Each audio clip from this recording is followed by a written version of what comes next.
Circumstances navigated the path, and life happened all so fast. No, it got lonely. Sometimes you see, I know we couldn't make it. Even when I'm off beat, I still land on my feet, and nothing can shake me. Cause I know life took a hold on. I never. This is where I am destined to be. I'm not ready to give up.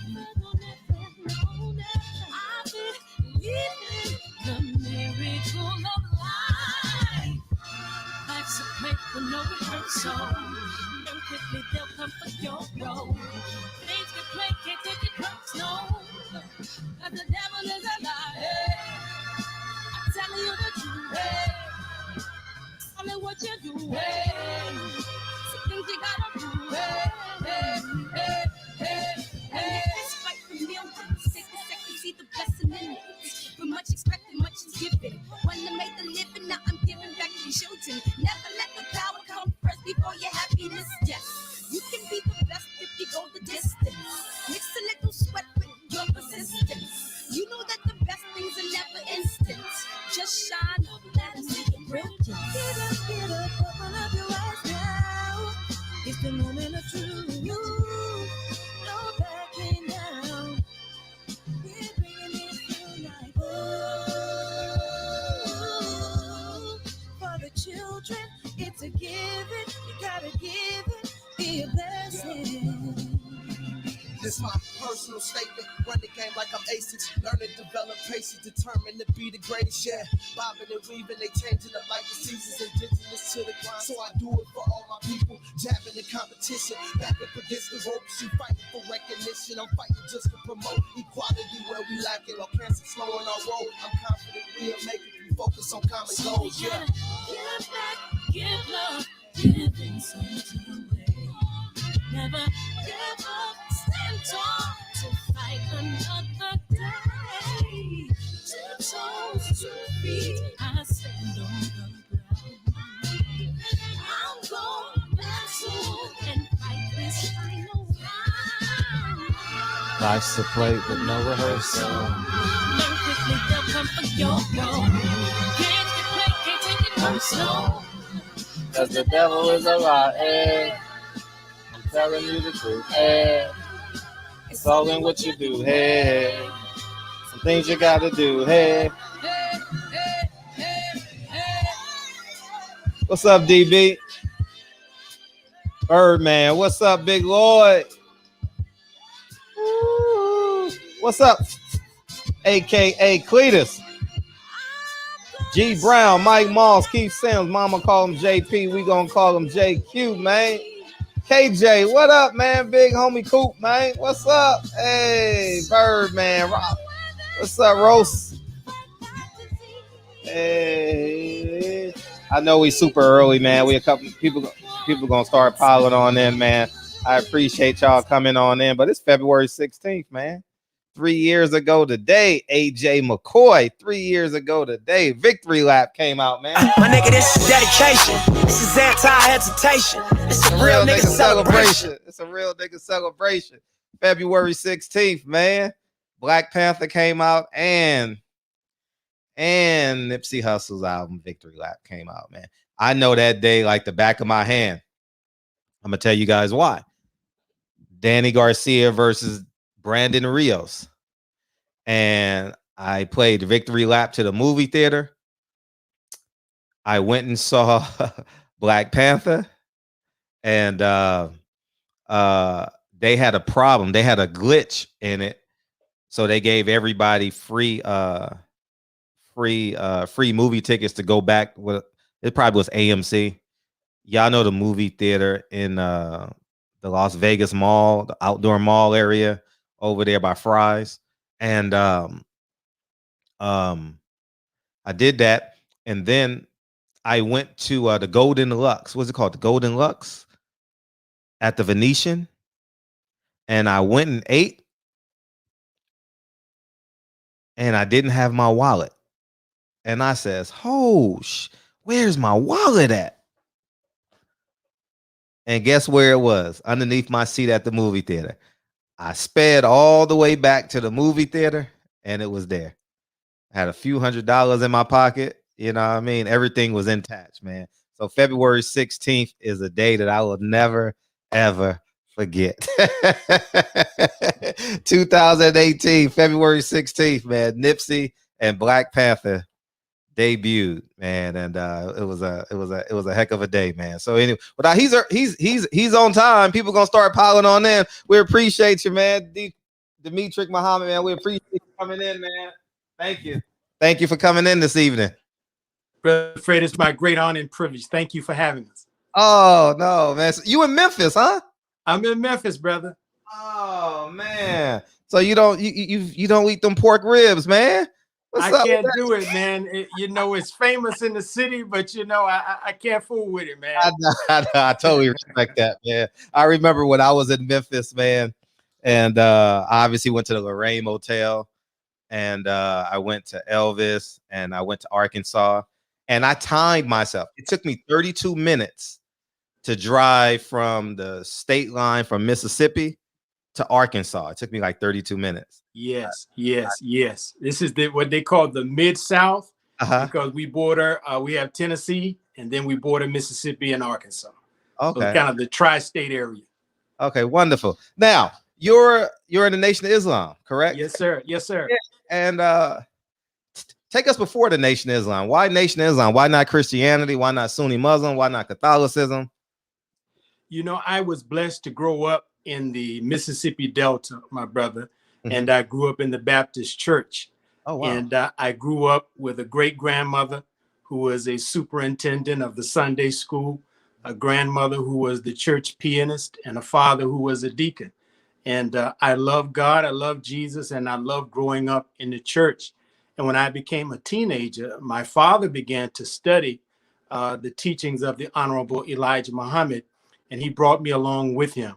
And as I studied his teachings, I became deeper in my love for God, deeper in my personal relationship with God. And so when I was about 15 years old, I made the decision to become a registered member of the Nation of Islam. And what was the transition like? Because I mean, coming from a Baptist church, I mean, on at the lowest levels, the fried chicken, the mac and cheese, and all that stuff. But for real, how do you transition from like Jesus to Elijah Muhammad? Because it seems like Jesus said he's the son of God, and Elijah Muhammad was actually born in Georgia. So how does that transition mentally? I think that I was like many young people, my brother, at that time. The music of my coming of age was the hip hop of the late 80s and early 1990s. And during that period of time, many of the hip hop artists were actually echoing Black nationalism, the message of the Nation of Islam, Black history, Dr. King, you name it. And so I could go to a Muhammad's mosque on a Sunday and then go home and put my Walkman on. Not the digital Walkman, the old school Walkman with the cassette tape. And I could hear the same ideas and concepts, brother, in the music of my generation. So I think hip hop really helped the transition. And of course, growing up in the Deep South, what I like to call not only the Bible Belt, but the buckle of the Bible Belt, religious transformations are not necessarily welcome. So dealing with family and friends and classmates, that was a challenge. But for me, even when I was in the church, I was not the kind of believer that was very enamored with a lot of preaching and a lot of the external things that have become staples of the Black religious experience. I was more of a thinker. And I remember when my great grandmother used to take me to revivals, whenever there was a visiting evangelist who actually was teaching the Bible, I would tell, we used to call him Madia. I say, Madia, now I like his preaching because he was teaching and I felt like I learned something. And so I had that same kind of experience upon entering the Nation of Islam.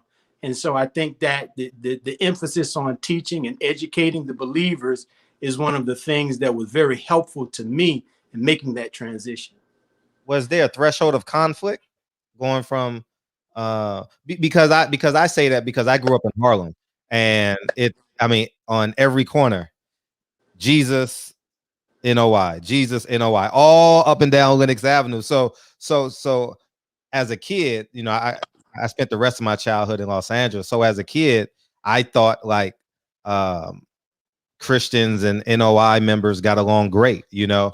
But as I gotten older, you can see the fundamental differences because you do your own research on your own, and I can see how, or can you talk about the relationship with Medea as it pertains to? Yeah, Yeah. yeah. My great grandmother was no fan of me becoming a Muslim at all. But I will say this, as is, you know, the case with many Black mothers and Black grandmothers and Black great grandmothers, as time went on, she never wavered in her love and her support of me. And at a certain point, as I was getting deeper into it, she even began to cook Muslim foods for me when I would spend time with her while I was a college student and a young adult. And so, you know, we got along well. And I really thank Almighty God Allah for her and her love. And, you know, as I say to most young brothers and sisters, because I do a lot of work with the incarcerated populations. And a lot of times, you know, it's become almost a trope these days that, you know, if you go to prison, you know, you're going to probably come out a Muslim.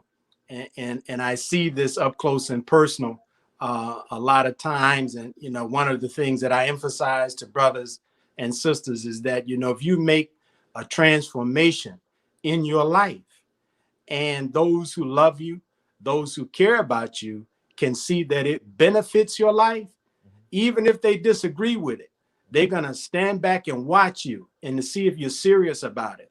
And if you prove to be serious about it and it's improving you and it's making you a better person, they may say, you know, I don't know nothing about no Allah and no Muhammad, but that Islam made my baby a better man. And they will root for you and they will support you. And I experienced that. Talk about your experience and what's your testimony to that guy that's in transition. You know, he don't know whether to go right or to go left, you know. You know, my encouragement is the encouragement, and my testimony is maybe a little bit different. I know the popular narrative, right? The popular narrative is that, you know, the teachings of Elijah Muhammad are so arcane and so obscure that it could only attract those who have fallen into Skid Row. Most of the times, the popular narrative about the Nation of Islam, especially prior to 1975, was that it was just filled with those who had come out of prison, people who had overcome drug addiction, alcoholism. And so even the harshest critics of the Honorable Elijah Muhammad, they would give him that, you know. And a lot of times when you see us out selling the Final Call newspaper, brother, you know, people will come to us and say, you know, let me get one of those for my cousin that's in prison, or let me get one of those for my little brother that's in rehab, as though I'm all right, I'm doing good, I don't need none of that. Sure. You know, so I don't have that kind of testimony. I was, you know, a pretty good student growing up, a student athlete, played football for 5 years, from elementary into high school, you know, was into church, was not a person that was involved in the stereotypical things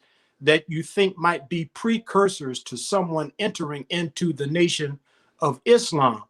But I'm one of many who have the same kind of testimony, that we were just really bowled over by the wisdom and the knowledge that we found contained in the Nation of Islam. And I go back to, you know, the hip hop of the 80s and 90s, right? You used to always hear, and it became a ubiquitous term, knowledge of self.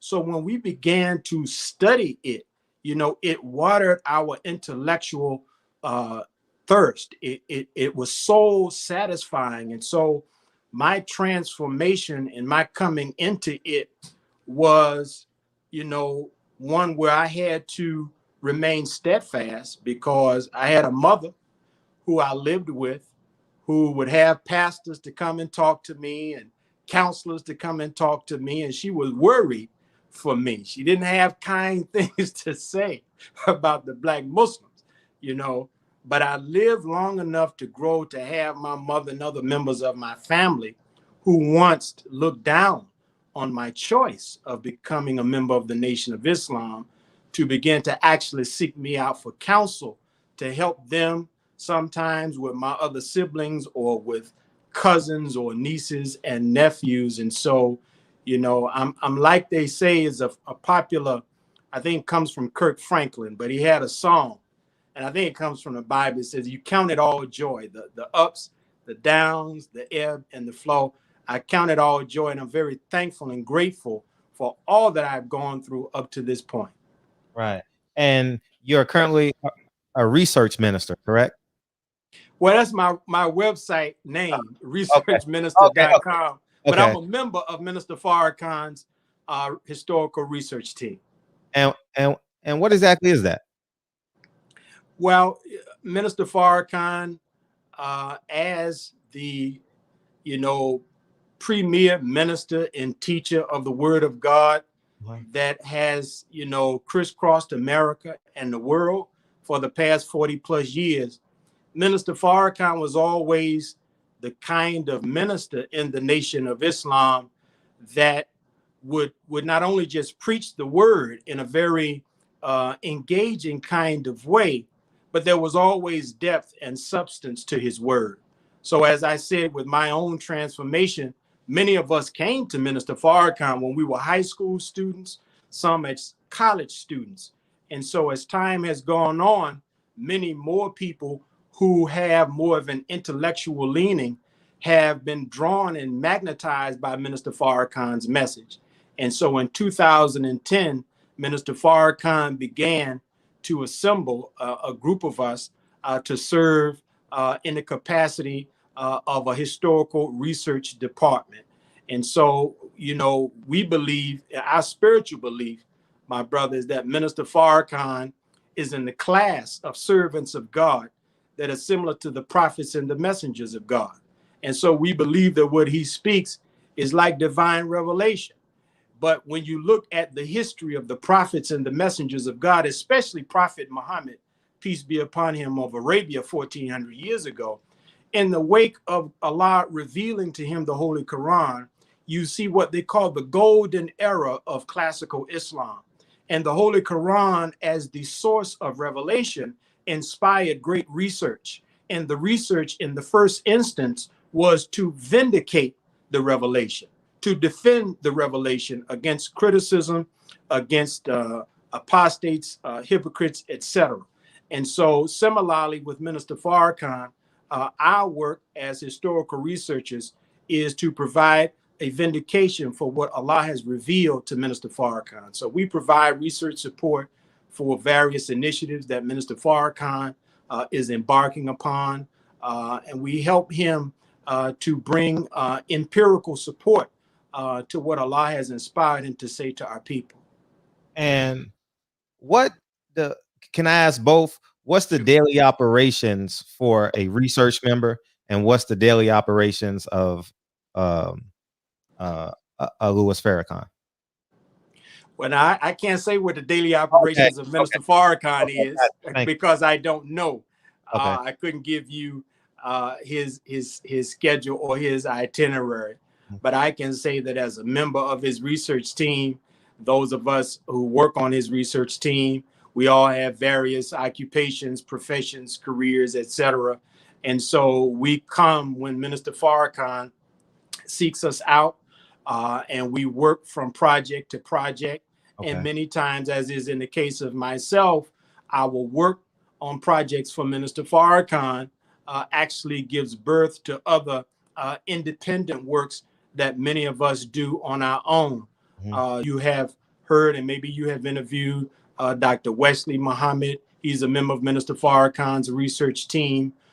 You have Brother Cedric Muhammad, who's a former general manager of Wu-Tang Clan. He's a member of Minister Farrakhan's research team. There's Ilya Rashad Muhammad, a ufologist and expert in unexplained phenomenon, if you will. And so we all have various disciplines wherein we specialize in and where we work, and we come together when our beloved minister sends for us, and we work on the project at hand. How many members is on the team? I don't know. I would say Minister Farrakhan had us all to be together.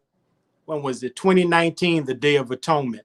And if you look probably on Google Images, you could probably see an image of, I think, a dozen of us that were there, but there were those who were not in that photo. And so Minister Farrakhan was extending to us a moment of gratitude and thanks for a lot of the work that we have done for him over the years. And I have to say that as grateful as the minister has said that we are for him, we are more than grateful for the great privilege of being in his presence. Because imagine, dear brother, if you could have been with Dr. King or Malcolm X or the Honorable Elijah Muhammad or anybody that you look up to as they prepare to go before the world and share what God has placed on their heart. And so we are blessed and privileged to serve in that capacity. And it's been a magnificent experience. I bet. Now we met or virtually because of Michael Eric Dyson. Yes. And you wanted to respond to his interview. I did. I wanted to say that, first and foremost, I have respected and admired Professor Dyson for many years. I think he's a magnificent and brilliant brother. Quite frankly, I published a book, I think in 2013, called Who Do They Say I Am? The Vindication of Minister Farrakhan. And I quote Professor Dyson and some of the things that he has said very positively about Minister Farrakhan. But I thought that his statements were misguided at that point, because I think that we're at a dangerous point in our country. We're seeing an increase in censorship of viewpoints and voices that don't conform to the mainstream consensus point of view. And Minister Farrakhan's voice is being marginalized, particularly around the issue of COVID-19, but even around other issues. And so I feel like that Minister Farrakhan's voice, from my vantage point, is the most important voice. But for others, they should at least, the minister's record, his history, should cause them to see him as at least an important voice that should be heard, that should be considered, and not just dismissed. And especially to say that the minister is irresponsible. I mean, I feel like, as strong Black men, we should be careful about saying who is and who is not responsible, because that term has a historical connotation. And that historical connotation, often responsible Negro leaders were the Black leaders that white leadership approved of. And I don't think any of us who necessarily are advocating for justice against unjust systems of oppression necessarily want to feel like we are approved of by those whom we are fighting against. And so I just thought that our brother should have thought through what he said. And I don't think that he's right and correct with respect to characterizing Minister Farrakhan as being irresponsible. There's a great long history, my brother, as you and I both know, where the medical establishment has been an enemy to Black people in this country. Mm-hmm. And so our distrust of the medical establishment is well warranted. I actually shared a video clip on my Instagram page maybe a day or two ago. Mm-hmm. And it was a quote from a beautiful sister who's a magnificent researcher herself, Sister Harriet Washington. And she wrote the great book, Medical Apartheid. And she, really her historical work is without peer in terms of documenting the medical establishment's crimes against Black America. And she said, she was reading The Final Call and she saw the headline and she thought it was quite hyperbolic or sensational. But as she read the article, she had to conclude that the research contained in the article agreed with her research. But these are histories that cause us to look askance nowadays at the push and the drive to make Black people, to make Native Americans, to make our Latino brothers and sisters at the front of the line for an experimental vaccine that, by their own admission, only has emergency use authorization. And so this is why I think that Professor Dyson's commentary against the Honorable Minister Louis Farrakhan was wrong. What's the solution for COVID or the alternative method to vaccines? Well, you know, in the Nation of Islam, we are not anti-vaxxers. Let me say that. We're not a group of people who say that all vaccines are bad. However, there is a lot of evidence that shows that the pharmaceutical industries that are behind the current vaccines are putting out vaccines, number one, that are not safe. The Honorable Minister Louis Farrakhan delivered a magnificent message on July 4th, wherein he went into the scriptures. And he said, you know, when you look at COVID-19, you know, and how it has become a scourge in America and around the world, he said that COVID-19 is like what you read in the Bible and the Holy Quran, where when there were nations who became so corrupt that their evil began to outweigh their good and they rejected right guidance, God would send a pestilence. Certainly the most famous of these episodes was when Moses, who was a liberator of the enslaved, it was time for the children of Israel to go free. And Pharaoh didn't want to let the children of Israel go. And so God visited ancient Egypt in the Bible with plagues and with pestilence, etc. So there's a spiritual component that's missing. And that's another mystery to my brother, Professor Dyson's commentary, because I know he's a theologian. I know he's a student of the scriptures. And so I know he understands, you know, something of the parallels that are easily drawn between modern day America and ancient Egypt, ancient Babylon, ancient Rome, all of those great empires that are documented on the pages. I know he knows this. And so he should have really been one to consider Minister Farrakhan's viewpoint that this, science aside, let's look at the spiritual aspect and consider that since most of us say that we came over here in 1619, even though the Honorable Elijah Muhammad says it was 1555. But for the sake of argument, Brother Fred, let's just say it was 1619. Well, 2019 is 400 years. Then that means then that a period of 400 years has been completed. It's time for our exodus. Well, if it's time for our exodus and the powers that be don't want to let us go, don't want to help us to establish ourselves in a land of our own, then what is the response of God? That's a question. But Minister Farrakhan has stated also in that July 4th message, he said that 90 miles off the coast of Florida is the nation of Cuba. Cuba has a very decorated history as being a medical powerhouse.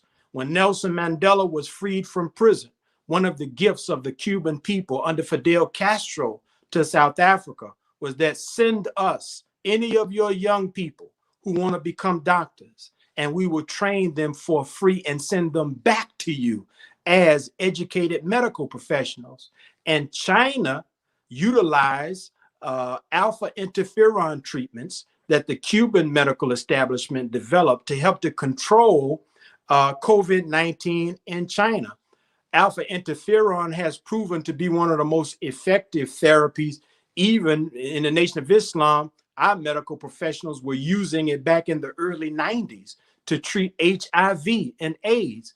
And so Minister Farrakhan has said that, you know, under President Obama, he had begun to ease tensions between America and Cuba.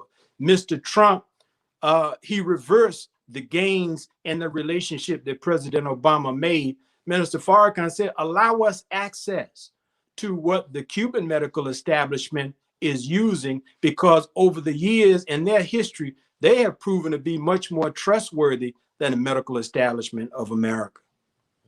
Now, in that same interview, probably I'm sure if you heard this part, he also said it's not the science that Black people are afraid of, it's the scientists. Did you catch that part as well? In which part? In the interview, he said so it's necessarily not the science, but the scientist who wants to pray. You mean Professor Dyson? Yeah, yes, Professor Dyson. Okay. Yeah, about the as it pertains to vaccines. Now, I'm real ignorant as it pertains to this. What's the connection of the Nation of Islam with Scientology? Well, in the year 2010, around the same period of time that Minister Farrakhan organized a research group, as I mentioned a few minutes ago, Minister Farrakhan was approached by some brothers and sisters in the Nation of Islam who had benefited from a mental health treatment modality that was pioneered by Mr. L. Ron Hubbard, the founder of the Church of Scientology, called Dianetic auditing. And Dianetic auditing is a treatment modality that helps individuals who have areas of their life that have been impaired or ill-affected as a result of traumatic, painful experiences in their life. Now, Minister Farrakhan, having been a minister, my brother, have you ever did any work in the ministry? No, I've been to a mosque here in Los Angeles. I go maybe once a year, once every 2 years. So. But you're a barber, am I correct? No, I'm not a barber, but the concept is free speech. So yeah, that's the concept. Only reason why I asked the question is because a lot of times ministers and barbers have a shared experience. Okay. And that experience is that a lot of times we are counselors for members of the Black community. You know, a lot of times the barber and the beautician, you know, once you start working on a brother's hair or a sister's hair, you know, they express everything that they relaxed. I mean, you know, like, man, I got problems on the job. My old lady trying to leave me. My children won't obey me. The dog won't even go get the paper for me. So I say that because as a context, when you are dealing with people, I know we see Minister Farrakhan as this bold and bombastic preacher and speaker of truth to power, but he's actually a minister, and he's been a minister since the 50s. And when you deal with our people in those kinds of situations where we're having the challenges of life, and a lot of us have been abused, a lot of us have been mistreated, and all these kinds of things that create various mental health challenges in the Black community, all these kinds of pathologies, right? And you begin to see, even though sometimes we get knowledge of self, sometimes the injury that happened to us, maybe as a boy, maybe as a girl, you know, we carry that with us on into whatever positions we hold, whatever work we do, and it ill affects us and it ill affects others. Long story short, Minister Farrakhan saw Dianetic auditing as something that could help the Nation of Islam and ultimately help Black America, because even nowadays, my brother, when people talk about reparations, it's always about money. Rarely is the conversation pivoting toward the mental condition of our people. And how do you repair the damage on a mental, emotional, and psychological level, such that for many of us, if you gave us $200,000, we are so mentally and emotionally damaged, we might be like that old proverbial saying that my dear used to tell me about down in the Mississippi Delta, when she said, son, a fool and his money soon part. And so if we don't heal the mental and emotional wounds that we have accrued of being a Black man and woman in a hostile American environment, then they could give us money, but they know it's just a few days. We'll be giving that money right back. I agree. Co-host is here. DB, what's up, man? What's up, Fredro? Assalamu alaikum, brother Demetric. Walaikum salam, my brother. How are you? I'm unbelievable, man. Glad for you to be here. I'm excited, man. We have all kind of singers and dancers and actors come in, and this is one of the most exciting times for me, man, to have you in here with us. So, with your translation of the word under the Honorable Minister Louis Farrakhan and his divine leadership, man, I really appreciate you spending some time with us at the barbershop this evening. Brother, I am so honored, and I was communicating back and forth with your assistant earlier, Patty. Patty, Super producer. We call her PPD over here, man. I don't know what y'all do in Memphis, but we give nicknames in LA.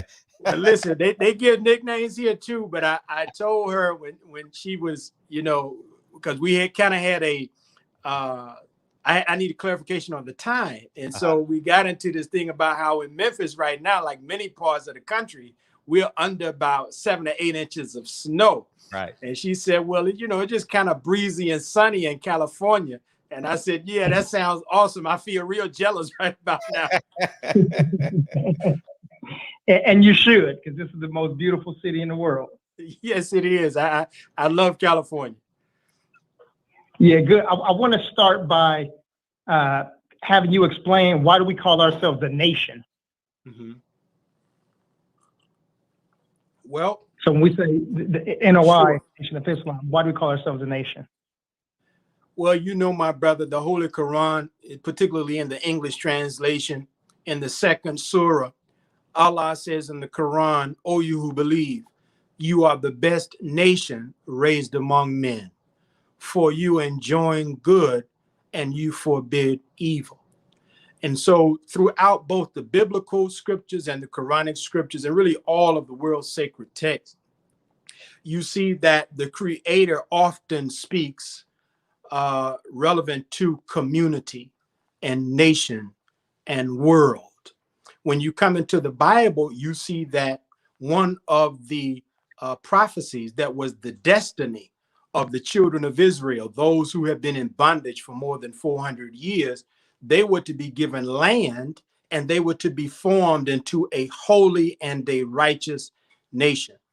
So the Honorable Elijah Muhammad, when he began his work among us, he said that we are in truth the fulfillment of those prophecies, that God would form a people who had been despised and rejected, a people who had been robbed and spoiled, a people who had been taken into bondage and had their names changed, a people who had been force-fed the king's meat and the king's drink. All of these descriptors that the scriptures use to describe the people of God, the most honorable Elijah Muhammad said that is my people. Those descriptors describe the condition and the history, the actual lived experience of Black people in America. So he said that God is now present to form us into a nation, beginning with you and I, those whom nobody in the world wanted, the despised, the cast away, the rejects. He said God loved us enough that he would take us and he would reform us and refine us and make us into a righteous nation. So that's why we say we are the nation of Islam. It's really a nation without borders, because the whole earth really is the home of the nation of Islam. Let me get the super chat, then you keep on going, DB.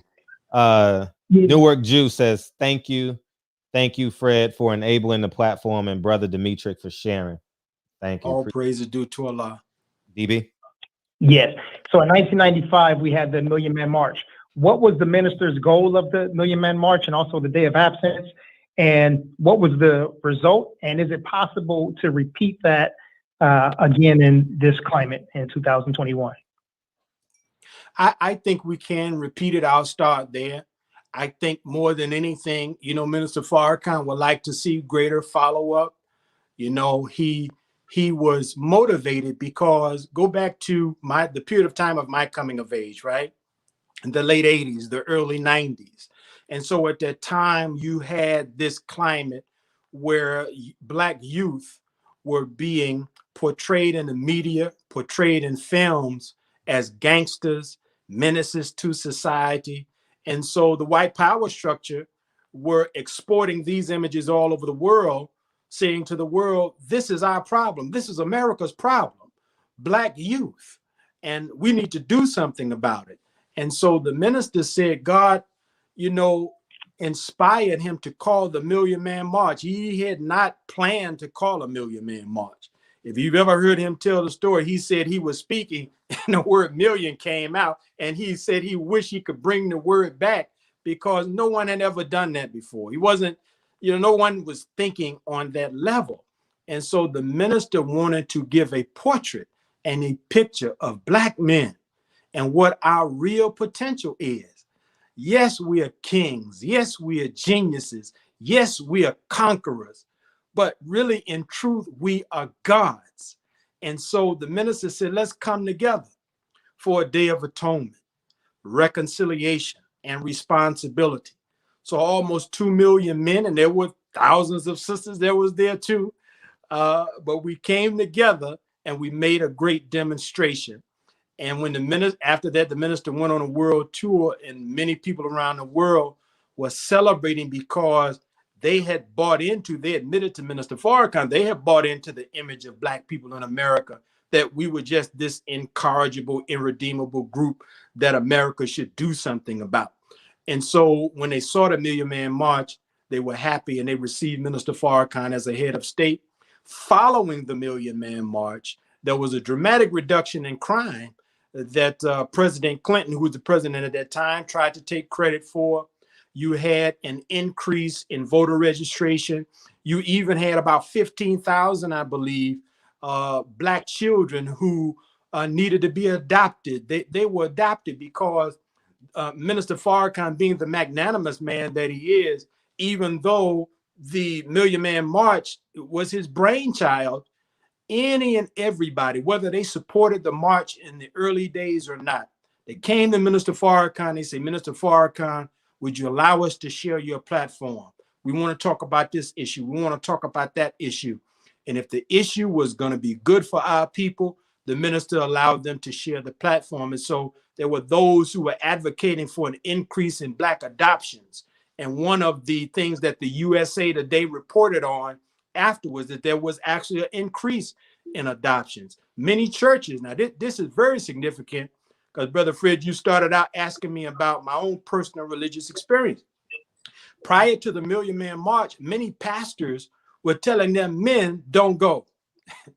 And so, of course, brothers was like, man, Farrakhan, all these brothers going to DC, I'm going anyway. But look at the minister. The minister, when he gave the call to action, the call to service, he didn't say, now, brother, I want you all to go and join your local mosque or study group of the Nation of Islam.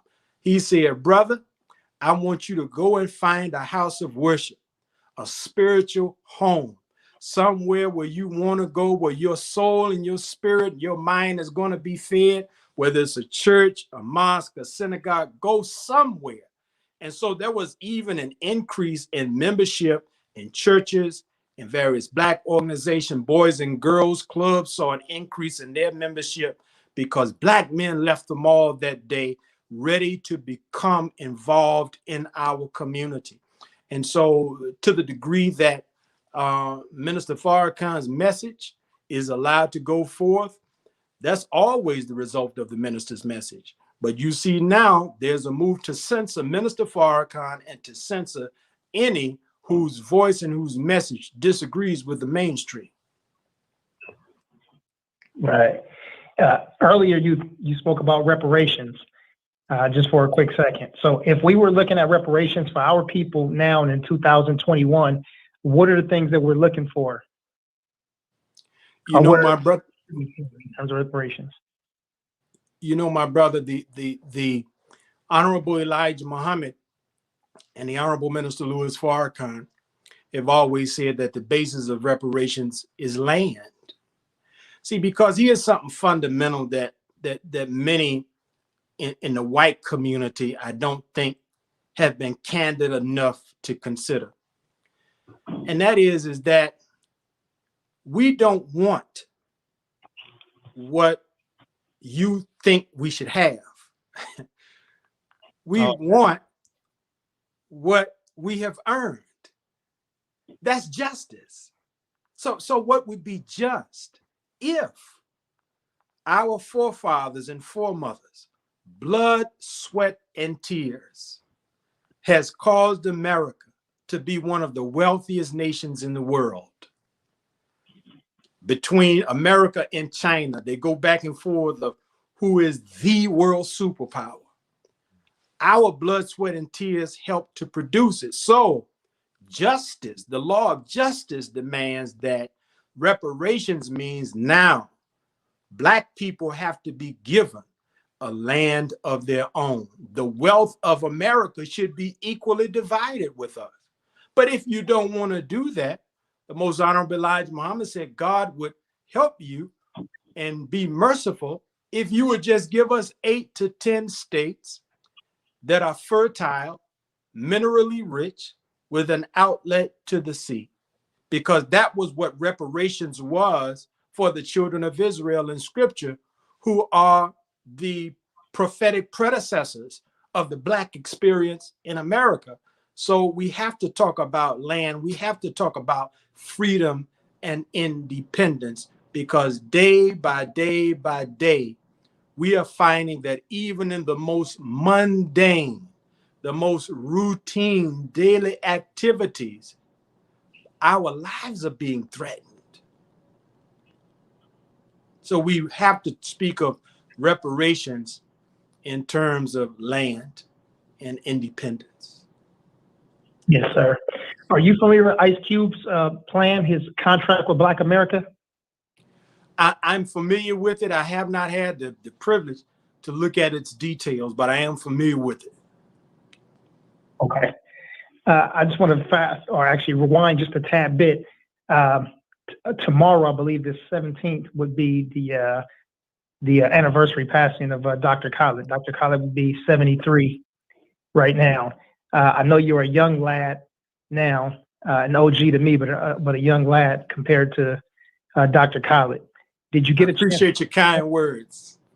Yes, sir. Did you get a chance to meet Dr. Khaled, and did you have any sort of relationship with him? I didn't have what I could say was a personal relationship with Dr. Khaled, but a lot of people may or may not know that Dr. Khaled spent a considerable amount of time in the South.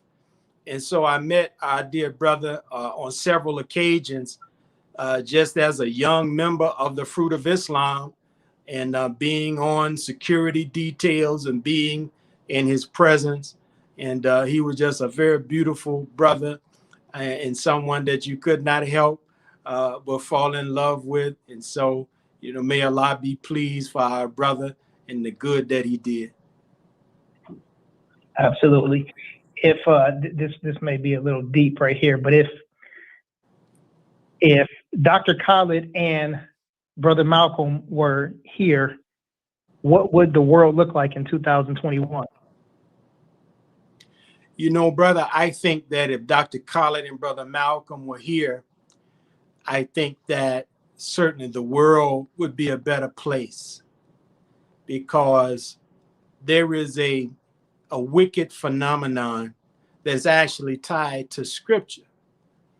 If you notice that in both the time of Pharaoh in the Old Testament and Herod in the New Testament, they wanted to kill the males of the enslaved people whom they were oppressing in their infancy.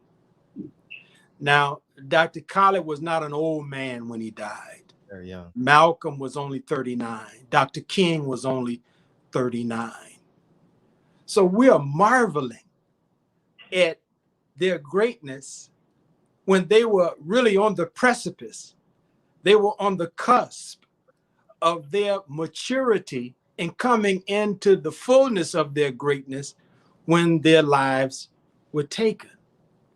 So one of the beautiful things that Minister Farrakhan's life, whether you're a member of the Nation of Islam or not, just pause to reflect that as a student of Black history, we have a national prominent leader who has been blessed to live and still be active at the tender age of 87.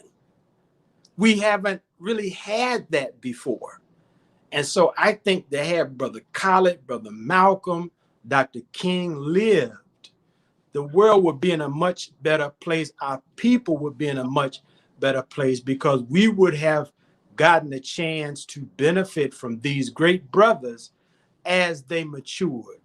You know, I don't think the same way I thought when I was 21. I'm 45 now. I don't think the same way. I don't think the same way I thought when I was 35. You know, someone said that the great heavyweight champion of the world, Muhammad Ali, said, you know, if you think the same way today that you did 20 years ago, you just wasted time. You didn't grow. So, you know, all of us, especially those of us in the movement, sometimes I sit and I see what goes on in social media and I get bothered because I see powerful brothers, brilliant brothers and sisters. And then they begin to argue and fight with each other. And then their followers argue and fight with each other. And I said, wow, the white power structure is looking at us and they happy because some of the best and most brilliant minds among us haven't matured to rise above knee-jerk emotional reactions to appearances of disrespect. And that's one thing I learned from Minister Farrakhan. Minister Farrakhan is mature enough and secure enough to take criticism. A few years ago, Brother Fred, the minister was rebuked by John Conyers, who was the great erstwhile U.S. congressperson. And he was not long after that invited to John Conyers' tribute. And of course, when he showed up, it was almost, you know, it was a little tension in the room because, you know, wow, you know, Farrakhan showed up even after the representative, you know, criticized him in the press.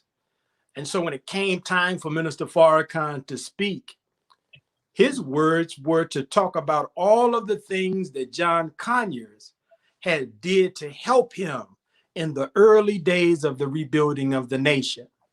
And he closed his commentaries with what, you know, I consider to be a mic drop moment. He said, so if my brother rebukes me, my brother has earned the right to rebuke me. And so that was a great object lesson for all of us. You know, brotherhood and unity should be a larger principle around which we prioritize our work so that we don't allow even sometimes we rub each other the wrong way to cause us to begin to see one another as enemies. D, can I ask a follow-up? Sure. Yeah. How do we heal the fractures? Because you have people who love Elijah Muhammad, you have people who love Khalid Muhammad, and you also have people who love Malcolm X. And it seems to be like me just on the outside looking in, just huge fractures. You know, I mean, some may say, I mean, there's reason to believe that the mosque in Newark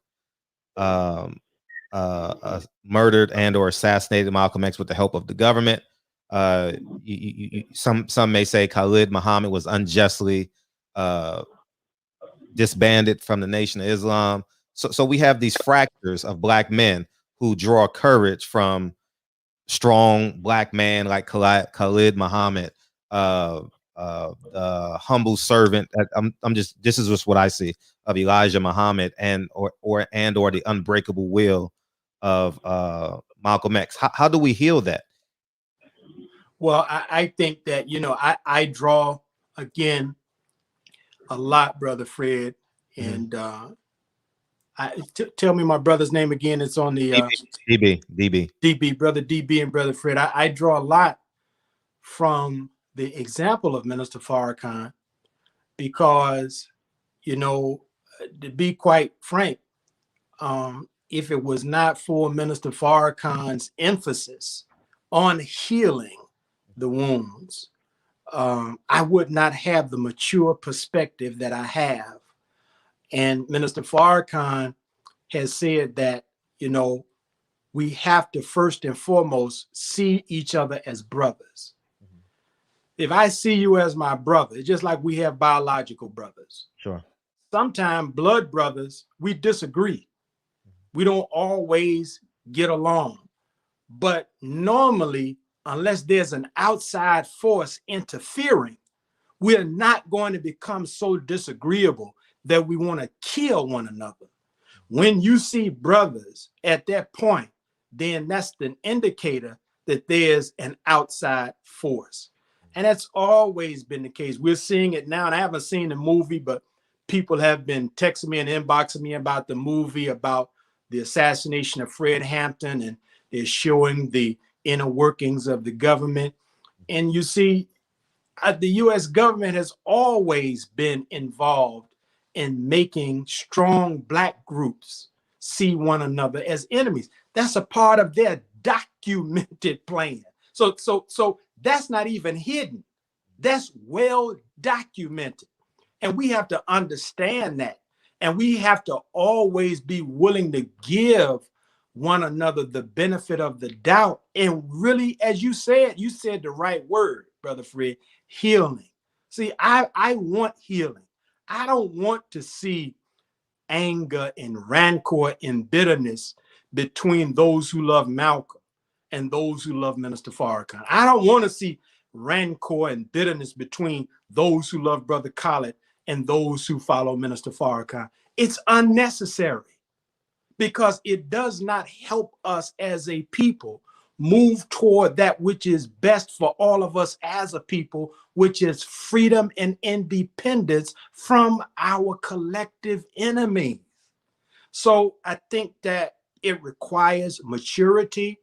It requires sincerity, genuineness. And I recoil sometimes, because for all of the benefits of social media, it gives to anybody who wants it a platform.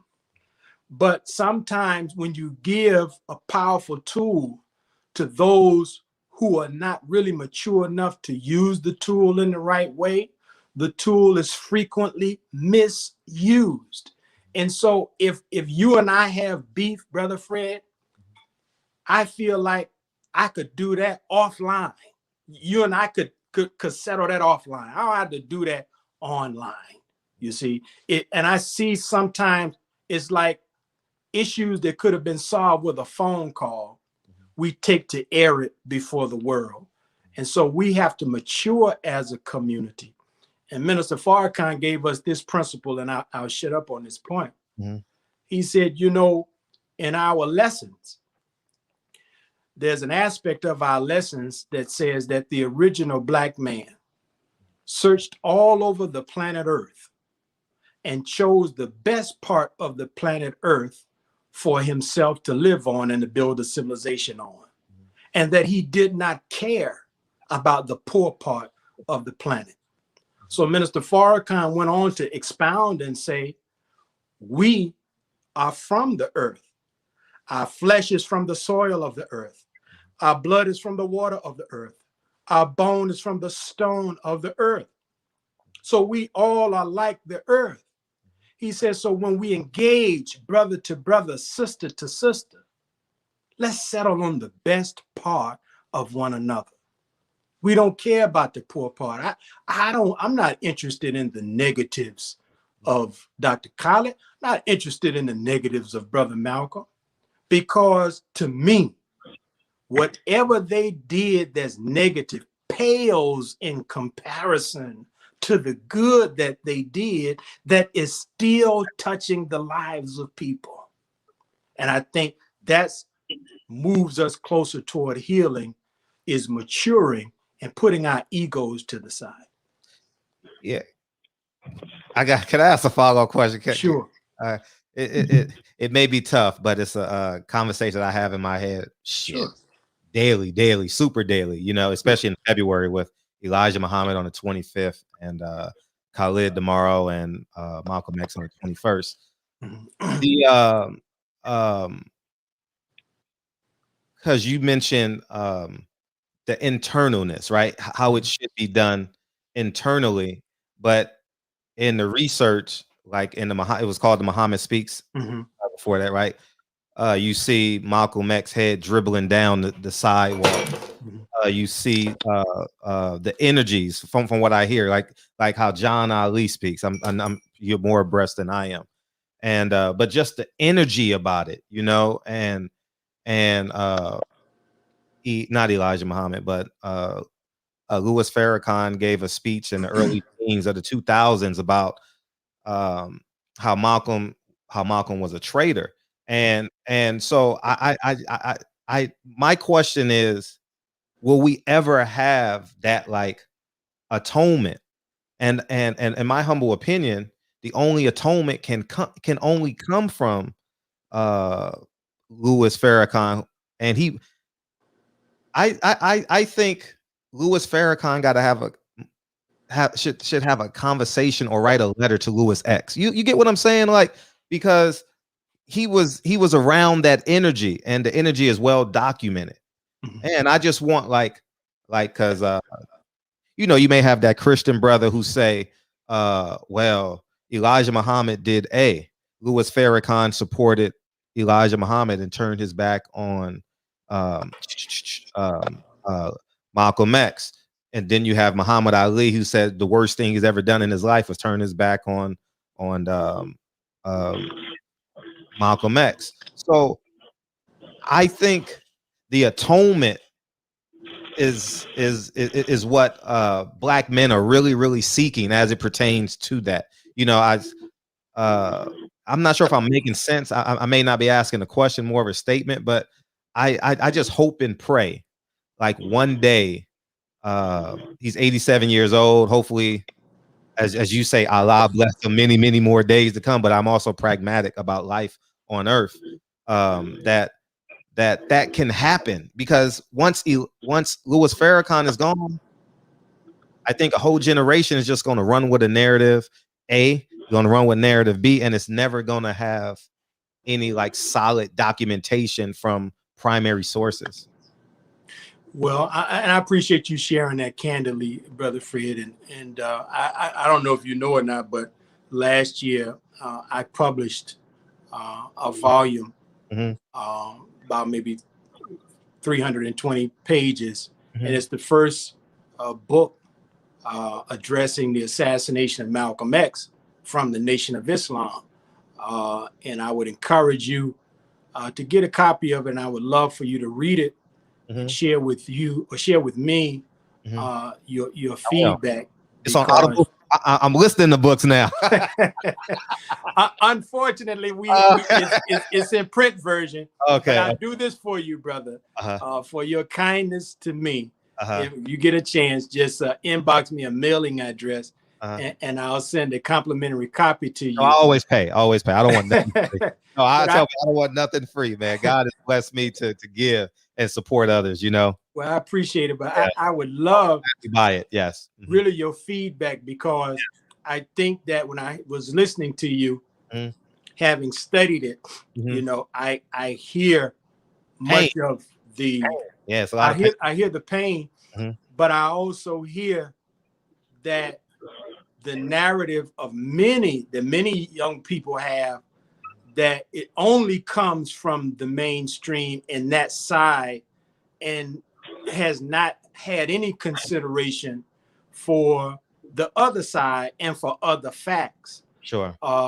And one thing I would just say that many people don't even know, and I have found many people don't know, that Minister Farrakhan did host a reconciliation event, one with the daughter of Malcolm X, Atala Shabazz. I watched and that. two with the wife of Dr. Betty Shabazz at the Apollo Theater, which, pause for a moment to reflect of the backstory to that. Minister Farrakhan had been told by the FBI that Malcolm's daughter was conspiring to assassinate him. And instead of Minister Farrakhan buying that, he said, I don't believe Brother Malcolm's daughter would sincerely be trying to take my life. And so he reached out to her mother and held a fundraiser. And they held a fundraiser at the Apollo Theater that raised $250,000 for the daughter of Malcolm X and Malcolm's grandson. And there was a reconciling there with Dr. Betty Shabazz and Minister Farrakhan, and many people don't know this.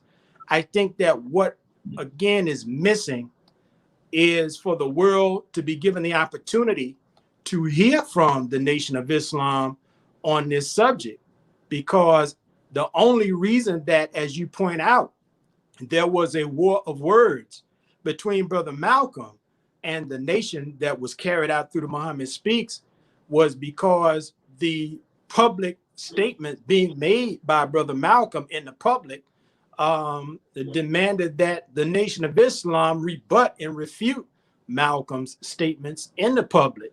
And what I was saying earlier presupposes that, you know, if we have beef, we should keep it private. But the Honorable Elijah Muhammad said this: if you make a mistake in the private, we can correct it in the private. But if you make it in the public, then we have to correct it in the public, because now you have created an audience for our disagreement. Another aspect that people fail to appreciate, because if you ain't never been in the nation, and you don't really understand the psychology of people who believe as we believe, and especially at the time when Malcolm had been the one who trained everyone how to defend the Honorable Elijah Muhammad. Malcolm was the best defender of the Honorable Elijah Muhammad in those days. And so when Malcolm began to publicly oppose the Honorable Elijah Muhammad, then everybody reacted the way Malcolm had trained them to react, to defend the most Honorable Elijah Muhammad. And we document in our book some sources. We have over 400 sources. We document that Malcolm was actually on his way back to the nation. We also trace the current persecution of Minister Farrakhan by certain Jewish organizations back to those same groups persecuting and dogging the trail of Malcolm X. And we talk about what was Malcolm going to say the day he was assassinated, and how that factored into that date being chosen for him to be assassinated, and how there was this partnership between J. Edgar Hoover and the Anti-Defamation League of B'nai B'rith, and how this false charge of anti-Semitism that dogs the trail of Minister Farrakhan today first dogged the trail of Malcolm X, the Honorable Elijah Muhammad, Dr. King. And so these are other factors that are involved, that as Minister Farrakhan has called for opening up the files, because through the Freedom of Information Act, they've only released certain files. And Bossy, which was the intelligence service of the NYPD, they have yet to release what they have. So what's left? The public narrative of the Nation of Islam. Well, you know, that kind of fits, you know, because in the Black community, we kind of used to, you know, us arguing and fighting and killing one another. But it's always skillful on the part of our government to hide their hand and to lay the blame on those who really are the victims.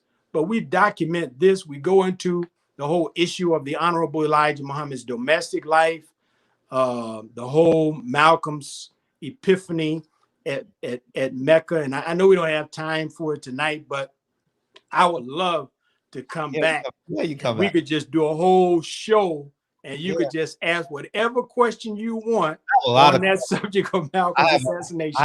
I have 1,000,001 questions.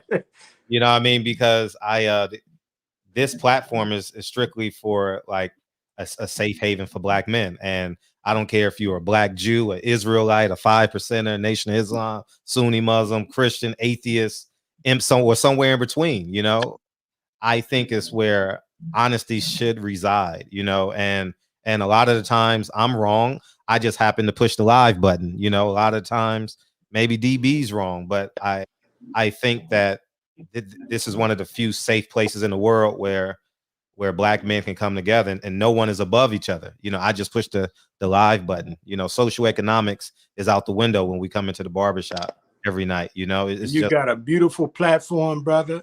And I encourage you, because as I stated, you're doing a great job, because we are I'm seeing every day that censorship, Oh yeah.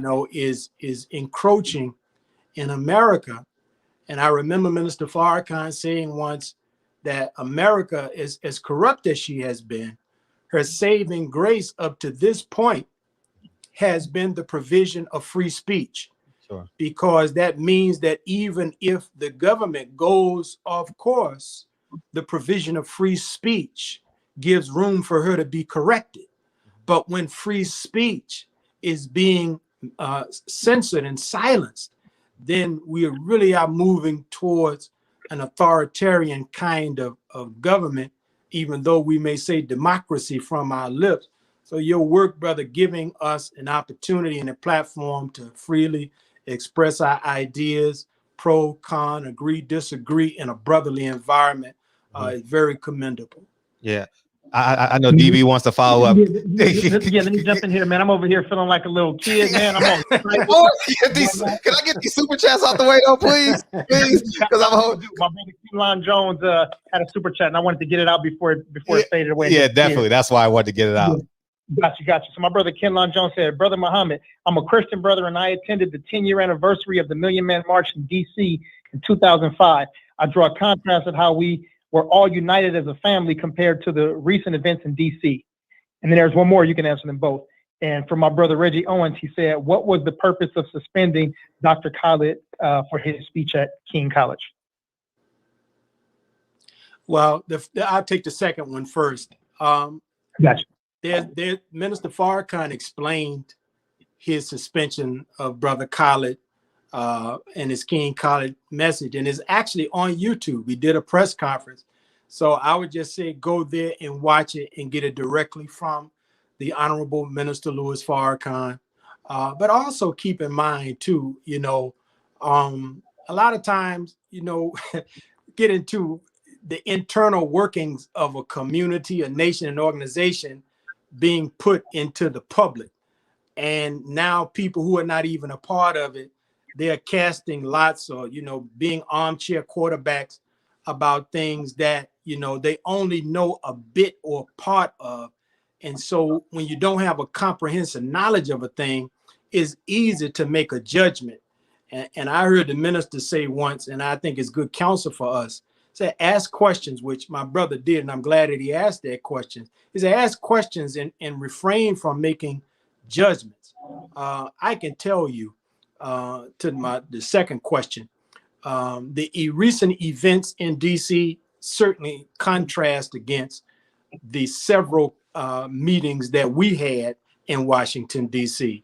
We were assembled by Minister Farrakhan in 1995, in the year 2000, in the year 2005, and the most recent one was 2015. And all of those gatherings were very peaceful. Also, Minister Farrakhan said, don't leave no trash on the mall. And so the mall, we gathered, we left, and you couldn't even tell anybody had been there because we took our trash with us. But what we saw a few days ago in the recent political climate, is nothing like what we had. That's something totally, entirely different.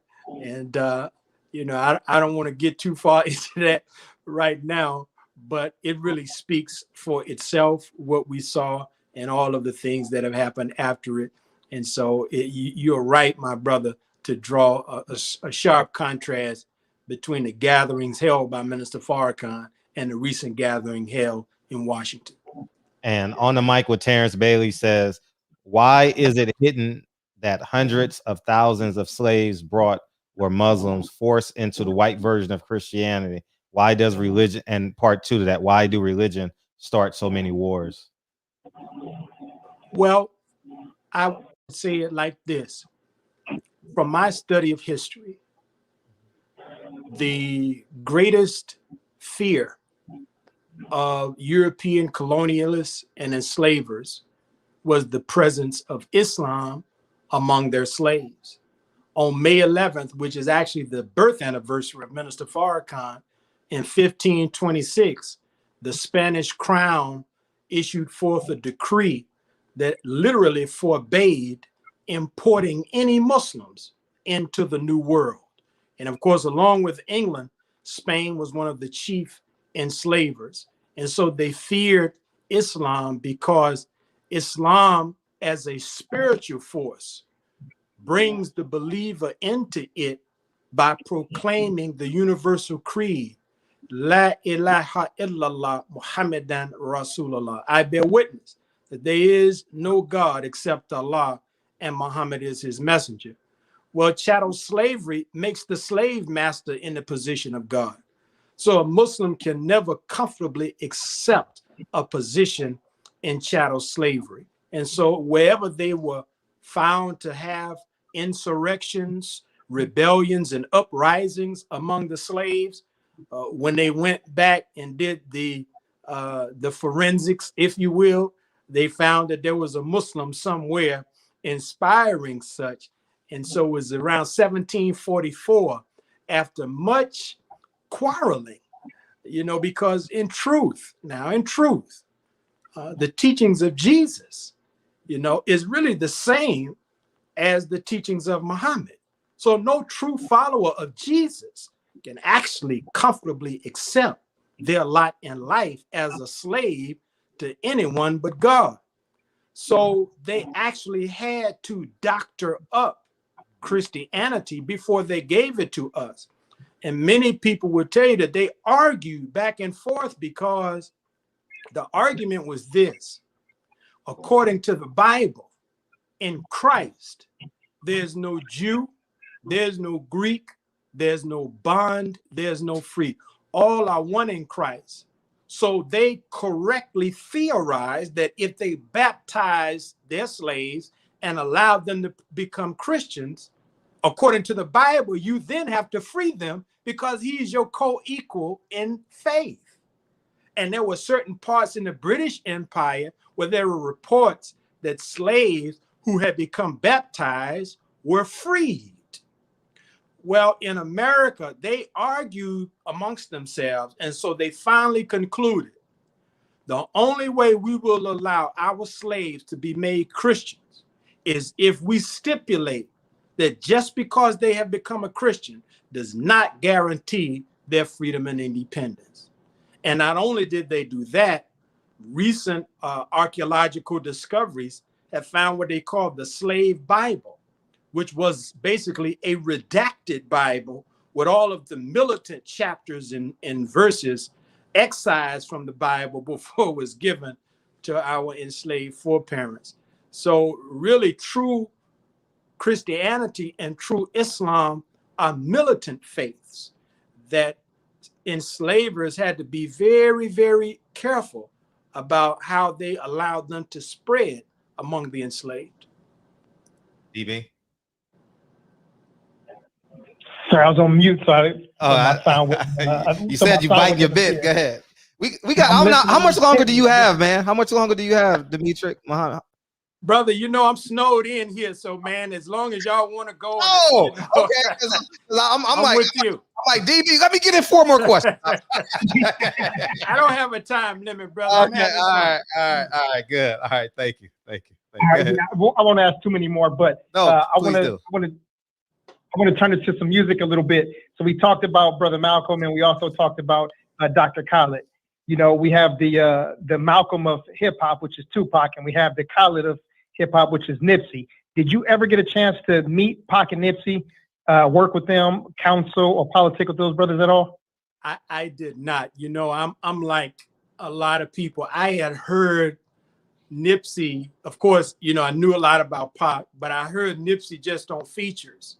And so upon his passing, you know, I get a chance to finally hear the whole, you know, project, and I was blown away, man. And I really hate that I was not into him prior to, but he was a very powerful brother, man. And it hurts me that he was taken from us, because so much of what Minister Farrakhan has worked for, so much of what his Western region representative, formerly Minister Tony Muhammad, Brother Abdul Malik Saeed, has worked for, Nipsey Hussle typified that.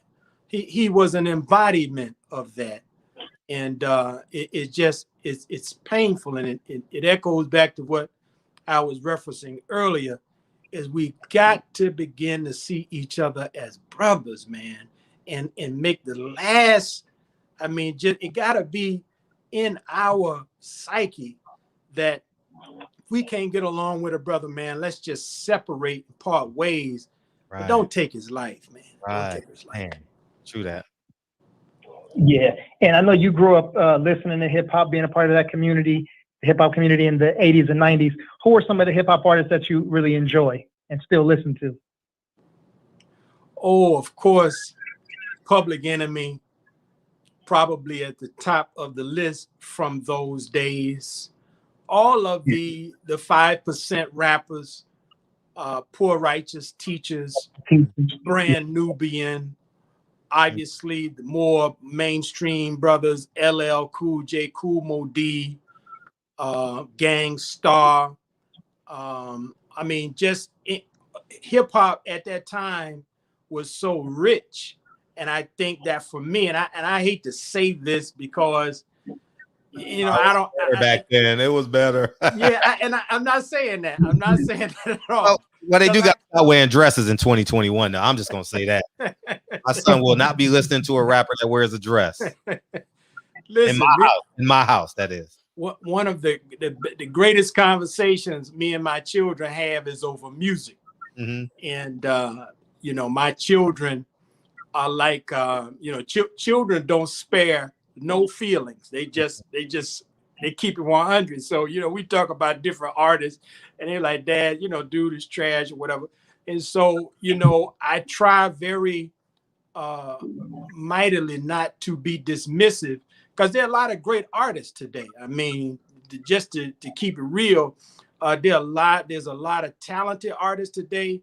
But then I do think that for me, because I require some substance, I hate that at least the mainstream hip hop is pretty much all the same. If you turn the radio on in your car, every song is the same. So I thank God for YouTube, because you can listen and discover new artists all the time. But from those days, those were some of my favorites. Probably today, of course, the brother Jay Electronica is one of my favorites. I like Kendrick. I like, of course, Jay-Z, and a lot of the new Busta school. Rhymes' new album. I know you love that one. Who is Busta that? Rhymes' new album. You got of course. Busta's, I mean, it's great. It's well worth the wait. Yes, exactly. That's a fact. I have a question. I'm not sure if you are able to answer this question at this time or on this platform, but you know, the minister's brilliant. He's sincere. He's committed. He's charismatic. But is there a succession plan for leadership in the post-Farrakhan era? That was my next question, DV. Oh man, great job. You know what, brother DB? I think you'd be a good candidate. You and brother Fred would be good candidates. Oh no, Fred can't, because we carry guns if Fred's in charge. Especially in Georgia. I say that in jest, but in truth, you know, the minister, unlike a lot, you know, I see a lot of the great ones, right? And some of them are up in age, and you don't really see a whole lot of youth that they have developed. But when Minister Farrakhan is concerned, there are a lot of young leaders that he has developed. And the minister has looked out for our nation's future through the development of an executive council that really gives us more of a governing structure that reflects our maturity along spiritual lines. Because from the perspective of the Holy Quran, Muslims are to govern themselves with what is called a shura, or a council. And so we have a council that actually runs the nation now. But the minister, in his divine presence among us, is here to oversee the council. But all of us who have benefited from Minister Farrakhan's magnificent ministry should feel empowered in our own spheres to exemplify leadership. And so I hope that each and every one of us, especially as Black men, feel empowered through what Minister Farrakhan has sought to provide us, that wherever we are, whether we are in the nation or whether we are in the church, we might be in a Greek letter organization, we might be in a Masonic fraternity, that we should assert our leadership. So I got lost in translation. So no one knows who. But there's not an individual, but there's a council. We have an executive council who runs and guides our nation. Oh, so who's gonna be the world? So the council. So I hate to sound morbid, but I'm just being honest, right? Mm-hmm. Like, so, okay, we'll use the word succession. Who, when someone has to succeed, Louis Farrakhan, is it appointed by Louis Farrakhan, or is it appointed by the executive council? Well, Minister Farrakhan said it like this. He said that, he did not put himself in the seat that he is in, that Allah did that, so, from a spiritual perspective, that's a decision that Allah has to do. I don't know if there will be one, and that's the point that I'm making. We have witnessed, a developmental stage in our nation where we have been guided by men whom we believe are divine messengers of God. Right. Now, at a certain point, when you look at the history of Islam, you had Prophet Muhammad, peace be upon him. Then you had 4 caliphs. But after that, the Muslims began to govern themselves with various types of councils. And you see a little bit of it in the present day organizational or governmental structure of the Islamic Republic of Iran, where you have spiritual leadership, but you also have political leadership, and they work together, they cooperate to run the country. Okay, so that makes me want to ask, because Wallace D. Muhammad, right, the son of Elijah Muhammad, took over after Elijah Muhammad left, right? And then it kind of fractured because I believe he wanted to turn into like a Sunni Muslim, if I'm okay. And then it was like from my understanding, this is just my understanding, maybe naive, a novice, according to you, but Louis Farrakhan went on a recruiting campaign, right? Just my understanding. The minister didn't go on a recruiting campaign. The minister followed Imam Muhammad as long as Imam Muhammad kept the Honorable Elijah Muhammad in a favorable and noble and dignified place within his representation of him. But when it became clear to Minister Farrakhan that Imam Muhammad no longer held the most Honorable Elijah Muhammad, his father, in high regard as he once had, then the minister made a departure from the Imam's community, and he did not know what he would do. He did not leave to go and rebuild the nation. He left because he did not like how the most Honorable Elijah Muhammad was being handled by his son at that time. And so, as the minister struggled to determine what he would do, to kind of rebuild his own life, at a certain point, people began to come to him and ask him, if he would speak here or speak there. And, he says that he always had in his heart, wanting to do something that would uplift the name of the Honorable Elijah Muhammad. See, because just like today, Brother Fred, we're in Black History Month. And once upon a time, the Honorable Elijah Muhammad was referred to as the most powerful black man in America. Yet year after year, when Black History Month programs and commercials and initiatives roll forth, one of the most ignored and hidden figures in Black history is the Most Honorable Elijah Muhammad. Yet he did so much good for us. I mean, I'm incredulous that so many of his students, like Muhammad Ali, like Malcolm X, like others, are lauded for being great, but the man that helped to make them great is ignored. And so I have frequently asked the question, how can you love the fruit and hate the tree that produced it? And so Minister Farrakhan in the late 70s was wrestling with trying to determine what he would do with his own life and work. And he also was plagued by the desire to want to uplift the name of his teacher. So in September of 1977, he decided that he would begin to rebuild the work of the Honorable Elijah Muhammad. But he did not go recruiting. Okay. He only began with himself and two other brothers, brother Jibril Muhammad, who was at that time known as Minister Bernard Kushmir, and another brother, Brother Wahid Muhammad. And that was how he began. Oh, yeah, because I heard some first accounts that Louis Farrakhan asked him to if he was to I'm using novice terms, right? Restart the Nation of Islam as it connects to Elijah Muhammad. Will you join me? I have first account. I heard first account interviews like that, so that's why I use the term recruit.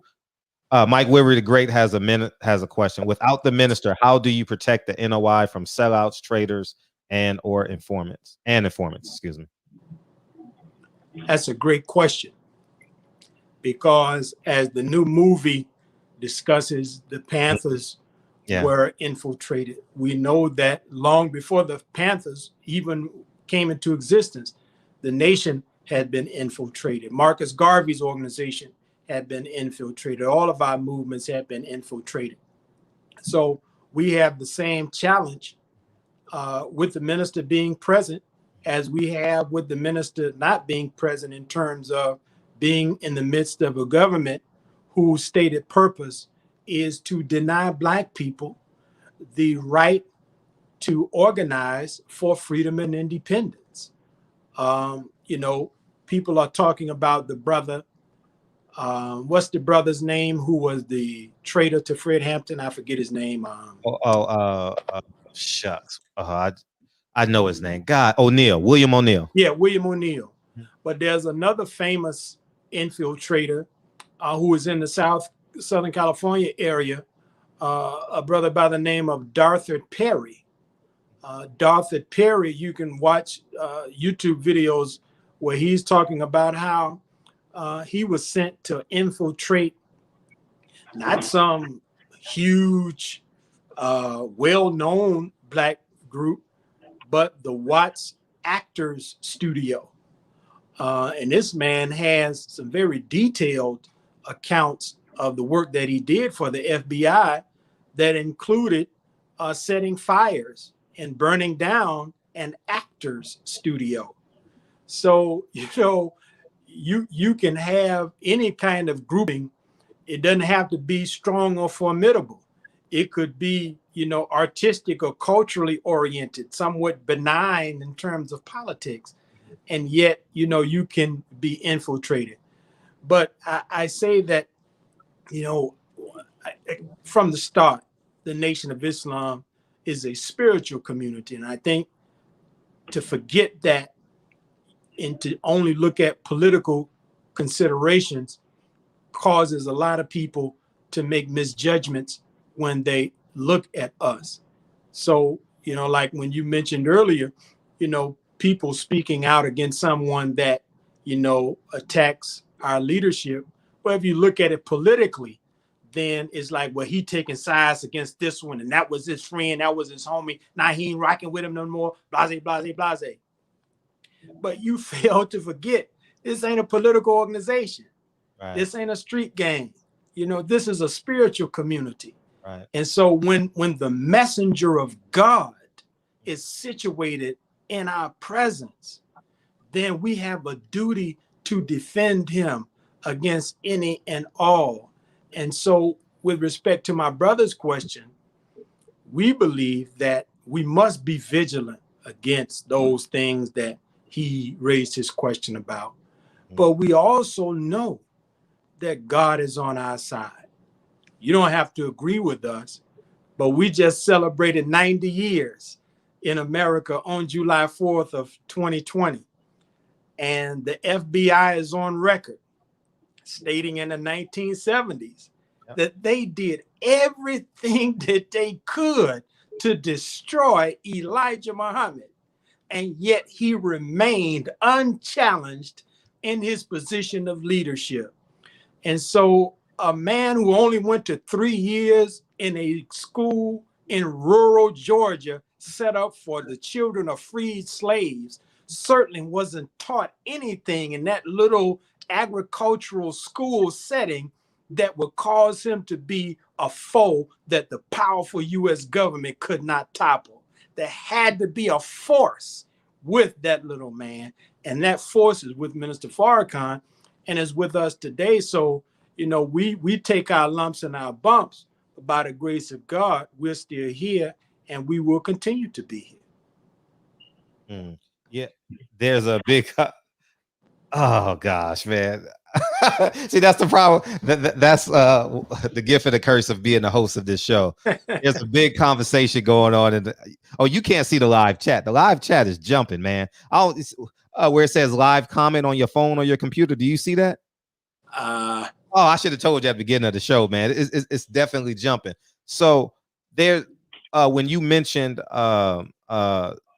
where Elijah Muhammad should be celebrated for Black History Month, there's discontent in the shop, pros and cons in the comment section as it pertains to, yes, we should celebrate them because of the greatness of Muhammad Ali, the greatness of Malcolm X, the greatness of you, the greatness of Nuri Muhammad. We have a great brother out here who does tremendous work, man. Reza Islam. Reza Islam. Oh my God. Yeah.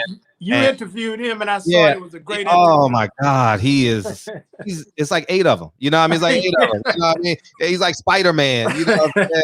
Reza's a great brother, great young brother. Love brother Reza. I've only met him doing his job. Mm-hmm. You understand what I'm saying? Yes. People. I've never met him in a bar. I never met him anywhere else but serving the people in the greater Los Angeles area. And then there's the other side of the coin that says we should not celebrate Elijah Muhammad. And this is what's going on in the chat because of the 8 women and 21 kids. How do you balance that duality? That's very easy. Number one, the Honorable Elijah Muhammad is a Muslim, and he is the messenger of Allah. As a Muslim, he's permitted to take on wives. And as the messenger of Allah, the Holy Quran commanded the messenger of Allah to take wives. And see, this again, as I said earlier, is the reason why I think there is a narrative that a lot of people genuinely and legitimately have because they have not heard the other side. Sure. See, it's a slippery slope, right? To venerate Brother Malcolm and to castigate the Honorable Elijah Muhammad, especially on moral grounds. Because number one, the popular narrative is that Malcolm left Elijah Muhammad to go and follow true Islam and become a devotee of Prophet Muhammad, peace be upon him. Well, when you get into Prophet Muhammad, the enemies of Islam, their criticism of Prophet Muhammad was that he had a wife that was a preteen. Yes, that's the criticism of Prophet Muhammad. So now you cannot make me believe that Malcolm has a problem with a man having more than one wife if you're telling me that he was leaving the Nation of Islam to go and become a Sunni Muslim. See, that's the slippery slope, because he said, and it was his language, teenage. secretaries. Well, the prophet is alleged to have had a preteen wife, even though more reputable scholars defend Prophet Muhammad by noting that Aisha, the wife in question, was not a preteen, but was actually a teenager. Yeah, she was young. So, you know, these are, again, when you don't consider the spiritual and the religious framework and you make it purely secular, then it creates room for the salacious. And the man who gave us Malcolm X as the proverbial tree producing these fruit is castigated and the fruit is celebrated. And that just don't go right. Okay. Let me put this in. Eric Jenkins says the spirit of truth and man wins. DB. Oh man, I'm over here having a good time. You started mentioning some names earlier. We got to remember too the young brother Ben X, man, Quanell X, Minister Tony putting in work here in South Central, sure, yes. Compton Watts, and all of this. You know, and then even over the pond, we got brother Leo Muhammad with the London Study Group. He put it down, man, on YouTube, because obviously we're not in the UK.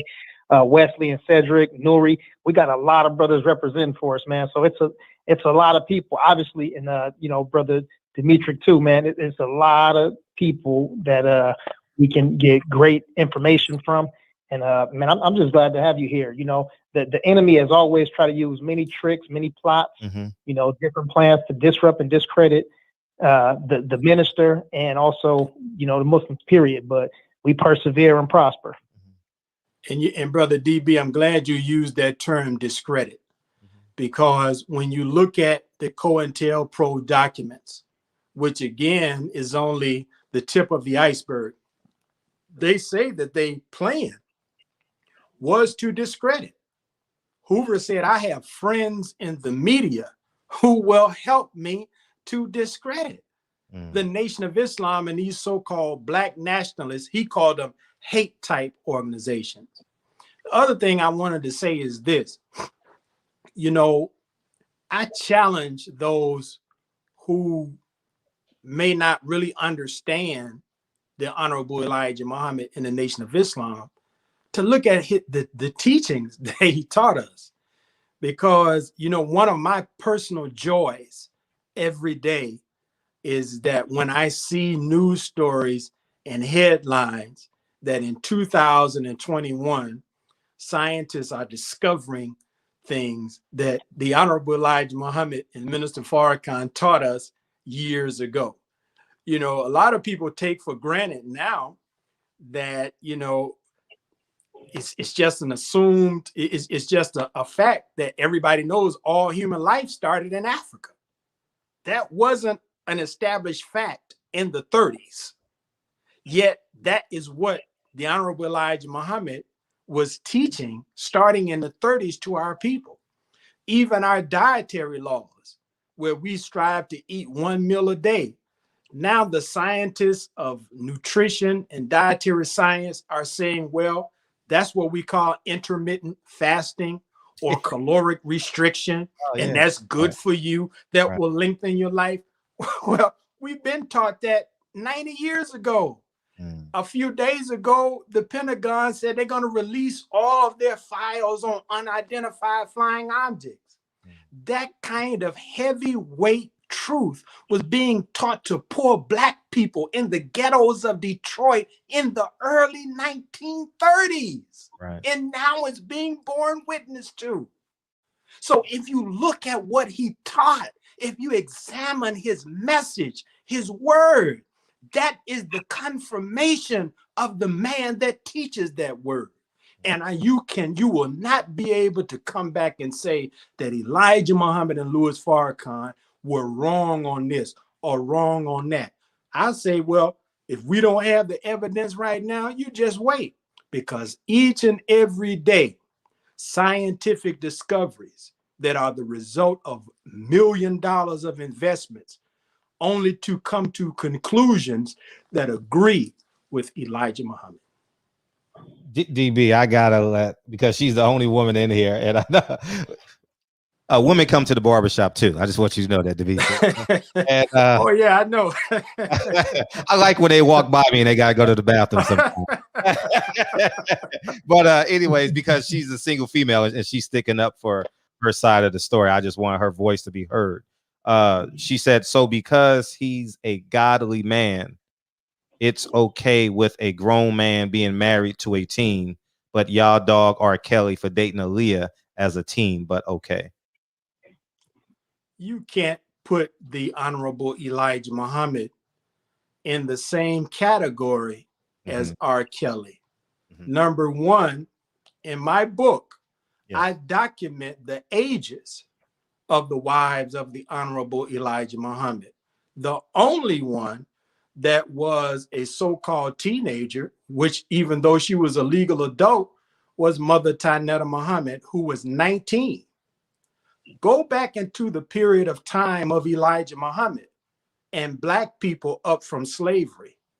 In the late 1800s and even up into the early 1900s, most of our grandparents and great-grandparents married as teenagers. There is a phenomenon that many in upper echelons of power are concerned about today, and that is the phenomenon of delayed, where they've come up with these terms, they come up with these terms, but they are saying that young people today, their coming into adulthood is being delayed. And I noticed they even have, so you see a lot of young people say, wow, I spent the whole day adulting and I'm tired. Well, that's because 100 years ago, people who were 16 and 17 were getting married, starting families, buying land, building homes. So you got to look at what happened yesterday in the context of yesterday. You can't look at what happened yesterday in the context of today. The Honorable Elijah Muhammad was not some low-life, sleazy man that was interested in having sex with women. The Honorable Elijah Muhammad is, and he was and is, a divine servant of Allah, a messenger of Allah, a messianic figure among Black people in America. And at a certain point in his ministry, he was commanded by Allah to do what Prophet Muhammad had done, which is to take on wives to produce children. Had he been some type of person like these entertainers, and I'm not R. Kelly's judge. Let me say that. I'm not his judge. But I have to draw a line when we want to compare a divine man with a man whose life's work is merely in the field of entertainment. And we all know, you all are out there in Los Angeles.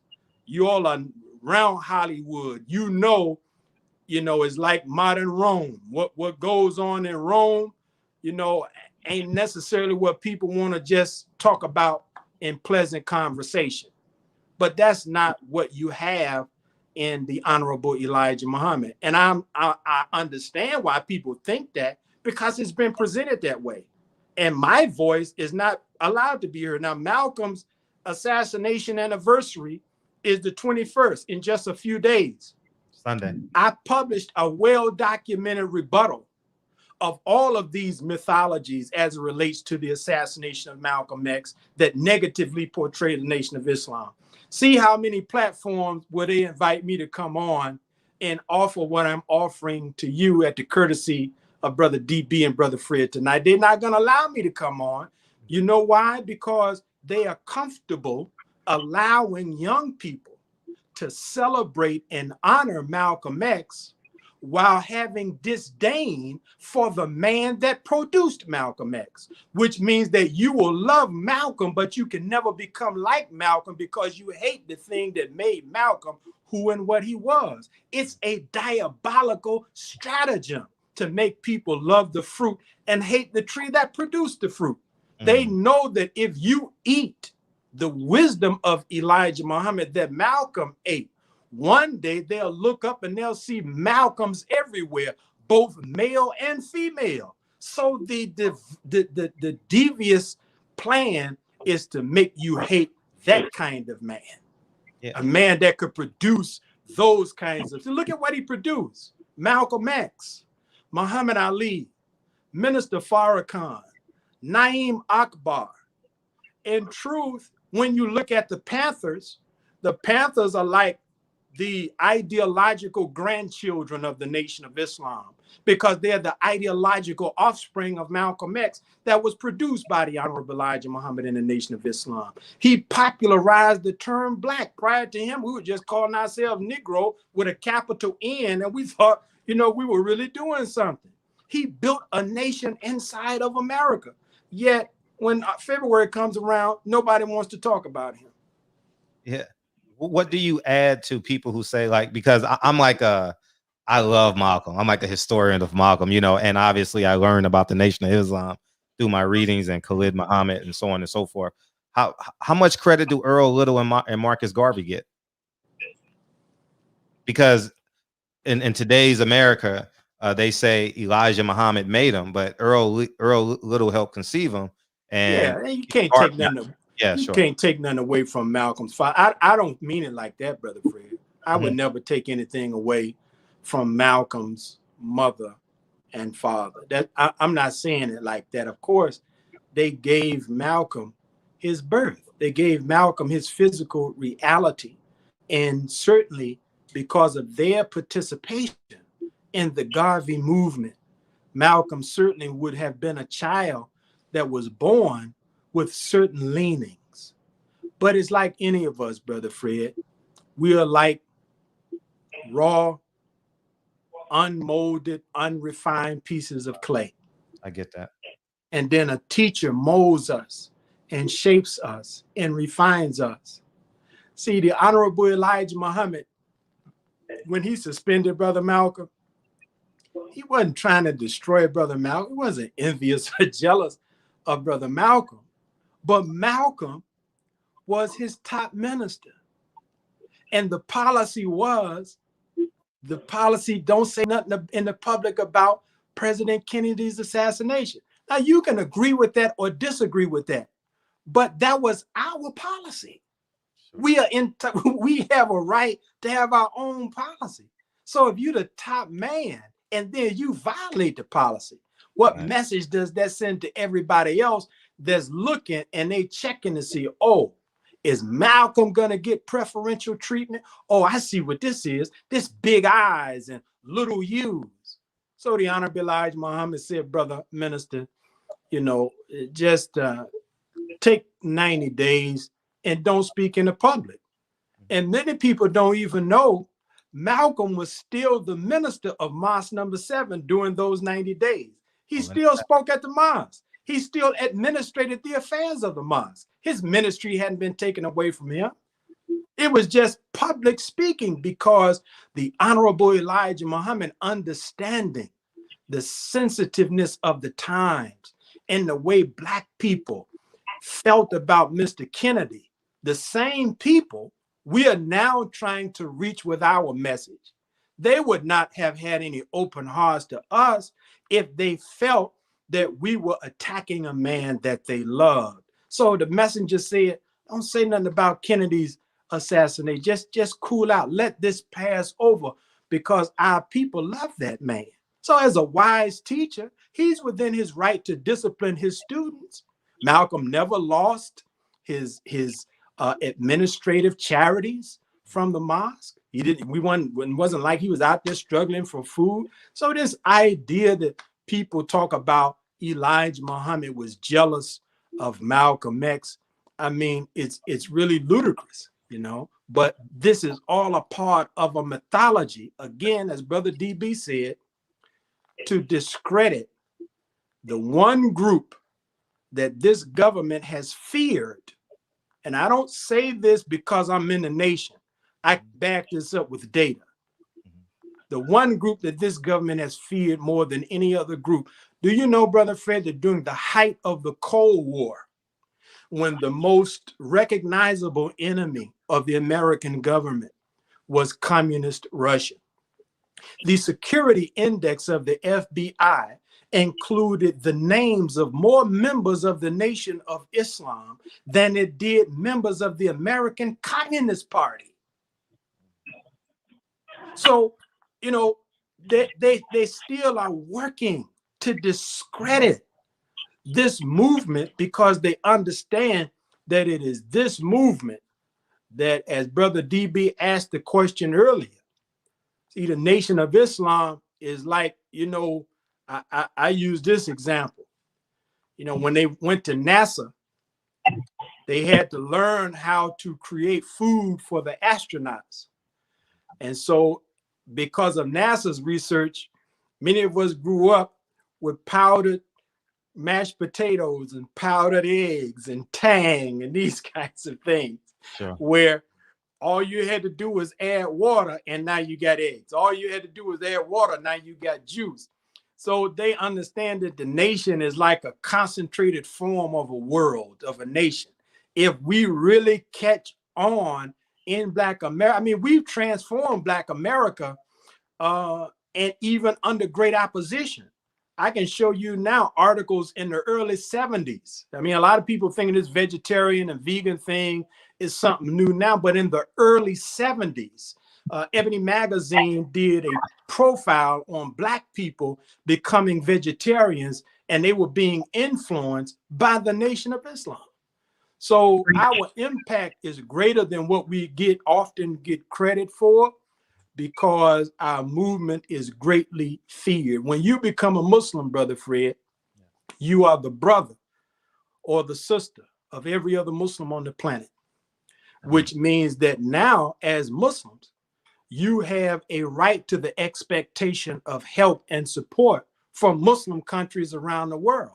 So for America to allow Islam to become predominant inside of America's borders is problematic in terms of foreign policy, because many of the nations she has identified as enemy nations, these are Muslim nations. So those of us who are Muslims, oftentimes we have this double bullseye on our back because we are both Black and Muslim. We are hated for our Blackness, and we are hated because people see us as allies of foreign governments who just happen to be Muslim. So I just really wish that the misconceptions, I don't ask anyone to believe what I believe. I'm not interested in forcing my religion on anyone, but I do have a passion for us getting the facts of history right. Whether you like Elijah Muhammad or not, tell that's the truth. your business. Tell the truth. But if you know the facts, I believe you'll fall in love with him if you know the facts. But the facts that support the man have been omitted from the court of public opinion. And so the court of public opinion only has the narrative of Elijah Muhammad, and they'll say all of Black America's enemies. Let's keep it real.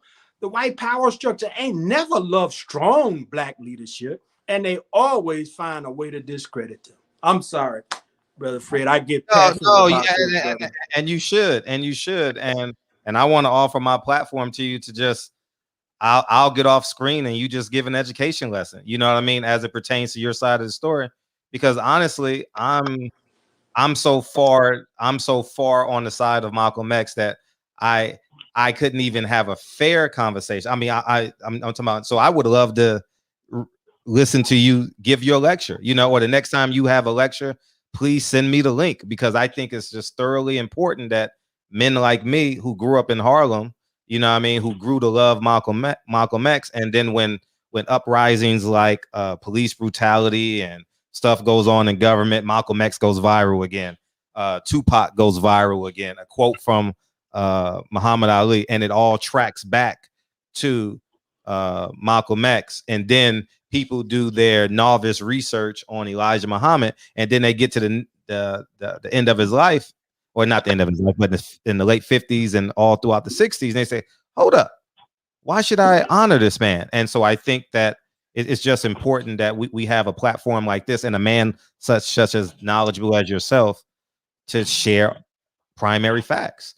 And I say this all the time, like, all I care about is the truth. Like, and we spend a whole lot of narratives in the barbershop because we have egos and shit, right? You know what I mean? In the comment section, and we normally do call-in. So next time you come back, we should do call-ins because there's people who disagree with you and there's people who rightfully support you. And I think it's just important because I think the healing has, and I'm more into the healing than the, oh, it's Elijah's fault, it's Malcolm's fault. But my generation is gonna love Malcolm by far, just because of social media. You get what I'm saying? And and if they don't have the nuts and bolts of the truth, then the narrative of Elijah Muhammad will go to me, and then it's gonna go to my son, and then it's gonna go to my grandkids because they're gonna learn their history. You get what I'm saying? So I think it's just important that men like you.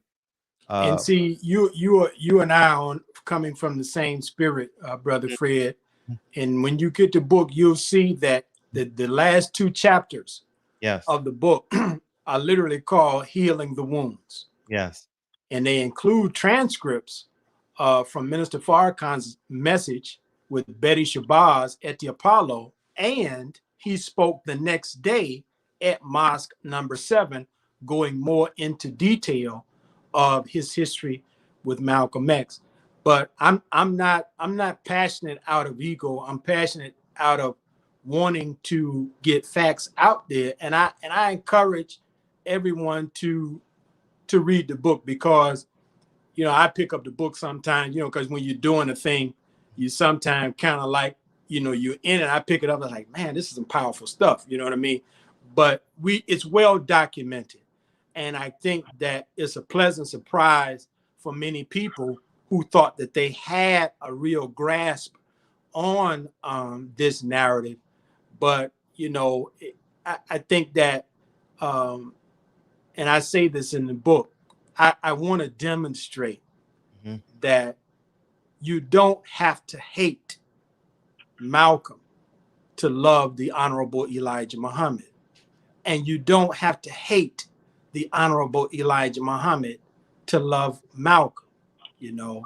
And I think that, you know, for me, coming up like a lot of us did with all kind of family dynamics, you know, it's all type of dysfunctionalities in Black families, right? And a lot of us have seen sometimes that there can be rifts and beefs between parents and their children, you know, and sometimes they're strong. Sometimes they are significant, sometimes not so much, you know, but most of the time, if there's no interference, the 2 conflicting parties, especially in the case of parents and children or siblings, they come back to reconciliation. The problem where the Nation of Islam and Malcolm was concerned was that when there were internal issues, our government, the federal government of the United States, sought to exacerbate that. They wanted to create a war to kill 2 birds with 1 stone. They wanted to destroy Black people in our movement toward freedom and independence. So they interfered. They manufactured a conflict and made it bigger than what it would have organically been. See, in Islam, Brother Fred, if there's a husband and a wife who are having problems, if they go into a separation, no one in the community is permitted to interfere. You can't sit back and say, man, that sister look good. I hope her and that brother get a divorce, and then I'm gonna put my bid in. You know what I mean? A sister can't say, oh, wow, they on the outs. Let me try to slide in. Let me whisper in his ear and tell him to leave his wife, et cetera, et cetera. In the Islamic community, the goal and the hope of the whole community is for reconciliation. So everybody stays out of it. No one is permitted to interfere, because when you have a breach in a relationship, if there are third parties whispering in this ear and that person's ear, something that could have been reconciled becomes irreparable damage. And so you can see in my book the transcript of when the FBI literally came to Malcolm, seeking to recruit him to become an agent against the Honorable Elijah Muhammad during his suspension. We show what they were calling the FOI leadership, claiming that if the Honorable Elijah Muhammad came to New York, because the Honorable Elijah Muhammad came to New York in the summer of '64. And so the FOI leadership was being given messages that if you come, Malcolm's followers are going to kill the Honorable Elijah Muhammad. So here is this outside interference creating this charged atmosphere. I agree. But in the final analysis, you want to blame the nation. And here's the funny thing about it. This is the real funny thing about it, right? So let's just say, ain't nothing I could say that could convince you that the nation wasn't responsible for Malcolm's death. And so now you don't want to have nothing to do with the nation. Pause for a minute and reflect over all of the leaders, American leaders, that Americans have killed. Yet you hardly ever hear anybody say, because America has killed one of its own leaders, I no longer want to live in this country. I no longer want to be an American. I just want to get up and leave because they killed their own. No, you get up every day, you barbecue on the 4th of July, you go and you work your job, you ride down to the beach, you happy to be in America. You say, well, at least I ain't in some third world country where we can't watch no TV. You see what I'm saying? So it becomes this double standard that I would argue is, albeit still rooted in the popular Black self-hatred that many of us are beset with, where it becomes easier for us to believe negative things about other Black people when something bad happens. I posted on the internet, this is funny, I posted on the internet that a brother had put up a picture of the Panthers, Malcolm, Garvey, and Hoover. And the caption was, about Hoover trying to take down Black organizations. And I said, brother, it's amazing that over and over again, COINTELPRO is painted as though, the Panthers were the ultimate target. Yet the documentation states that there was more labor in terms of the man hours worked by agents, more money, more time, and for a much more protracted duration, the Nation of Islam was the target. And some brother commented to my comment, well, what about the Muslims in Newark that killed Malcolm? And I'm like, how is that even relevant to this conversation? It's kind of like, when we talk about police brutality, and then some Black person says, well, what about Black on Black crime? No, wait a minute. Black on Black crime is an issue. We can get to that. But right now, let's deal with the enemy who really facilitates even Black on Black crime. I tell young brothers in the prisons all the time, brother, be careful. Because it ain't just the Nation of Islam and the Panthers that are infiltrated. Bloods is infiltrated. Crips is infiltrated. Folks is infiltrated. People is infiltrated. All of the street organizations are infiltrated. And the net result is brothers end up killing each other. So Dr. King said this as I put a pin in it. They were asking Dr. King, he was speaking to the SCLC. And at a certain point, they were saying, well, Dr. King, what about the violence in the cities? The young people, they just burning down their own cities and such and such and so and so. And they was all in a huff over the youth, setting fires and riots and everything. And Dr. King said this. He quoted Victor Hugo. Victor Hugo said it like this. He said, when darkness is created, crimes will be committed. He said, the guilty one is not the one who committed the crime, but the one who created the darkness. He said, a white power structure have created darkness in the ghettos of America that are the precipitants and the antecedents of crime on behalf of Black people. So when you have a government that is infiltrating and working to destroy Black organizations, yeah, you may have a brother that pulls the trigger, but who are the one that created the situation in the first place? That's where we have to get to as a people, because otherwise we end up continuing to see one another as enemies. And I argue, as the minister has argued, we need one another. We need the Panthers. We need the Moors. We need the Masons. We need the AKAs. We need the Baptists. We need the Jehovah's Witnesses. Right. We do not, as a people, we don't have the luxury of being disunited. Right. So let's find a way to unite. And once we get to freedom, if we want to rehash some of our old disagreements, we can do it on the other side of freedom. How about we do that? Do that. That's better, man. Hey, you got one more question for him. I got one more question. We'll get you. I know you're gracious with your time. Agents are everywhere. That's right. Isn't that the truth, man? You know what I mean? DB? Yeah, man. I got about 50 more questions. Come back. We're gonna have them back in May. Is May enough time? Is May enough time? Is May good? Sure. May? Yeah, we can. I mean, if you want to come back before then, if you have an opening, yeah, we can do that. Oh, yeah, we do. Oh, yeah. April. Yeah, for sure.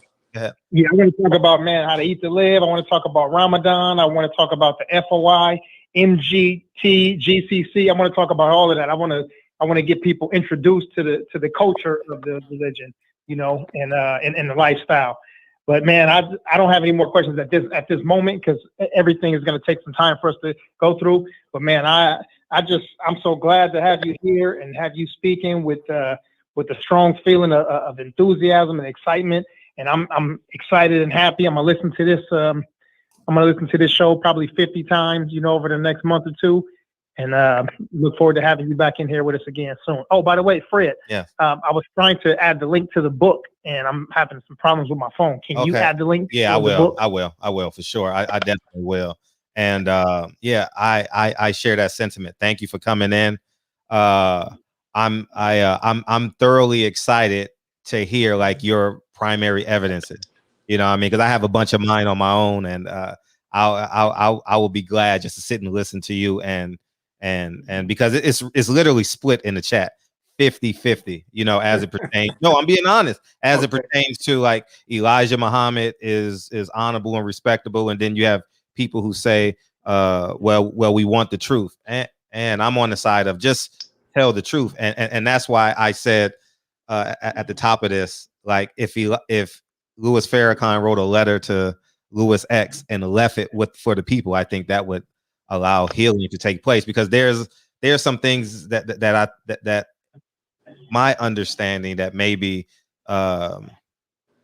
Louis X knows that hasn't been said, you know. So that's I may be wrong. I may be wrong, but I would hope that I'm wrong, you know what I mean? And that would be I was just saying this, Brother Fred, you know, I really appreciate your sincerity.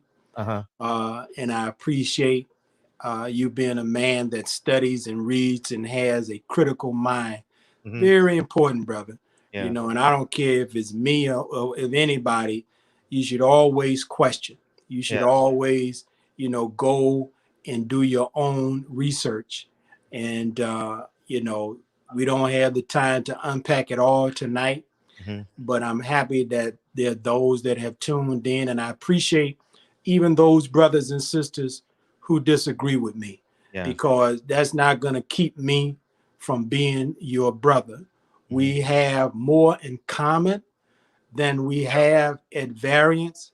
And sometimes you come to find that it's in the work and in the labor of trying to help our people that our disagreements actually evaporate, because we begin to engage with one another around issues of common concern and interest. And that's why I want to see us go, because, you know, we can argue ideological things all day long, but if we are committed to do what we can to help our people, then, hey, man, I think that that's the way forward for us as a people, because otherwise we are just doing the bidding of our enemies, who are really, really happy. You know, I don't want to make the enemy happy. No, we can't. I when I grew up in the church, Brother Fred, they used to have a saying. They say, I'm so glad that the devil is mad because he missed the soul. that he thought he had. So I get happy when the devil is mad, and he's mad when we don't fall for the traps that he's laid for us. And so I'm all about that. But I would love to come back. Thank you. I'm get glad into the book. Yeah. I appreciate you sharing your platform with me, brother. Much success to you and to your family. We're gonna grow together. Yes, sir. Yes, sir. That's right, my brother. That's right. And thank you for coming in. And we'll open up. Can we open up next time you come? We'll have to open up the phone lines. Sure. That surely be all. I didn't know you were gonna stay for 2 hours, or else I would open up the second hour to the phone. But yeah, thank you so much. And thank you, my brother. Stay warm, stay healthy, and I look forward to buying your book.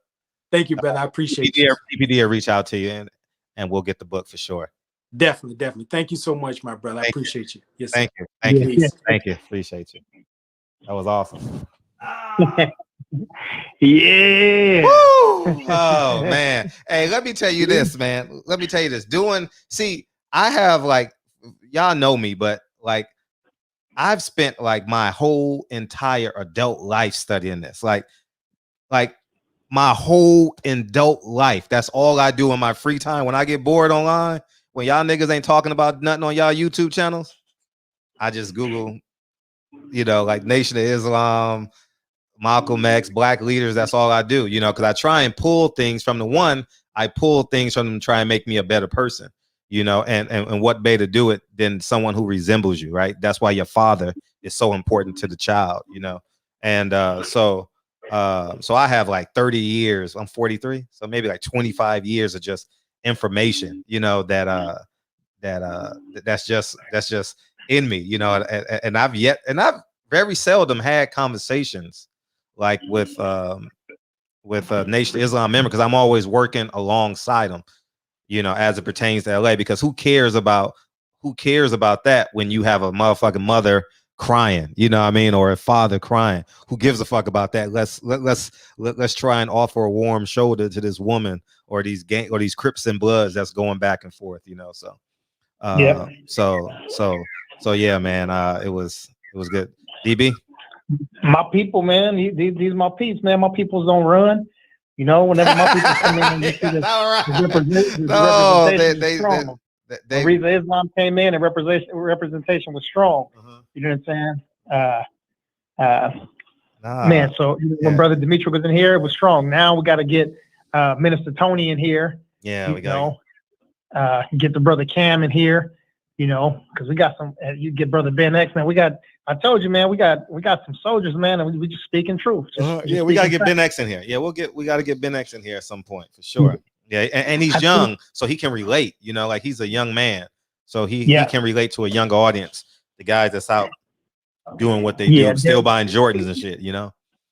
Exactly. There was I can't remember. There was one of the two of the questions, and I was laughing at you because I'm like, you had an answer, but you were like, nope, that's not the answer I want. What? Let me ask you again. Oh, go ahead. Are you talking to me? Yeah, you. Oh, go ahead. I'm sorry. Go ahead. I can't remember exactly what they were, but there was a question. I think one time I asked, and then you asked again. Oh, I asked the same same question? Did the same thing. You asked the question, and then you asked your own question again. Oh, okay. You should. Even though it was answered, because it was like, in your mind, you're like, this is not the answer that I wanted, though. So let me ask again and see if you would change your mind. And oh yeah. I think I remember. I think I remember. Yeah, I think Reggie caught that too. Like, hey, listen, or somebody said it there. It was like, yeah, that was the answer. Like, that's what the answer is. Also, too, you got to realize too, man. I think it's the PBC one. Say it again. No, I was telling Young World. I think it's the PBC one. I forget the name of it. What's the PBC documentary of Malcolm X? Fred, what was the name of the Malcolm X doc that spoke of how clean his body was after his death and how we ate and lived? That was what's the name of it? What's the name of it? Just Google Malcolm X and PBC. I mean PBS. It'll pop right up. Yeah. It'll pop right up. Damn, just threw me off. I forgot what the hell I was saying. You always do that, man. I know. Shit, I hate that. That's why. So my pet peeve is not really just to be cut off, but it's cut off because I can't remember what the hell it was there, because I'm paying attention to what you were saying about the documentary. I could have waited for 30 seconds. Yeah, that was less than 30 seconds. But yeah, Alicia, You were the only woman in the chat, so I had to get your question off just because it adds some balance to the show. You know, where we just going down this alpha male road. You know, so thanks for sticking in with us, man. I know it's what 2:14 in North Carolina. Thank you so much. You know, for hanging out with us tonight. I'm opening up the phone lines. You staying on, Dr. DB? Professor, man, you're very, very welcome, Dr. Professor. Let me see, Hustler Slim, Kenneth Johnson, let's see, Andrew, Charles, Terrence Bailey Sr., Birdman.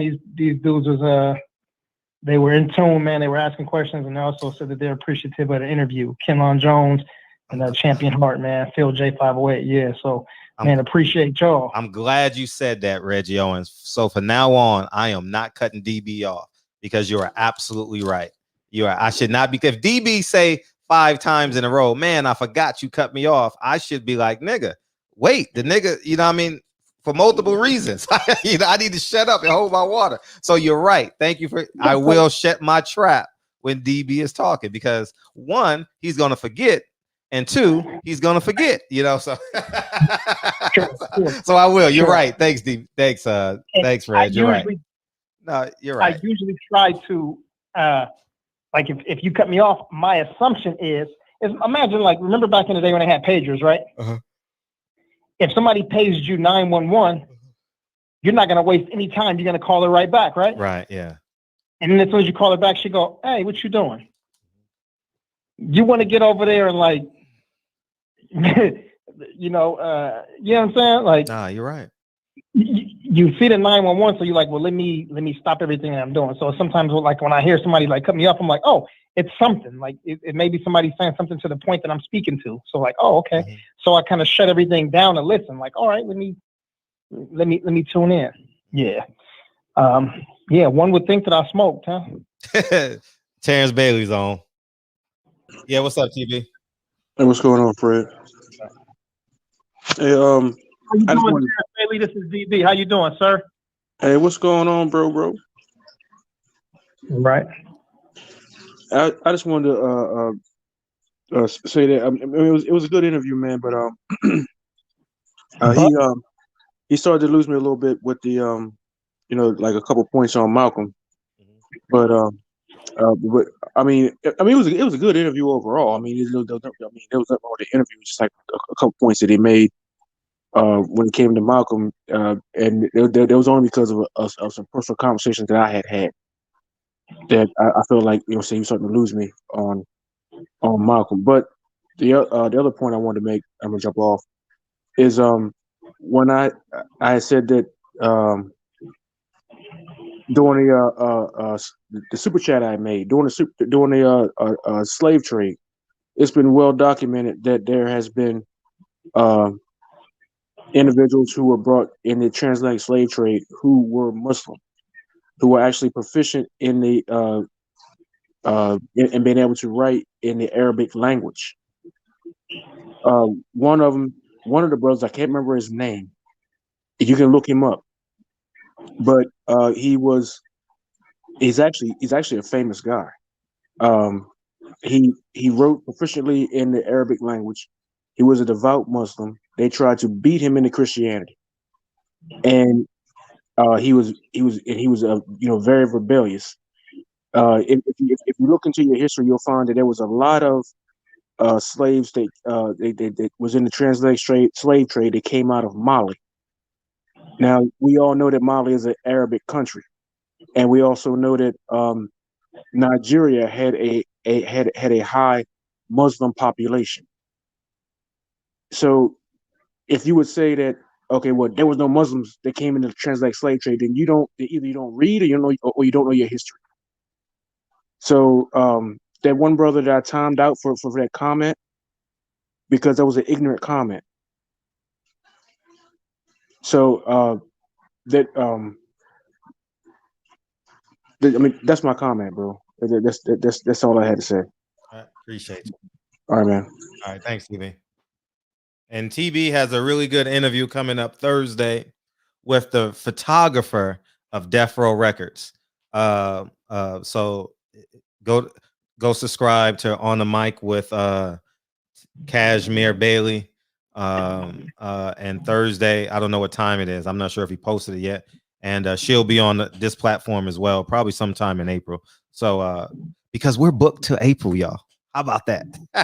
So, shout out to PPD. That should be a pretty good interview, but yes, I'm just clowning Terrence Bailey. Oh, we just will call him Terrence Bailey. I'm just clowning him. Oh, I know. Oh, but okay, I got it. Hey, the interview on Thursday, but yeah. So we got H Money beaming in. H Money, what's up, H? What's up? Yo, what up, Fred? What's good, man? Hey, yo, Fred, listen, man. That brother sat over here and lied on Malcolm X. Point blank, period. We all know the truth about Elijah Muhammad. Got your secretaries pregnant, underage females. They wasn't his wives. Those wasn't his wives, Fred. The man lied. And then he mentioned Prophet Muhammad, peace and blessings be upon him. Aisha was his wife. Fuck wrong with you? Stop coming over here lying. And then Mike Weary, the fake in the fucking chat, blocked me for asking a question. You a bitch ass nigga. Talking about, first of all, niggas act like they really care about black people, but how many fucking times I got blocked for no reason? How many times motherfuckers in here hating on me and I'm a fucking black man, nigga? Fuck wrong with y'all? Y'all niggas some fake ass niggas. First of all, bro, the man straight lied on Malcolm X. Lied. Elijah Muhammad was jealous of Malcolm X. That was Malcolm X that built up the nation, that did all those speeches. That was Malcolm. Where was Elijah Muhammad? In the back. While Malcolm X was doing all of the work. And yet, got seven females pregnant that was underage on this R. Kelly shit. Elijah Muhammad ain't gonna celebrate no motherfucking Elijah Muhammad. He did good and bad. Let's talk about the bad. Fred. 7 women. And he didn't take care of the kids. They came to Malcolm and told Malcolm, Elijah Muhammad ain't taking care of our kids. He ain't doing nothing. Deadbeat father. Deadbeat. Fuck wrong with y'all, nigga. Better put some respect on Malcolm, nigga. On God. Yeah, nigga, I was on Crenshaw debating the Nation of Islam when they was selling bean pies and shit. I was on Crenshaw debating them, bruh. I know they military trained and all of that. Y'all niggas worked with the fucking CIA to kill Malcolm X. Let's talk about that. What's his name? Demetric Muhammad? Whatever the fuck your name is. Well, you gotta be respectful to him, man. No, he better be respectful for Malcolm. Yeah, finish this, Fred. Hang that shit up. Yeah, he better put some respect on Malcolm. Straight up, bro. Straight up, Fred. That's all I had to say. And unblock me because these moderators, they don't even need no fucking wrench. Want to wrench to time out another black man acting like the fucking police. Appreciate you, H-Buddy. Appreciate you, bitch ass nigga. Appreciate you.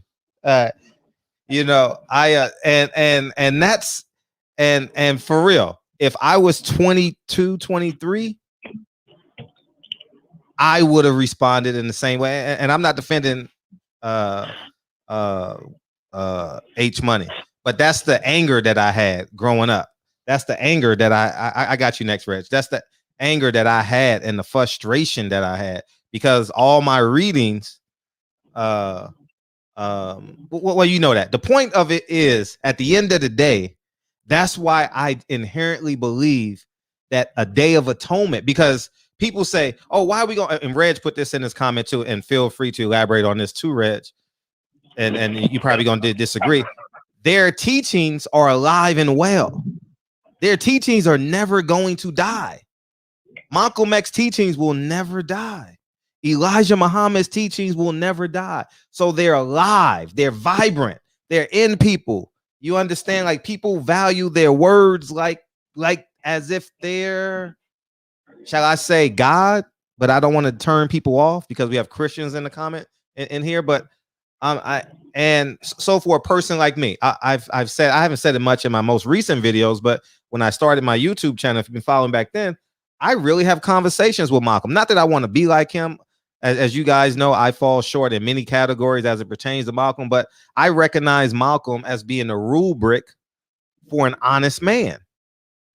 You understand? Like, not because he's followed Elijah Muhammad, not because but I just recognize him as just being an honest man. And I've gone through phases in my life where I was a dishonest man, where I lied. And now I'm in a space in my life where I just the truth just feels so good to me. You know what I mean? Like the truth just, you know what I mean? I just like purging the truth. If you don't like it, you don't like it, you know? And if you beat me up because I tell the truth, it's okay. I can go buy another $7 shirt from Walmart, you know what I mean? And throw the other one away. So I know that he's coming off with venom, and it's hard to digest because we just had a man on here who was telling his truth, telling his truth. And Elijah Muhammad's teachings have value because it inspired Muhammad Ali. It inspired Demetric Muhammad, and the list goes on and on. So I think that's important. That's why we get the core to the truth. I think that it's important. I don't. People gonna say, oh, 1965, 1975 for Elijah Muhammad, 65 for, if I'm right, 65 for Malcolm. The skew or a lot. Reg, go ahead. Oh, you on this side? How'd you go on this side? How did that change? Oh no, this is the regular side. Okay, but my brother, I gotta speak with my brother H Money, man. H Money, man. We always getting these talks, man, and about the way you come off, man. Hostilities, even in disagreement, you don't come off at nobody like that. Especially a dude who comes in here with wisdom, respect. He probably wouldn't respond to you with the same level of energy when it comes to your disagreement. That ain't the way you handle disagreements. And that's what we've been talking about. Matter of fact, that's the reason why I dropped them videos I dropped. It's the fact that H Money ain't the only one who does this shit. A lot of people take these hostilities towards disagreements.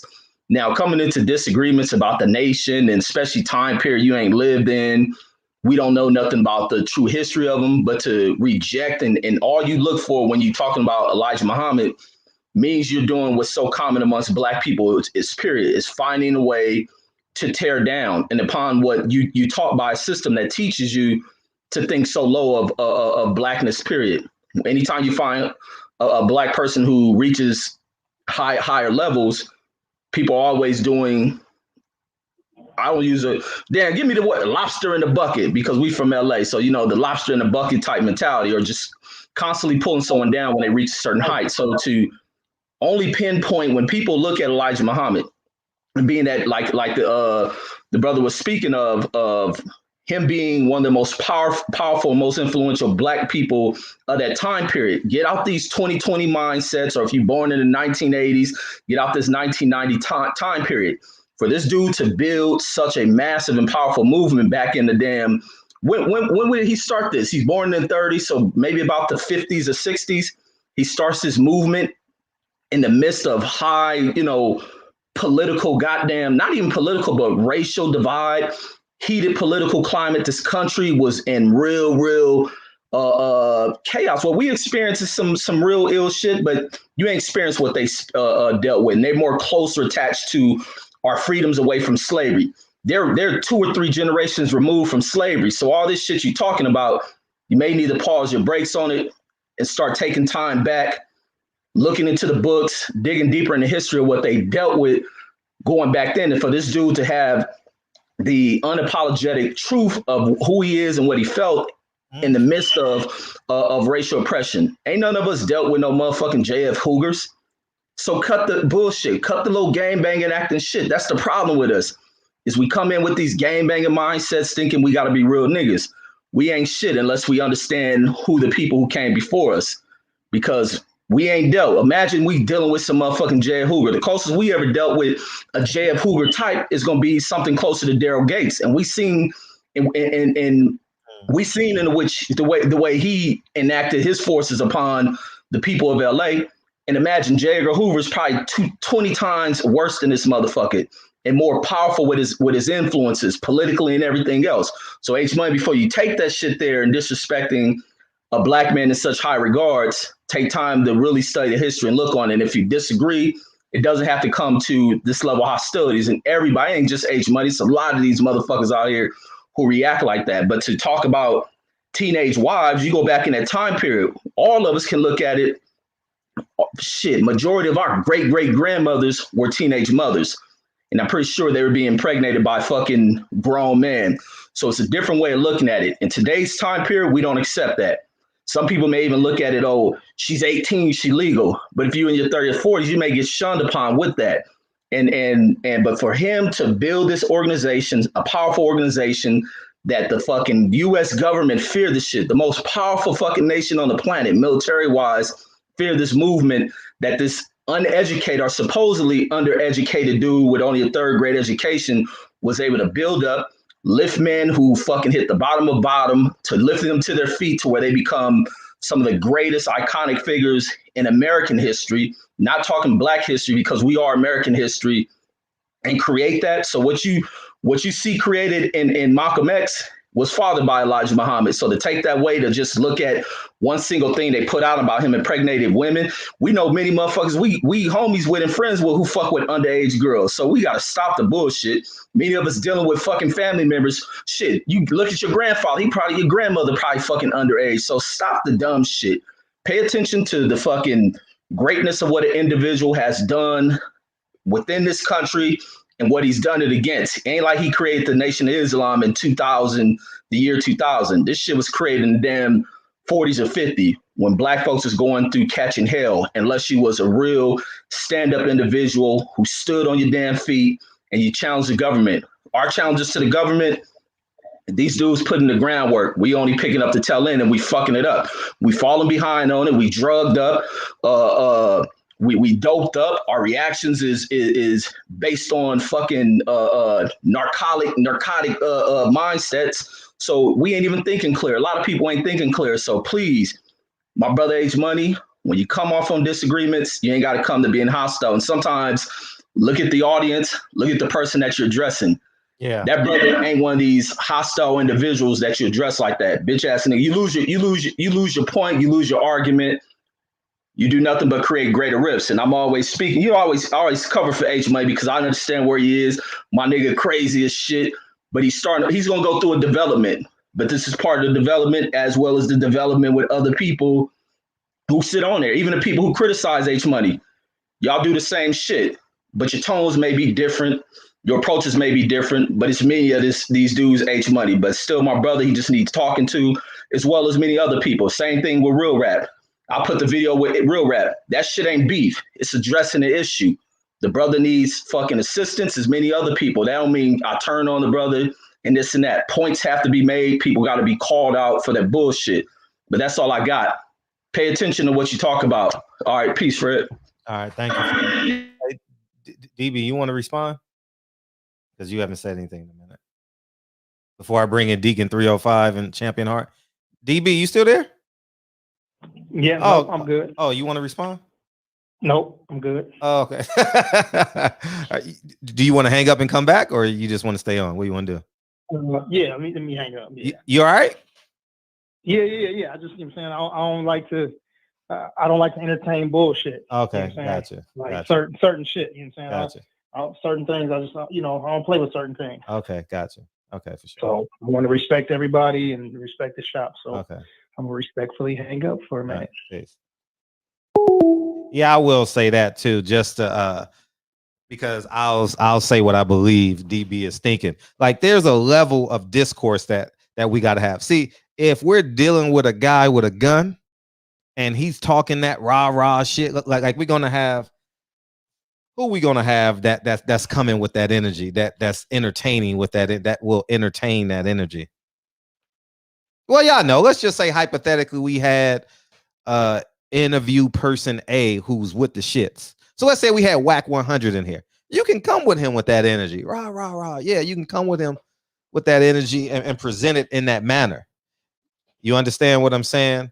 But if you're dealing with a gracious man such as Demetric Muhammad, he came off very gracious. I would say ask your question. Ask your question and let him answer it.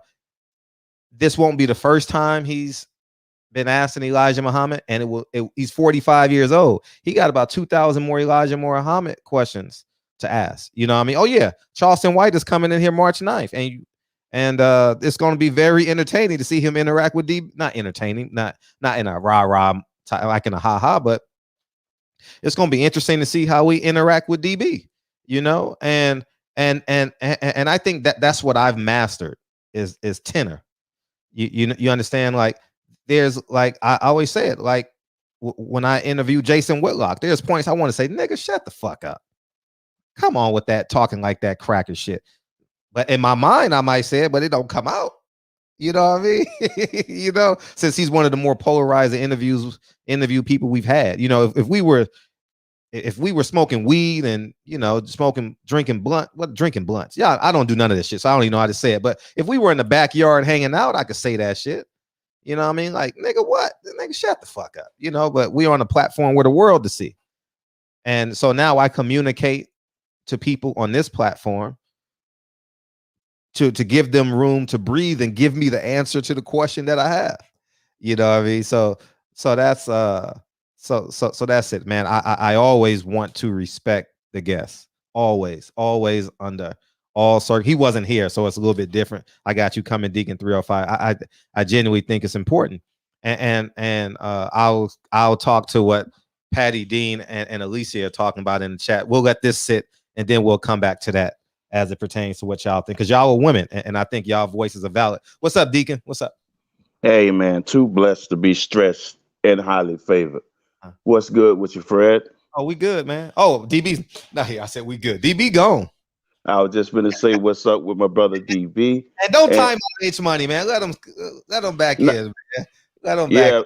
I time him out, man. Yeah, that's the nephew, man. Please don't do him like that. We got, I mean, that's why I think, and not think, I think I'm saying I think I know that all of you guys and all of the queens are very necessary, not just to the shop, but to the world over.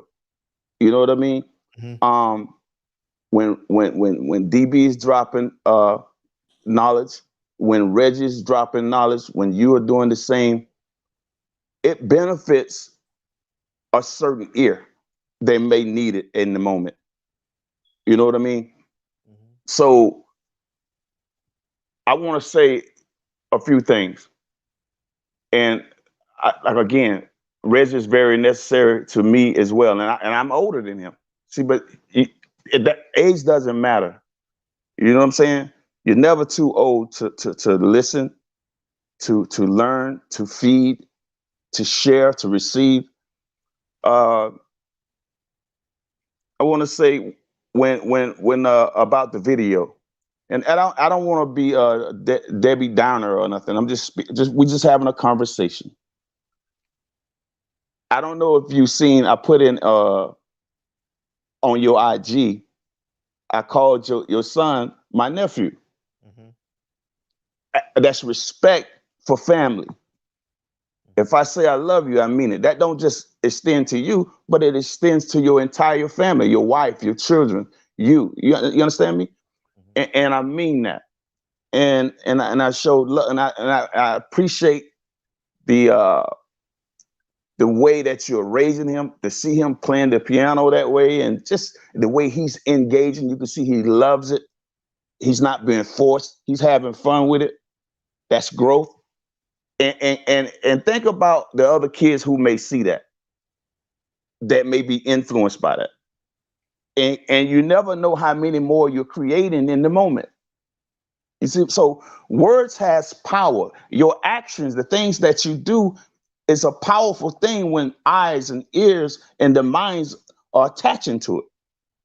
So to say that, to go, I want to, talk about my other brother. When we have, like Reggie say, if we got differences, we can do that. We can air that as men. It shouldn't be an issue. I always say, if I'm wrong about anything, I can stand a straightening. I'm grown. Y'all, I want y'all to check me when I'm wrong. And if I can't handle that as a man, then I don't think that I ain't deserve to be called a man. Mm. You see what I'm saying? So for me, if me and you have any issue, Fred, I guarantee you, I'm not going to ever turn that and point that energy towards your babies. That's not in me. Because guess what? I have babies. I got grandbabies. I know how I'm gonna flip when it comes to them. So if I want that same type of respect, I got to extend that to you. So we got to start being able to even if you don't love a man to the point where you respect that man, give that man the proper space. Don't come in that space if you know you can't be respectful, because it's easy to turn a small thing into something very big. I'm saying this from lived experience.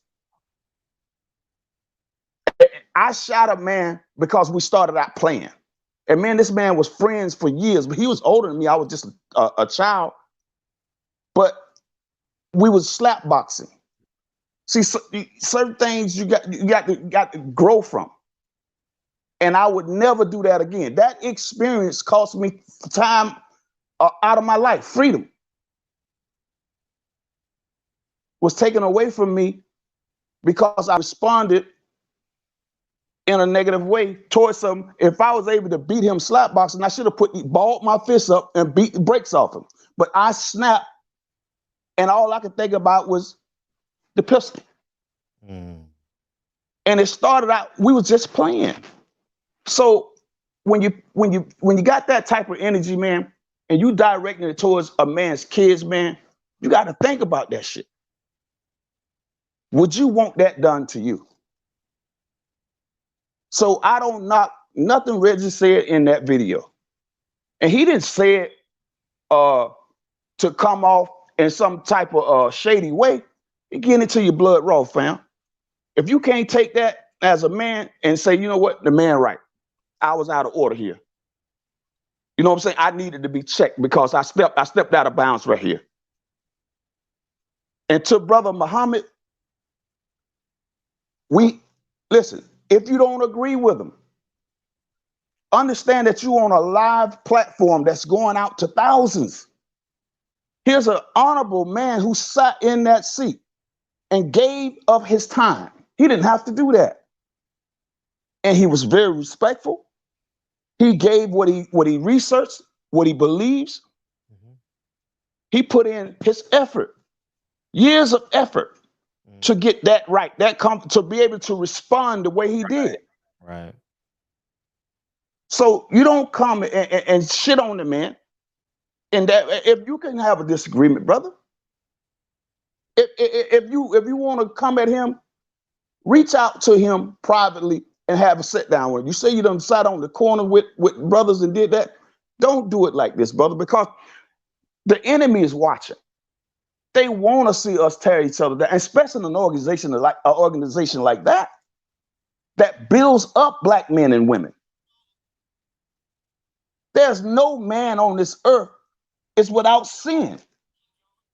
There's no man on this earth is without fault. We are all flawed people. There's no real, true, honest John out here. Even our best heroes are flawed. They have gotten better in time before they expired or whatever, but they still was flawed people. But they tried to be better men. They tried to be better women, better examples, especially when they had a megaphone for eyes and ears and minds to attach to. They understood that what they did, they might not have understood who they were in the beginning, but as we grow, as we go through life experiences, like I told you, started out playing, turned into something. I could have took that man's life. Thank God I didn't. Because me and that man we was close, man. We was real close. We were friends. And we started out playing, and it went from 0 to 100. So we want to be careful, family. That's why I always, when you hear me, I say, man, brother, I'd rather put out a positive energy. I do that more than anything. I'm going to tell you how much I love you, because you know what? I want to gravitate towards that. I want that energy to be. I remember a time when I was coming up, family, we used to say, what's up, my brother? What's up, my sister? You know, talks like that. It turned from that to, what's up, fuck nigga? What's up? All this old, you know what I'm saying? went from my brother, my sister, to the most negative thing that we can call one another. How you think we're gonna find love in each other when we calling each other? These supposed to be words of endearment, calling each other F niggas and all this. That ain't love, brother.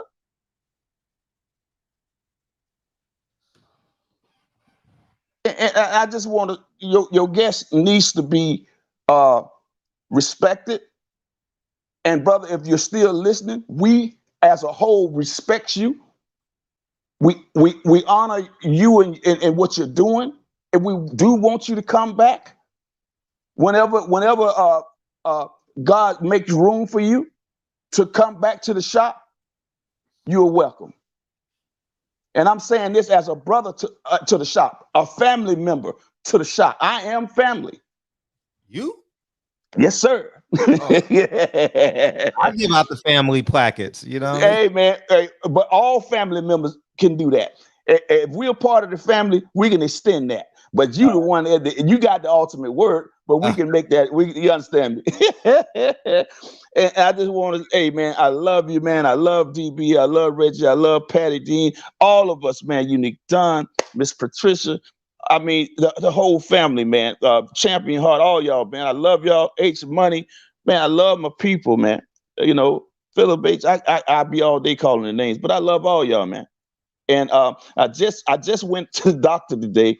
I text Reg. He ain't hit me back. He probably was busy, but yeah, I had to go take my COVID shot test today because they changed my my surgery date from the 25th to Thursday.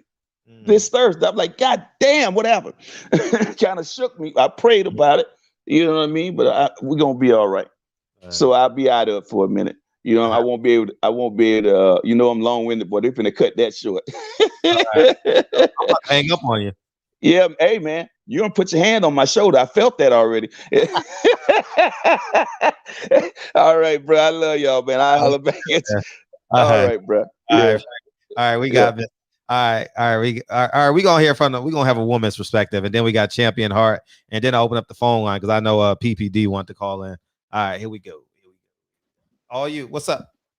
Hey, how's it going? Good. Okay. I said if I knew you were gonna read the message, I would have worded it a little better. Oh no, but I figured you were the only woman in the chat, and I was like, you should hear your voice, you know. Okay, no, so I just want to piggyback off of everything that was being said in the chat. So my standpoint of people in the chat saying, oh, okay, well, you know, back in the day, our grandparents used to date younger kids or get married and then they get pregnant. That's completely different. Besides you having kids with young girls. And for men to even make those type of statements and you have daughters is absurd to me. Like, there is no way that I would let a man that's 20, 21 look at my teenage daughter and I'm okay with that, you know? So I don't know. That's my perspective of it. He's done great things, but I feel like if we are going to crucify someone else that we consider a pedophile for doing the same exact things, we cannot hold him to a higher standard because he's considered godly and he did so much great things, you know, outside of R. Kelly, who we were basically, you know, trying to make that comparison with. But I don't know. I don't feel like there should be this upholding of making it okay of what he did compared to the people in our generation that are doing it. And it has nothing to do with our grandparents used to get pregnant early and get married early, because at majority of those times they were around the same age. My grandmother was pregnant early.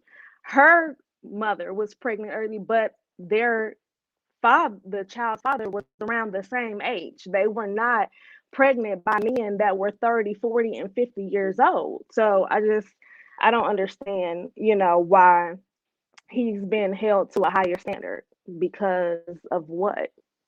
It's nasty. I'm sorry, it's nasty. But I mean, I won't disrespect the man or, take away anything that he's accomplished and what he did for the Black community. I would never do that. But if we are going to talk about R. Kelly, for white people, the Pope, Jeffrey Epstein, if we're going to talk about these people, like, why is he different? He did the same exact thing, messing with younger women. So I don't know. I just want to understand that better. So I don't know. I didn't like Reggie's comments of saying, you know, kids were doing this or our grandparents was doing this when they were younger. But you're not going to have that same stance if a grown ass man is coming at your child, at your daughter. You're not going to have that stance, and it has nothing to do with generation after generation. Like, it's just, no man should be okay with a older man approaching their daughter and having sex with their daughter and getting their daughter pregnant. Like, I don't know. How do you feel about that? Like, you have a daughter, Oh so yeah, no, definitely. No, I agree with I agree with the premise of an older man of age is it consensual sex? I don't know. I yeah, don't understand that. I don't understand that, but what I do, I'm definitely on the lines of that. You know what I mean, as it pertains to that. And that's why I started when we went down this road. I don't know if you were here in the beginning, but I said that's why I hope, because regardless of how you feel about it, until the end of time, there's going to be men who hold Malcolm X in such high regard that they would. I mean, like, Malcolm X is revered as like a human god. yeah, Elijah Muhammad is revered as a human god, and there's nothing that we can do about it to change it. I just think that if we want these two entities to work together, we have to start from the core of the problem, and the core of the problem starts from November 22nd, 1963. So we have to start talking about that. And excuse me, now I'm talking about JFK, but obviously the kids came prior to that. We have to have these type of conversations. It's so, people gonna say it's unimportant. I think it's as important as you serving your God to most people in the hood. Like, all right, when you go to prison, so I hear, the first book you read is the Quran, the Bible, and autobiography of Malcolm X. That's what I hear. I don't know if it's true or not, but that's what I hear. And if she was 19, she wasn't underage. I agree with you. But if but it you've hasn't been confirmed what her yeah, actual age yeah, was. it hasn't been confirmed too. But if you read the primary evidences of Clara Muhammad, you know, you can see the last years of her life she lived with a broken heart. You understand? So my teachings say. So I mean, my evidence is here. Say and so I think there's duality in this. There's duality in it, and I think it's just important that that like as I told Demetric, I think it's just so important because I don't want Louis Farrakhan to leave us without having that conversation, because he talked about the Apollo situation, but just 7 years ago he was just talking about how Malcolm X was a traitor. You understand? So I think it's you can't revert backwards. Like, Right. we have to have these conversations, and let's keep it a buck. If she was pregnant at 19, I mean, just some real nigga shit. You don't have, more often than not, you don't get pregnant the first time you have sex. So let's just talk in real time and have honest conversation. It might have been 18 and a half. I don't know the answers to that, but I have read documents from Clara Muhammad and how she was heartbroken. and she passed away in 1972, and I and Tayanetta, she was, Muhammad, and I saw her on stage with Louis Farrakhan, as it pertains to that, and she talked about how Malcolm X wanted her to tell her side of the story. I know of all that. I'm just talking from a man, like from a man's perspective. From a man, just be a man. Like in order, see, DB and I we understand decorum. We understand what's the bigger picture. So even though we have our core differences as it pertains to this subject, we know the bigger picture is for all of us to get there, right? And I think like people like H Money who will go off the cliff, as it says, because he changed cool. he changed his thumbnail to Malcolm X today.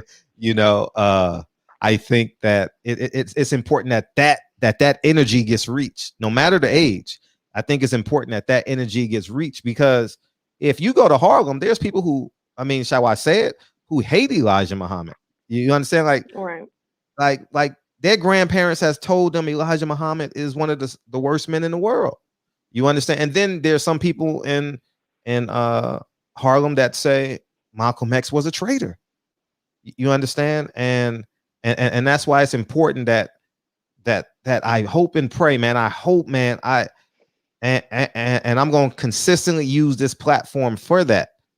Is that I pray that Louis Farrakhan deals with this, because I think it's so important. It's the 17th. It's the 17th. Yeah, it's Huey P. Newton's birthday. It's James Brown. It's Michael Jordan's birthday today, February 17th. Huey P. Newton, Jim Brown, and Michael Jordan. Shout out to them. And I think it's important, because I was once a young man that was willing to argue and fight over situations, but now I'm more into the truth, the truth and the bigger picture, and how we can heal. Use the truth to heal, not to divide. So that's where I'm at.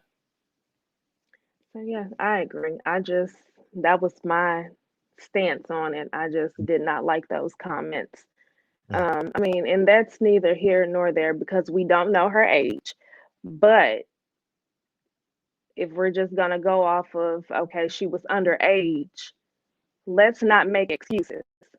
And let's not make it seem like it's that crab in the bucket type mentality that we have to tear another Black person down. No, it's just calling a spade a spade. And if we're going to do it to a certain group, or as he say, we can't compare R. Kelly to Elijah, but why not? If they're both doing the same thing, But I'm not saying as far as like he was out here, just doing that all the time. How they say R. Kelly, yeah, it's just. And then I seen some comments saying, I don't know who the person was, but they were basically saying, well, like if your parents did that, you would be okay with it because it's your parents. Like you wouldn't go against something that your parents did. No, like it's like my father coming and bringing a 18 or 17-year-old girl. I'm gonna call him on his shit, because that's gross. That's disgusting. I'm not gonna say, oh, because that's my father, I can't condemn him like I would do any other man in the world. Like, no, that just doesn't make sense. So that's my only thing on that. I don't have an issue with anything else. I'm not being disrespectful, because, like I said, he's done some great work. So I don't want that to tarnish his legacy and make it where, he's written off in history of not being talked about like they do Malcolm X. But let's not make it seem like he was this perfect person and we're going to let these big things, because if she was underage, that's a big thing. We can't let that just go to the side as if it just didn't happen.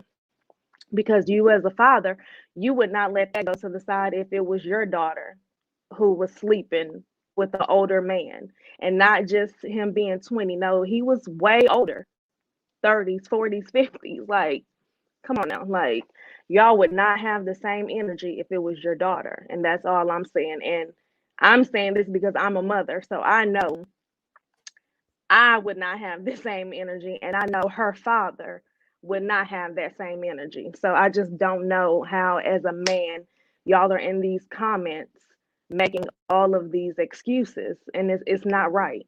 And I don't know if it's because of the double standards, because it's glorified for men to let their young sons talk about sex or being sexualized. Like it's okay for Boosie to say he let an older woman give his child head, and men are saying, "Oh my God, that's Right. so tight." Like, no, that's not. It's gross. So I don't know if it's just a double standard of men just being okay with that, but that's my stance on it. That's all I have to say. I will go back in the chat. thank, But, thank you. all right, Appreciate you. thanks. Mhm. All right, peace. All right. Let's get the women's perspective. PPD wanted to call in. Go ahead and call in, PPD.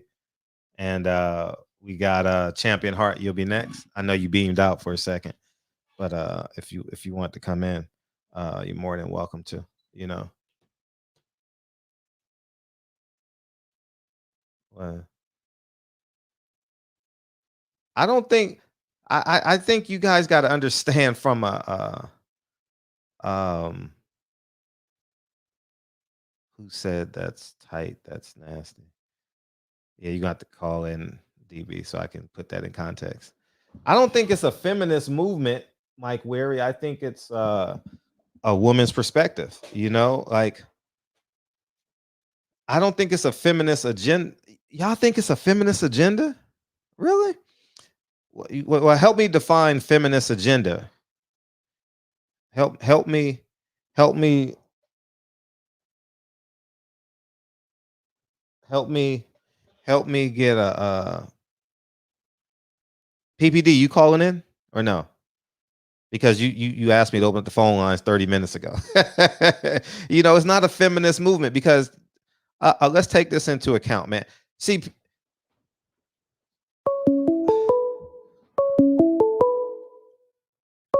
hey, what's up? Hi, Hey. hi everyone. So I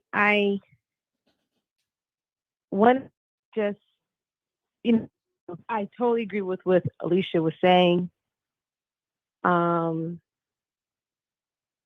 Because you don't want things to have a double standard. And even if we speak about the fine line between 18 and 19. Now, if you have a daughter and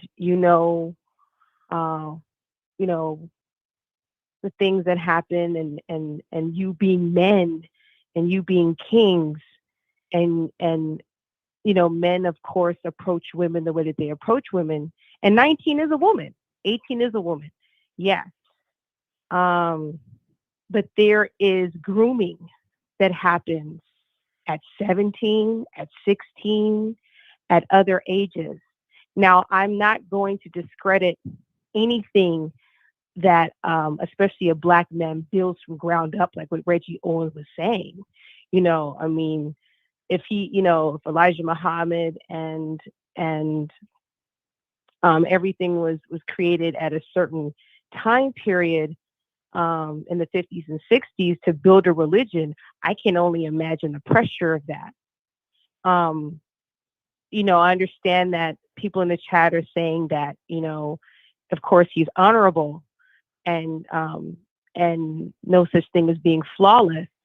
My thing is, if you are sleeping with girls under the age of 18 or seducing or grooming or trying to speak with them and then sleeping with them at 19, that's interesting to me. And if you have a daughter, just really think about that when she hit that 17 and she starts talking to 21 and 20-year-old men or men in their 40s. I just want you to feel that, because I know a lot of you guys got girls, but they ain't hit 18 yet. And women evolve, girls evolve.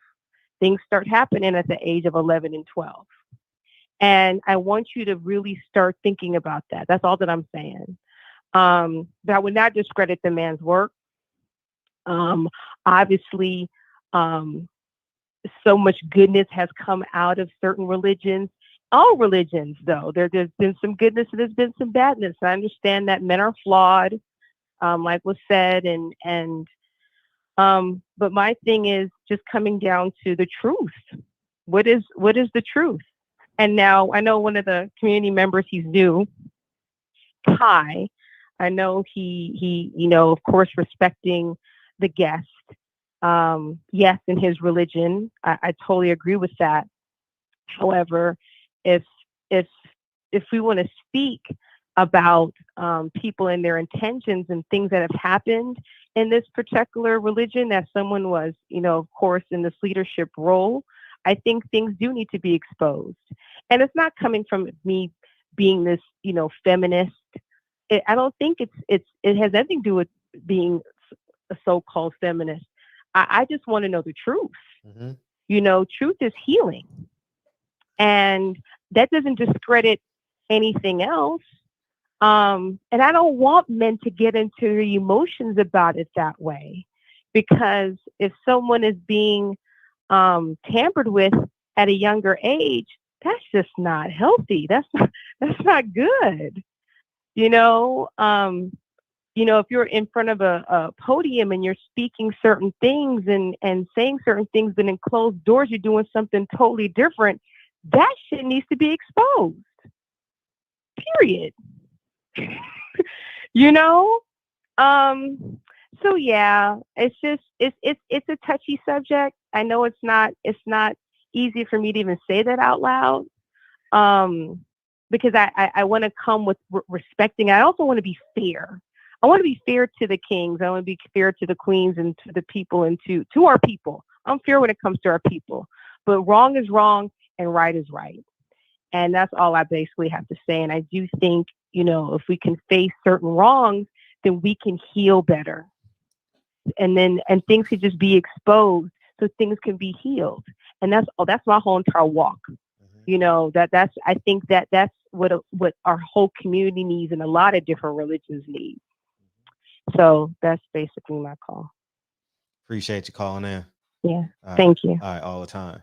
And so someone in the chat said Ishmael Muhammad. I've reached out to him and I gave him my email address and we had like one correspondence and he hasn't responded back to me. So feel free to bring him in. If you know Ishmael Muhammad, feel free to bring him in. I think it's important. I mean, I got you next, TB. Hey, what's up, 202? Okay, yeah. I'm all up in the chat. I just want to respond to the guest. Yeah. Yeah. So, what was her name again? What's her name? I want to get her name out so I can directly respond. Alicia. Okay. So, if we're going to and Patty Dean. I'm sorry. There were two women. There were two women. Yes. Okay. If we're going down to this narrative, if we're going down to this, these can of worms that's been opened up since this is on the table, let's just put everything on the table. Since we're going this way, since we're going to put a man's flaws out, let's put everyone's flaws out. And let's see how many of our hands are clean. Come on. Shout Miss Patty Dean and Alicia. What's her last name? No, that's fine. Just continue. You good. Okay. Yeah. So let's put y'all flaws out there. Let's see how many skeletons y'all have in y'all closet or anybody y'all personally know. Let's see it. I dare either one of y'all will put that out there, would y'all? No, of course not. Of course you wouldn't. Of course you wouldn't dare. Of course. So just cut the crap. Nobody's hands is clean on this earth. No one. I don't care who you are. I'm not excusing what the Honorable Elijah Muhammad has done. I'm not going to excuse that shit. I'm not excusing it. I'm not one of the people that's just going to turn a blind eye to it. But let's just cut the crap with this, okay? Just cut it. Cut it out. Cut it out. I'm tired of people want to direct this stuff to people who've done good things and want to say, hey, let's just focus on this. No. There's way more problems going on in our community and in this world that should be focused on. This is where the energy we're putting on about. This is what you come up with. You got to be fucking kidding me. This is what it's focused on about. Everyone knows about that situation. Everyone does. But you don't think the Honorable Elijah Muhammad, when he goes into the next life, isn't going to have to answer for that? Everyone has their time. Everyone. Yeah, but there was collateral. I'm going to use there were collateral effects that happened because of it. So now you got factions. There's multiple factions of Muslims in America. You know, so that's why I get that. But my thing is this. If we're going to put another man's no, that's a different topic for another day, in my humble opinion. The reason why I say that is because we're dealing with the task at hand, right? And we're not national leaders. We're not leading millions. And like I said from the top, Elijah Muhammad will never die on this earth. Never. He's going to be teaching. I mean, even if you just adopt of Eat to Live, you know, or I forget the name of the book, but yeah, you get what I'm saying.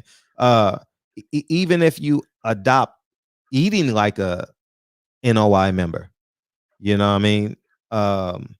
Or you have the ability to articulate information like a Malcolm X. You understand? Their teachings are going to be here forever, you know, and there's I just think that we should just drop the subject, honestly. I think it's better for everyone involved because this doesn't need to go to the subject. We all understand that what he did wasn't good. No one's out there right mind is going to say, yeah, that's great. It was good stuff. No one. Do you ignore it or do you just hear? So do you ignore it? Do you ignore it or do you? I'm not saying I'm going to ignore it. No. I'm asking the question. Do you ignore it or do you deal with it? I'm not saying I'm going. No, I didn't ask that question. I said, do you ignore? You got two options. Do you ignore it or do you deal with the situation? Well, how do you deal with the situation if the man is gone? He's gone. Yeah, what do you want to grab him up out the where he? Yeah, and put him on trial. Yeah. I think there's levels of there's freedoms that come with it. The same way we want reparations, the same way we want America to admit their sins, the same way you want a man just got out of jail for 68 years. They released him. That's a sign of forgiveness. Thank God Jack Johnson, Deontay Wilder went to the White House on behalf of the Jack Johnson family to get him pardoned. So there's let me put this super chat up here. There's just and that's it, you know. Yeah. I just think it's I just think it's right, really cool. Just unfortunate that this has come to pass and that this has been like basically the focus or the focal point. I really think that it shouldn't have gone there. I don't know. But you gotta understand the pain that people are carrying because of this. It's generational pain. It's not like if you lived in New York, people have these conversations every day on every corner in Harlem. Every day. People playing chess at 145th Street Park. Every day. This conversation. I know we in LA. The Nation of Islam dominates. Malcolm X didn't walk through South Central Los Angeles. He don't really have a strong footprint in Los Angeles. But in Harlem, in New York, oh man, I'm gonna be honest. Yes. I'm gonna be honest. I just think that it's best for all of us that we just move on from this. Honestly, I really do. There's nothing that can be done. All we can do is talk about to each other of what not to do. Of what he did, don't do it. Teach our sons, don't do it. It's that simple. All right, that way it affects generations in the future. Look, I've known grown men in the past that have tried, and I warned them, look, man, that's a young woman. Leave them the fuck alone, or someone's gonna make you pay. Someone's gonna make you pay. If not in this life, guess what? In the next. That's just my belief. Mm-hmm. I'm not one of the people that just turns a blind eye to it unless they just forget it. But let's be honest, no one's hands is clean. I know you said that already. All right, man. Appreciate you. We get repetitive. Let's change the subject. All right, appreciate you. Appreciate you.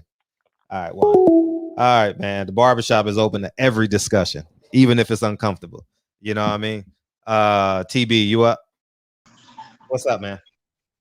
Hey man, look, I just want to make a quick announcement, man. Remember we had the family of Daniel Merritt on the show? The young Deacon's family, the young brother that got murdered. Yes. And I had his mother on. Remember that? Yeah. Well, there was a young lady that has come forward as a witness. Oh, beautiful. Yeah. Wow.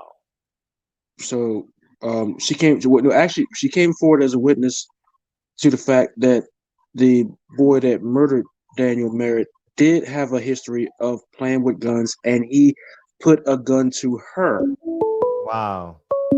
And pulled the trigger. Mm-hmm. Hold on 1 second. 253. Wow. Wow. He pulled a gun on her and pulled the trigger. Mm-hmm. And it said that he did the same thing to Daniel. Mm. And but the gun went off. Jesus. Killing him. Wow. But he did the same thing to her previously. And she's willing to testify. And she hit me up on Facebook.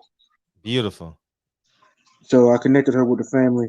Well, let's bring her on. So they'll have they're gonna have links on your platform, right? So she'll have a link to her story. You know what I mean? Yeah, start sharing it. Well, she hit me up in private messenger. I didn't. My Facebook, I basically only use it to upload my videos. Mm-hmm. And she got in touch with me. She saw the video on YouTube, and then she got a hold of me on Facebook. She cross-referenced it and got hold of me on Facebook. And I had just started a Facebook because I had deleted my previous Facebook over a year ago. So I started a Facebook in order to coincide with the channel. But the case has been picked up by the DEA. For what reason, I don't know at this point. But the case has been picked up by the DEA. So that's developing. But I need people in the barbershop to go to the channel and go to that particular interview and get the Cash App for Daniel Merritt's family, because they still just put the link in the chat. Well, I have to go to the video and get it myself, so I just let everybody just go to the video and get it.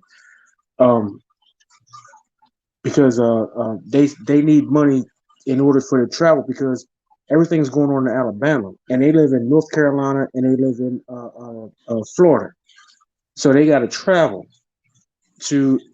I think it's Alabama. They got to travel, and they got to have hotel, they got to have travel and lodging and board, and food. So need everybody to donate to the Cash App.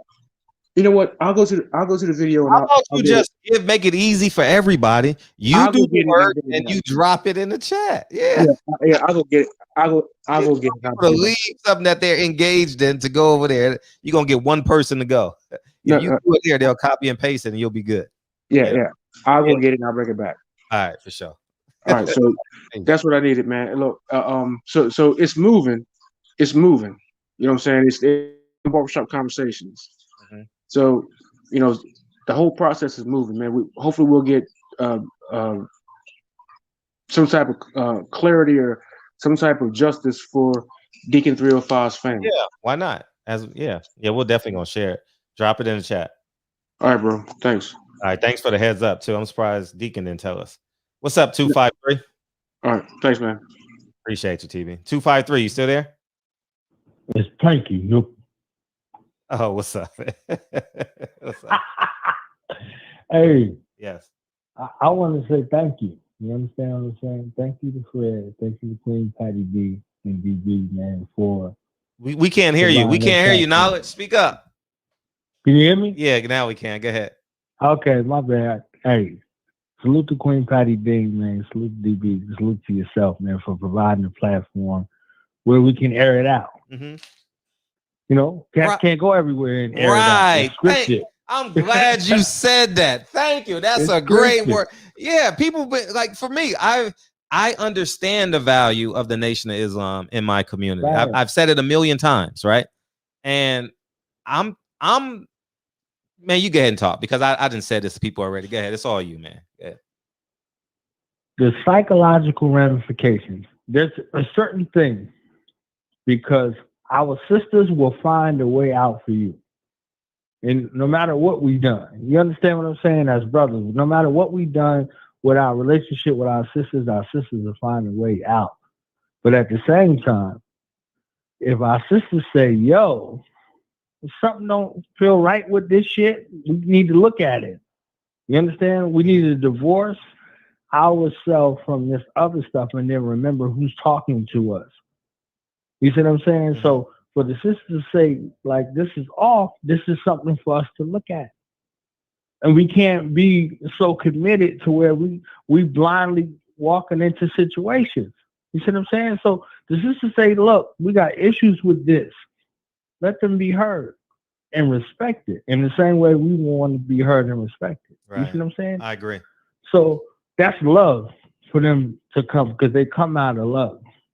But at the same time, they ain't coming with no BS. This is a painful situation that caused a rift in regards to people's loyalty. Right. And I'm telling you as somebody who's soldiered in them ranks. I'm not talking to you from a perspective. I understand that when you're dealing with people in organizations, you got to deal with organizational politics. In order for somebody to be a guest on the barbershop, they had to get clearance from their superiors, and there's a fine line on what they could talk about and what they can't talk about. So we got to, understand organizational politics and how that hierarchy works for whomever appears here, wherever they come from. Right. You see what I'm saying? Mm-hmm. So the same credence need to be in regards to what our sisters are saying. Our sisters are saying like, yo, and same thing you saying, somebody need to come explain this shit. Like this shit don't make no sense. Make it make sense for us to have an understanding. Not coming with no fluff, with no cover over. If it's wrong, it's wrong. How can we address it and how can we move forward? And how can we look at the women and the daughters and the nieces and the aunties in our life with clarity? You see what I'm saying? Instead of justification, because I heard a bunch of justification. I didn't hear no true understanding. You see what I'm saying? So once it gets there, that's a situation that needs the most concern. Everything else is good. Everything else we can see, that's great. But this right here is something that needs to be said. Something that needs to be evaluated. Something that needs to be looked at. And something that needs to be atoned for. You see what I'm saying? Yeah. Because if it was wrong, it was wrong. And it was from organization to organization that comes with us. It's shit we got to atone for. So everything can't be an accusation. Some shit got to be founded and we got to deal with it. So once it's founded, we got to deal with it. So that comparison was a great comparison. You see what I'm saying? They're like, oh, we're not about to do. Come on, man. Stop. This is what it sounds like to anybody else who not entrenched. We ain't drink the coffee or the Kool-Aid. We on the outs looking like that shit looks suspect. It sounds even more suspect. So help us deal with it so we can heal from it. Otherwise, it look like a cover-up. You see what I'm saying? Yes. And especially if our sisters are saying it. That's the thing where the credence need to be going to. Because we done this for too long. You're like, no. So when you want to lose distrust in your family, let your daughter tell you something and you tell her to go sit down somewhere. You can forget about it forever. Wow. You see what I'm saying? Yeah. You want to lose trust in your family? You want to have a divide? Your daughter loves you. She's looking to, the father in her life and say, "Hey, this happened." And you tell her go sit down somewhere. Oh no, you know, your uncle, blah blah blah. Like we start doing that shit. 8 out of 10 times that happens. So predators is allowed to lurk and roam because we done dismissed our daughters who came out of the pureness of her heart to disrespect herself and be vulnerable, and then we told her to go sit down somewhere. If it happened, it happened. We're supposed to be the adjudicators to take care of that. You see what I'm saying?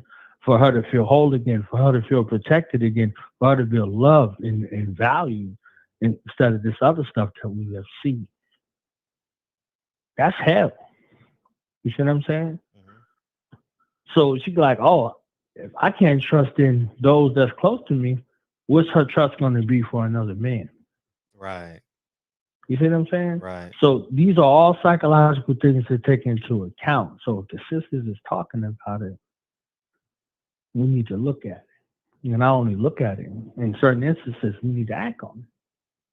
You see what I'm saying? Mm-hmm. So I just wanted to share that real quick. Shout out to the barbershop. Shout out to you, Fred. Shout out to Queen Patty Dean. Shout out to my brother DB. You understand? Great show, as always. And this is the place to air it out. Yeah. Okay? I'm glad you said that. It is. And yeah, it is. Thank you. It is. I'm going back to the chit ass. Appreciate you, man. Appreciate you, man. And he couldn't have said it better, man. This is the place to air it out. It's illogical to use modern mindset on the past. Sports to GOAT. It's illogical to use. What's up, man? What you got? Hey, what's up, brother? Hey, what you got? Man, I was in a bad area, man. I kept losing my signal. All right. Man, that was such a feel-good call I just had. Did you hear him? Yeah, I just feel so much better. He called in and said that. It's a place to air it out. We don't have to judge every comment that's being said. Because like me, I've been holding this shit in for 25 years, man. Like I've never disagreed with a Muslim a day in my life. I've never, because they wasn't there. Right. I don't go to Slauson and Crenshaw or Sundays go to the Murray Park and say, how the fuck can you be a Nation of Islam era? No, they was born in 1992. You know what I mean? Like, man, let's keep this. Can we work together and protect Lamert Park? That's the goal this Sunday. That's their goal and objective, man. Their goal and objective ain't to defend Elijah Muhammad. They're there to promote commerce and peace, you know, and safety, you know. So and he hit the nail on it. It's a place where we can come and just let it all out because you know what I mean? So it's so air it out, man. Let's air it out tonight. Air it out because I know Malcolm and Elijah has been a part of a lot of our lives, you know, in terms of the men and women in our families and friends and circles of him. Go ahead, man. You want to say something, champion? Yeah, most definitely, man. And it's kind of, you know, piggyback off of what you said that, you know, you and DB, you all disagree on some points of this subject, but you're looking at the big picture, you know, and the big picture is, you know, we all being on one accord. So I definitely understand that. You know, I wanted to say respect and appreciate the brother Demetric Muhammad that came on the show, and he was definitely dropping some gems. Really appreciate that brother coming on. I hope he comes back because I don't, you know, I wouldn't say I disagree. I would just say that there are some things that, you know, I have concerns about, and I would like him to clarify some of my concerns. And one of my concerns is the relationship with Scientology and L. Ron Hubbard. L. Ron Hubbard was a science fiction novelist who couldn't sell science fiction books, so he decided to make up a religion.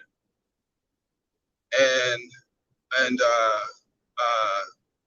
when you study his background and how he felt about black people and the things he said, it just, bothers me that there's some type of relationship there with someone like that. So, I would just want him to clarify that for me. And, he had mentioned that Malcolm was on his way back to the nation, and Nuri Muhammad said that also.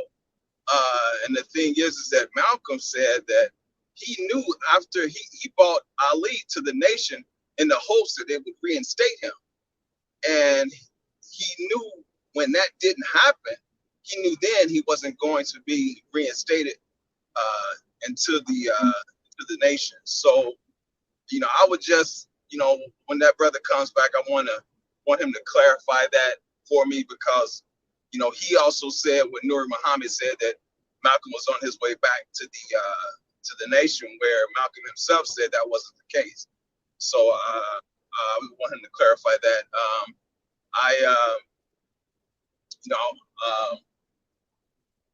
I want to say salute to all my brothers and sisters, in the chat, Deacon 305, Reggie, DB, and Patty, and everybody. We got to understand with H Money that, he's 20 years old. You know what I'm saying?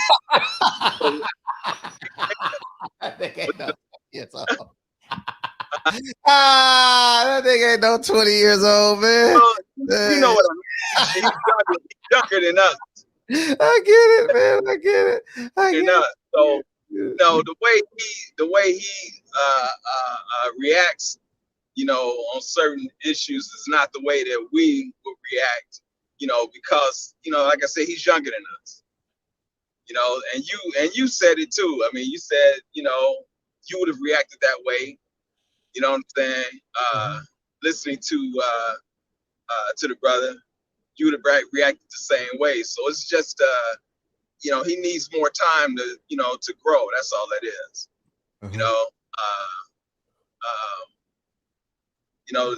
The one thing that, that I would say, I wanted to speak on the sister that came in, Alicia. I definitely appreciate her perspective, and I get what she's saying, because I have daughters. So I definitely, get what she's saying. And I appreciate her perspective. We need that, because, we can't just look at it from a male perspective. So we definitely need, female's perspective on, on issues like this, to get both sides, because you got to have that balance. You know what I'm saying? Mm-hmm. Can you hear me? Oh, I'm listening. I said, yeah. Yeah, you got to have that balance. Mm-hmm. You definitely got to have that balance. So I definitely appreciate, her perspective. There was something else I wanted to speak on, man, and I'm man, I can't think of it right now. What city you in? It's snowing. What city you in? Man, dude, man, I've been trapped in gas cheap in the motherfucker. Gas $2 or something. Man, I've been trapped in St. Louis for like 3 days, man. I'm just now rolling, man, trying to get this load where it's got to go, man. I got hit with a storm, and it was a good thing I was in St. Louis, because I was able to go to my mom's and chill, until I could get out of there. So I'm in Kansas City right now. And where you going, Dallas? No, hell no. Dallas is frozen. Shit. I'm on my way to Colorado, and then New Mexico. Damn, man. Shout out to the truck drivers, man. Y'all are real life heroes, man. Look at, man. Yeah, gotta make it happen. You know what I'm saying? What you transporting today? I got a couple of those those forklift skidsters with the it looks like a cross between a bobcat and a forklift. Okay, yeah. You know what I'm talking about? Yeah. Yeah. It's got that bucket on the front of it, and and then the fork bucket comes off. Then you got the forks. So I got a couple of those that I'm taking one's going to New Mexico, the other's going to Colorado. For sure. And Then by that time, Dallas should be unthawed where I can head back. Unthawed. Get in with no problem, man. Did you see that 140 was 140 car pile up, Dallas? Did you see that? Yeah, I saw that picture. Crazy, right? Yeah, crazy, man. You know, the thing is that Dallas, they don't have the like cities like Chicago, New York, St. Louis, where they put down rock salt. You know, Dallas doesn't prepare. Don't really, you know, they have sand, but they don't really have the stuff prepare for weather like that. So, you know, it's crazy when it happens. It pretty much shuts the city down, but it's never been this bad in Dallas. You know, usually we get a couple of ice days and it's over. You know, but they've been froze, man, for shit going on over 2 weeks now. You know, so it's crazy. You know, but yeah, man,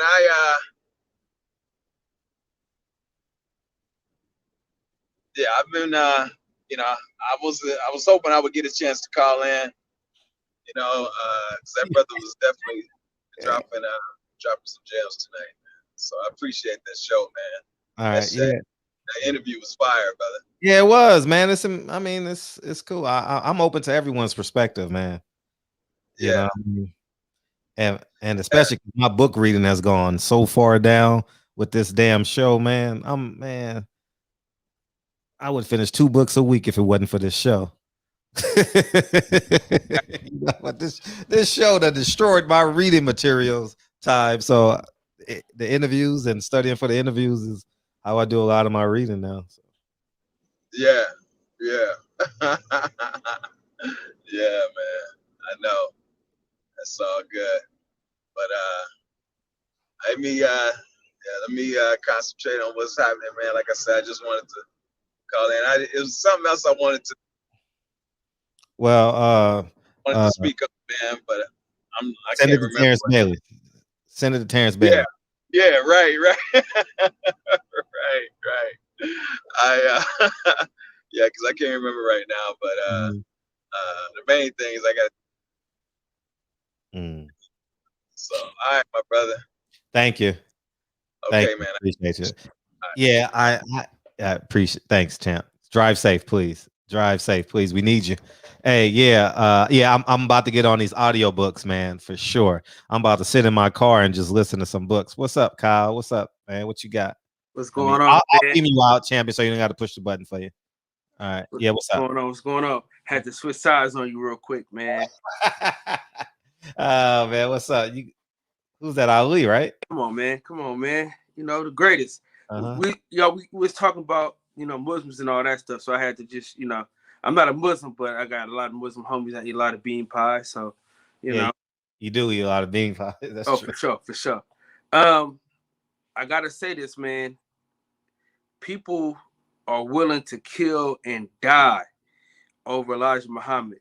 So we have to be very, very careful in what we say and how we say it when it comes to the Honorable Elijah Muhammad. You feel what I'm saying? I know H Money was going crazy, but listen, if you can't talk about that man like that. You know what I'm saying? That's like going to Boston or New York talking bad about the Red Sox and the Yankees. You feel me? That's like talking about Duke and Carolina. You really just, you know what I mean? You can't really talk like that about that man. I know a lot of my Muslim homies, they are willing to kill and die for that man. I'm just keeping it a buck. You know what I'm saying? So with that with Malcolm X and Elijah Muhammad, that situation is so different. You know what I'm saying? That situation is a different situation. Because I know people on both sides of the spectrum. You feel what I'm saying? And that is a different conversation. You feel what I'm saying? And yeah, you know, you know who I'm riding with. You know what I'm saying? You see who on my wall. You feel me? But you have to have that respect because my homeboy, his grandpa was one of the Malcolm X Oakland. You know what I'm saying? Of where I'm from, and he went again. I can't talk about that on camera. We'll talk about that off wax though, Fred. But they're willing to kill and die for this man. So let's just be, in the words of the great philosopher Frederick Hawthorne, let's be cognizant of how we speak about that man. You feel me?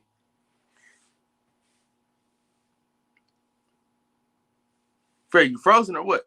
No, I'm listening to you, nigga. Oh, all right, nigga. I'm letting you. Fred, you frozen? Yeah, the frozen tundra. Yeah. So what? Yeah, No, you know, but I mean, listen. I think knowledge said the right thing, man. People come here to vent. People, if you're willing, and maybe I'm speaking out of turn or ignorance or don't know. If you're willing to die for Elijah Muhammad, then I think George Zimmerman should be dead. You understand what I'm saying? Like, if you're willing to go that far because a man said something,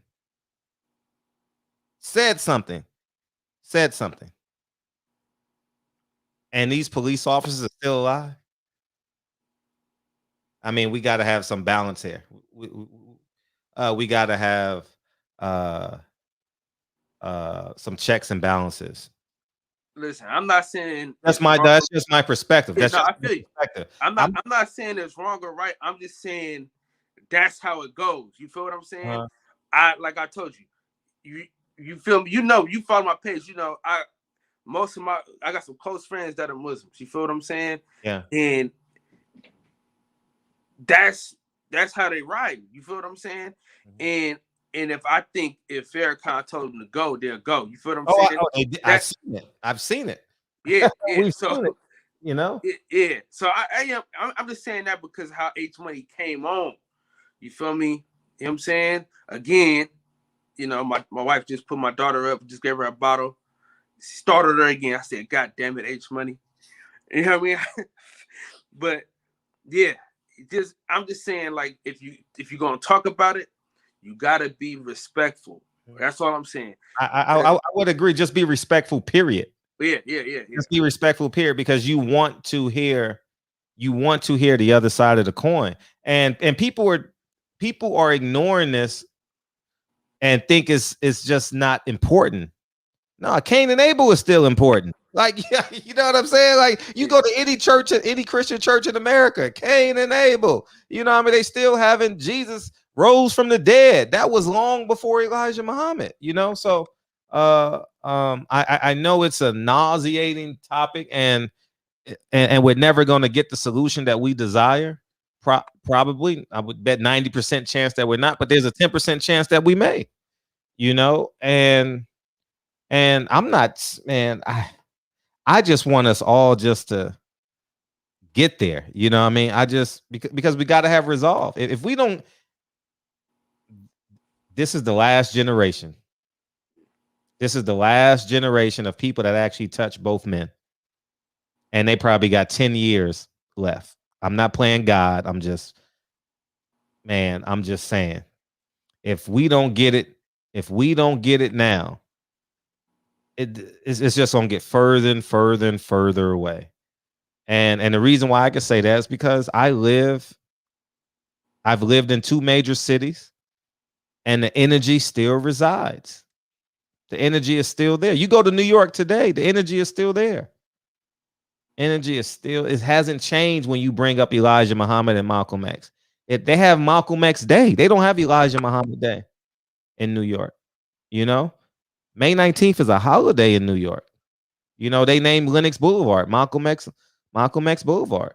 You know, so it's fresh. It's still an open wound, and that's why I think it's important, no matter how you articulate it. See, this is a safe place to air it out and do that. And when you get into those real meetings, so let's say Louis Farrakhan wanted to have a meeting. You understand? Like, that's that's when we should put it to action. DB just said, what's the solution? I think the solution is tell the truth. The solution is to tell the truth, and let that be, and let that be it. Because Hey, Fred, yeah. keep cooking, man. I gotta go upstairs to the wife, man. I'm All gonna right, peace. All right, peace. See, he's showing off. I got to go upstairs. He got his own office. Congratulations, DB. When you calling in, man? I saw you call in a second, but I think I just think it's just I've lived in New York and LA, so I know the significance of it. People more inland don't really feel it, but it's a major topic.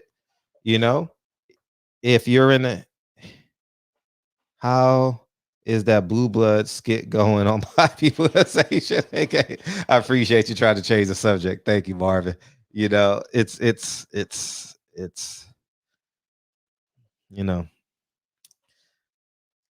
and if she was 19, she's 19. I don't care about that. I mean, excuse me. I said that out of turn. I just think that there's a mindset there. I think Patty spoke very eloquently about that. There's some swooning going. Mike Weary the Great hasn't touched on that. There's some swooning going. If she got pregnant at 19, do you wait outside? Do you wait outside of do you wait outside of the graduation of a high school? You get what I'm saying? So is it your power? Or did you really love them? Like, is it? And these are real conversations that needs to be had, and people are afraid to have these conversations, and people are too submerged, I would say, or too emotionally. Like, I'm way on the other side of this, but I can accept that if you told me Malcolm X did something wrong, I know the man is human. I'm not going to sit here and say when Demetric Muhammad comes back and he presents the facts, I'm not going to say, oh, no, that's not true. I know Malcolm X was human. You understand? I know he's human. I know he made mistakes. So it's so important because the energy is going to stay the same because it's going to get passed down from generation to generation. It just is. I don't celebrate Elijah Muhammad's birthday, but May 19th is a national holiday to me. You understand? I respect Elijah Muhammad. I have because of the teachings that he gave to Malcolm X, but I don't celebrate his birthday. I don't. And I'll never disrespect. I don't go around disrespecting the man. I think that's immature of me to do anything of such. I don't ever want to cause a divide. But that energy is present. It's so present. Like it's so present. It's so present. It's go to New York. Go to Harlem. If you don't think it's present, go to Harlem. You can cut it with a knife. So just to put this in perspective, when I go to New York, I don't visit my father's grave. I visit Malcolm X's grave. That's how important Malcolm X is to me. I drive. My father's grave is in the Bronx. I have to drive past the eastern. Was it the East Side Deacon Expressway? Is that what it's called? I have to drive past my father's gravesite to get the Malcolm X gravesite. Imagine that. That's the truth. I literally drive right by it. Drive right by his cemetery. Drive right by the exit and keep going. So let's put that in perspective, So that's how important he is to me. Like, and the fact that we're emotional about it is the fact that it's still there. The pain is still present, So It's important. You know,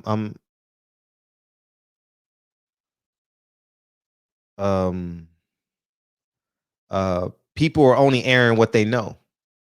That's why we said, Demetric Muhammad, please come back. People only airing what they know. I don't think people are going to know Demetric Muhammad has allocated his life to these teachings. So what did I say, Mike? I said, you know what? I'm going to go off screen and you teach me. I'm not opposed to it, man. Like, man, if you knew the how I've transformed my life and dealing with people and the lying and the cheating and all, man, I don't deal with that shit no more, man. That's not where I'm at in my life, you know. So I think that I'm willing to, and I'm glad he's more than willing to come back. I'm glad. You know, I reached out to Ishmael Muhammad, who is Elijah Muhammad's son. I reached out to him, and I'm waiting on DB to call in. I'm just filibustering, you know, and it's just important. It's just important. But I think if the Nation of Islam gets angry and want to respond to this, and Viacom building is still erect, and George Zimmerman is still alive, and so on and so forth, what's the point of the teachings? And I'm just being honest. So I'm not thinking about killing a black man because I disagree with him over spiritual practices. You know, I speak the same thing about Jesus. I think Jesus was just a man. I think the Bible is a great book. You know what I mean? I just think it's a great book. I don't think I'm not interested in who's right and who's wrong. I'm interested in the truth. That's it. That's all. That's it. Just the truth. And I think Louis Farrakhan, I think Louis Farrakhan would have had a stronger nation, would have had a more united nation. You know what I mean? Because, you know, Elijah Muhammad didn't appoint Louis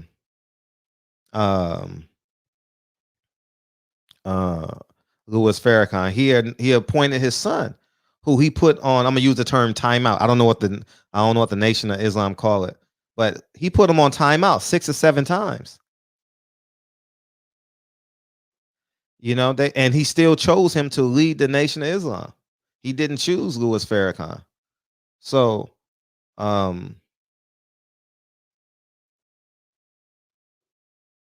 Fred, that's offensive. What's offensive? I don't know what's offensive. You got to put that. I don't know what I said. I don't know where you caught the comment. I'm not trying to be offensive.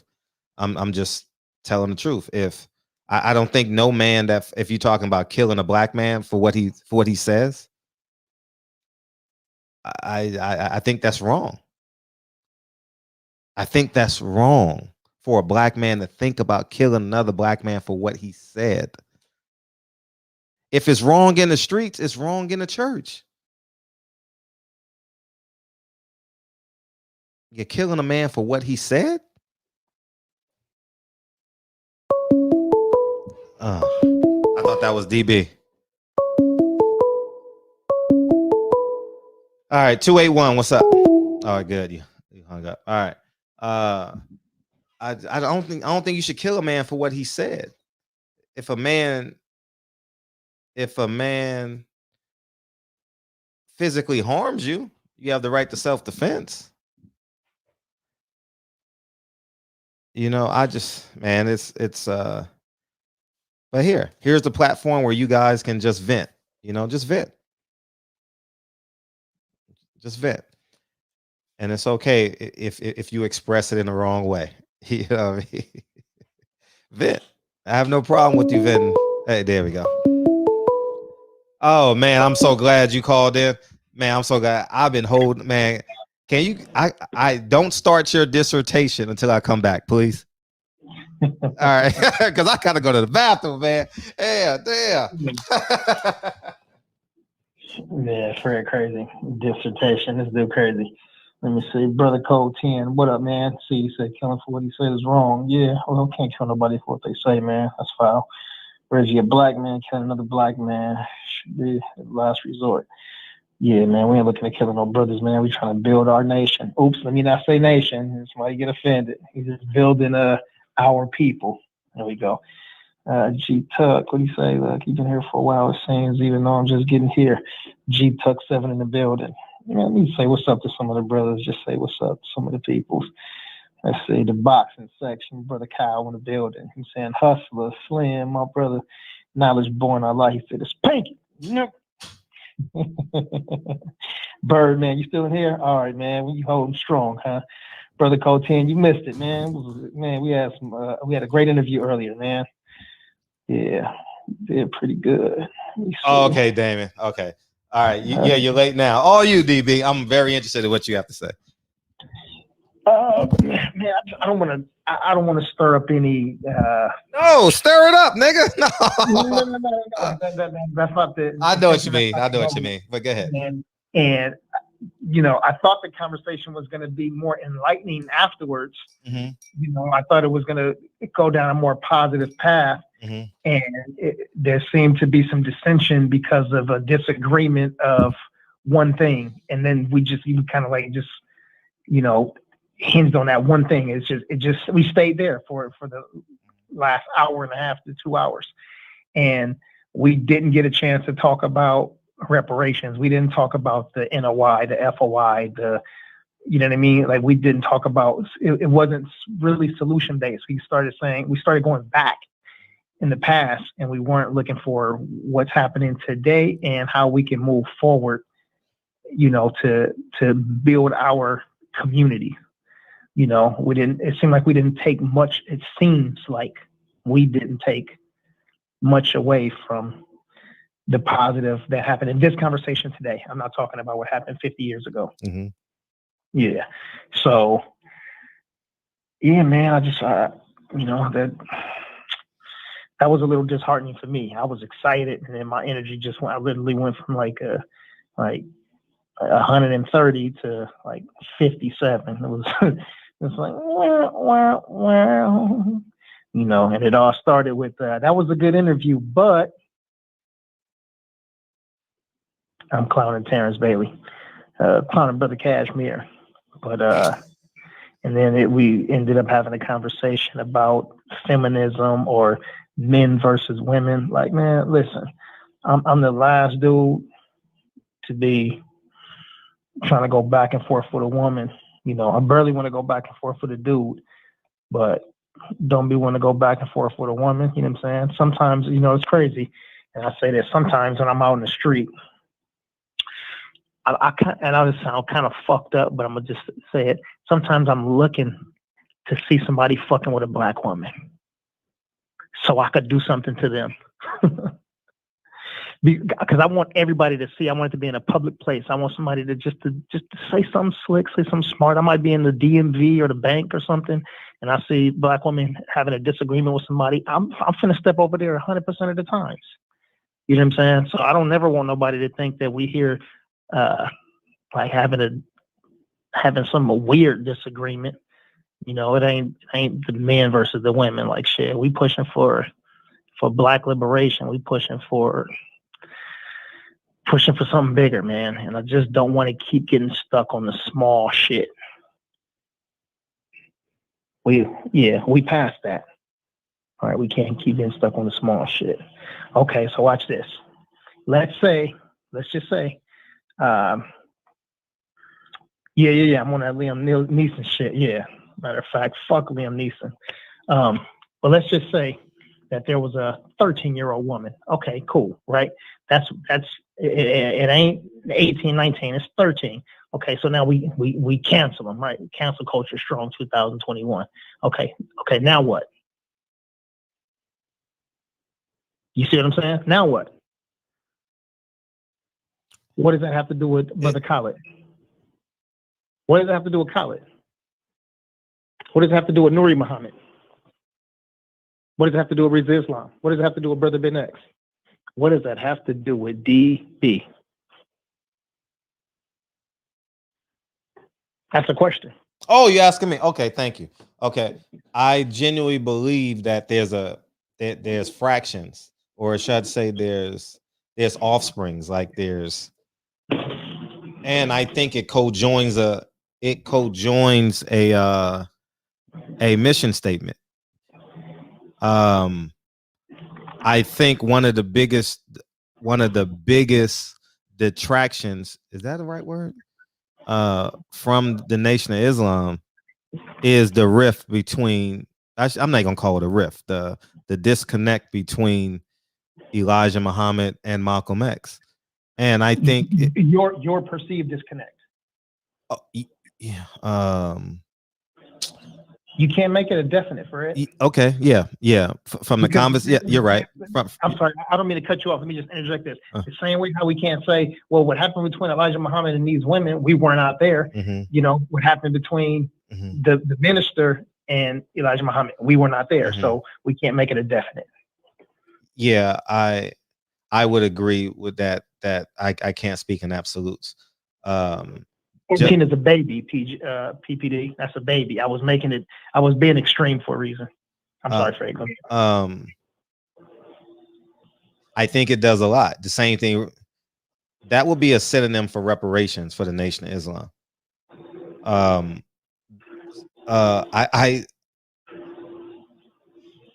think it's important because now it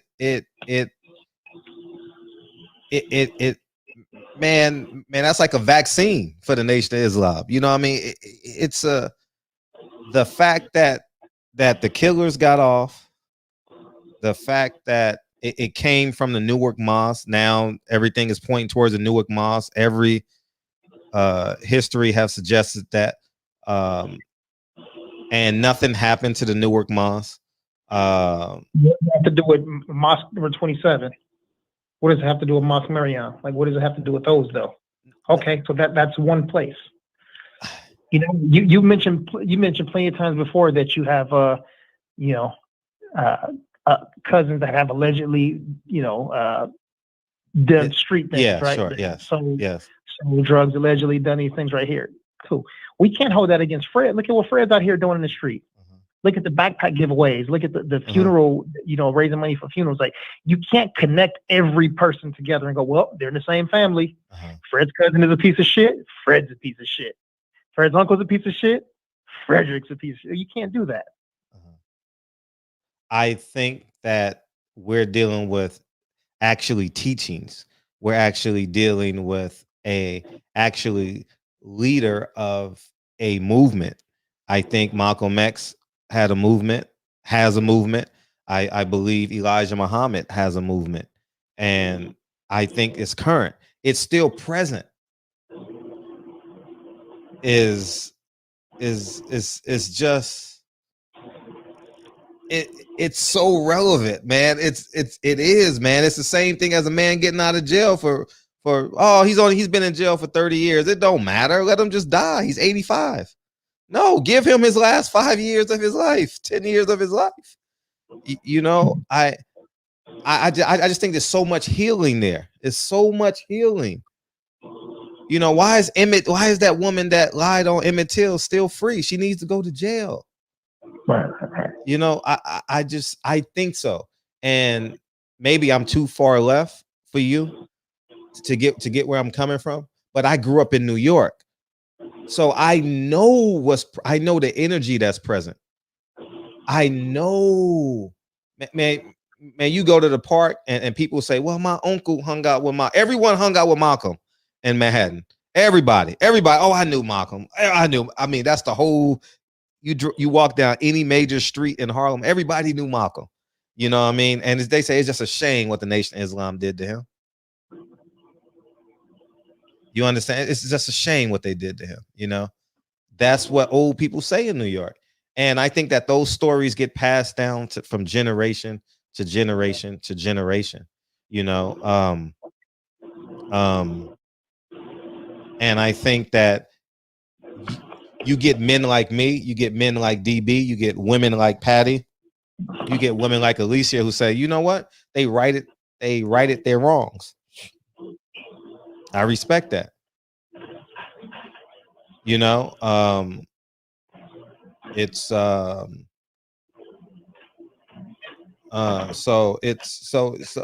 and people say it's a shame what Malcolm did to the NOI. You know, people still keeping these narratives alive though. Okay, like, you know, you mentioned healing a couple hours ago, but it doesn't seem like a couple hours. Yeah, go ahead. What'd you say? No, you said a couple of hours ago. Yeah. Damn, it's 4 hours and 9 minutes. Damn, I just looked at it. Yeah, but it doesn't seem like we're working towards resolution. I want resolution. Yeah, I think when he comes back, we'll start. I think this is the first time where we've actually had the conversation. So I think when he comes back and he's able to present facts and people can say, as long as we don't move the goalposts. Why would we move the goalposts? Because the conversation was originally about did the Nation of Islam kill Malcolm X, and then it changed to five men from the Nation of Islam killed Malcolm X. No, we understand that, okay. Fred. Okay, I'm sorry. Go ahead. Right, we understand that. You know, we know who pulled the trigger, but where was it designed? Who called for the hit? Who called for the hit? Who called for the hit? You're asking a question. I thought you was being rhetorical. No. The government was a major player in it. Okay. Not a major player. They called for it. Because there's so much. Like if you I'm not sure if you've read have you read the Malcolm Speaks art pamphlets and stuff like that? They got Malcolm's head. They got Malcolm's head drumming down the street. And they got Elijah. They call him the man Benedict Arnold. He's a liar. In 1964. I'm not saying that. No, you're not. I'm just saying that. I know, but I'm a Muslim. I'm not saying that. No, I know that, and that's why it's important. Let me read the super chat. Sorry about that. Yes. He had reasons about the NOI, but don't make it yours. The government killed Malcolm. FBI killed him. Yeah, the FBI. Yeah, the FBI didn't pull the trigger. Okay, and I think that we have to accept that the government was in on it. We have to accept that. We also have to hold that the energy was present there too. The energy was present. And there's no recourse for that. There's no recourse. So I just think that everyone that played the part in it from a leadership perspective, if we're asking for the files from the government, and he said from the police department, why don't we ask from Elijah Muhammad? You see what I'm saying? Why don't we ask the same thing that we asked from the government, that we asked from the Nation of Islam?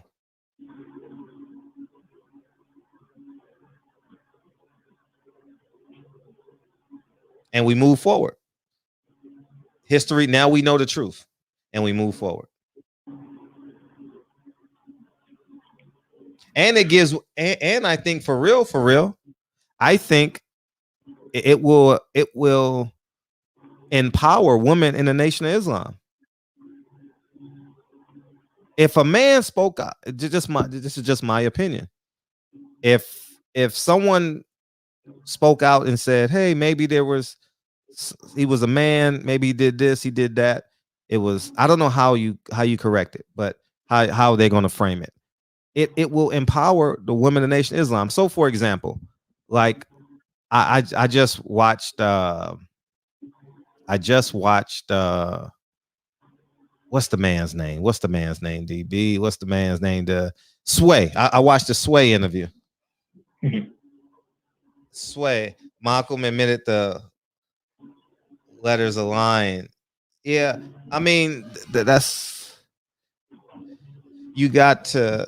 I'm not saying that I'm not choosing a side. I'm just saying what actually. Okay. Yeah, I've already chosen my side. You're right. I've already chosen my side. You're right.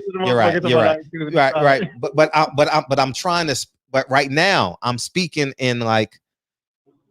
I'm speaking in like in the middle. Like I'm trying to be in the middle now. I forget.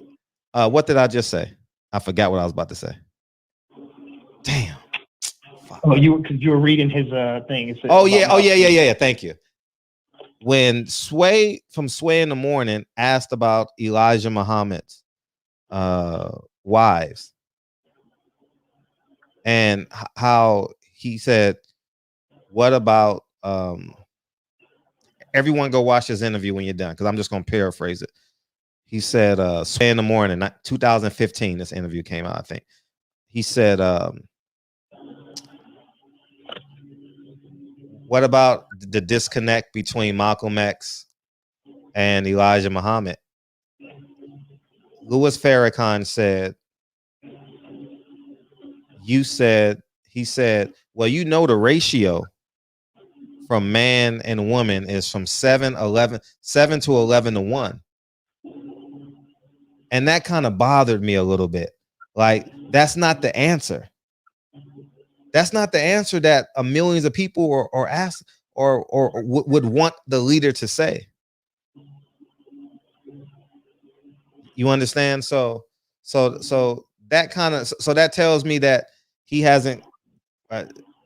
It's not important that this side of the fence and this side of the fence drop they fences and they just walk together. You know, like if I mean y'all gotta listen to what I am choosing the side. You're right. I am choosing the side. I just think that if you listen to what Claire Muhammad, if you listen to what Claire Muhammad said, and what she said, she was brokenhearted. She wanted to leave him. She wanted to leave Elijah Muhammad, but she chose to stay for the betterment of, you know, and she held down the Nation of Islam when he was in jail, and you know, it's so much to this that we can't get it now, and I'm going to lean on the experts to talk about that side. So, Fred, is the Crips responsible for Nipsey's death? That guy killed him was a Crip government informant. That's an extreme case, and that has no comparison to what we're talking about now. Wait, hold on, Fred. Hold on. I don't think it does. Fred. No, Fred, you can't do that. You said it was a fair assessment to. So break it down. For me. Because they made a comparison with R. Kelly and Elijah Muhammad, and you said, okay, that's fair. Mm-hmm. And now you're saying that this is not fair. You if one comparison is fair, then this is fair too. I don't think. So do you run away from it or do you address it? I'm not running away from nothing. Yeah, I'm just saying what you said to somebody earlier. I don't think it's a fair comparison, because we're talking about what created the murder. Like, I understand that the FBI played a major role in it. I understand. I think that the FBI played a major role in it. And I think that there should be levels of accountability. If you want to talk like whatever gang was, yes, the leadership should be in question. Absolutely. If the gang killed Nipsey and you know what gang killed Nipsey, yes, it should be brought to justice. You know, so, but I don't justify a wrong with the wrong. My life isn't built on justifying a wrong with the wrong. I don't live like that anymore. No more. I don't live like that anymore. If I owe you $20, I'm going to give you $20. I'm not going to give you $19 and say I give you one tomorrow. I'm not doing that. Who said you did, Fred? No, I'm just saying me. I'm saying me. So I don't compare No, a wrong. yeah. I don't want to compare a wrong with the wrong. I just think that I know how powerful it would be. I just know how more powerful Ben X would be. I know how more powerful Rizza Islam would be. I know how more powerful the Nation of Islam as a whole would be. You know, and you know, I just know, like, if he was if he was allowed to have that many wives, there's so many primary evidences, because I'm responding to what they're talking in the chat, that support that. Why did the family have to go to court? Why did the wives have to go to court to get their money? Like, why is one wife having a baby in Arizona, Los Angeles, Chicago? You understand what I'm saying? Like it's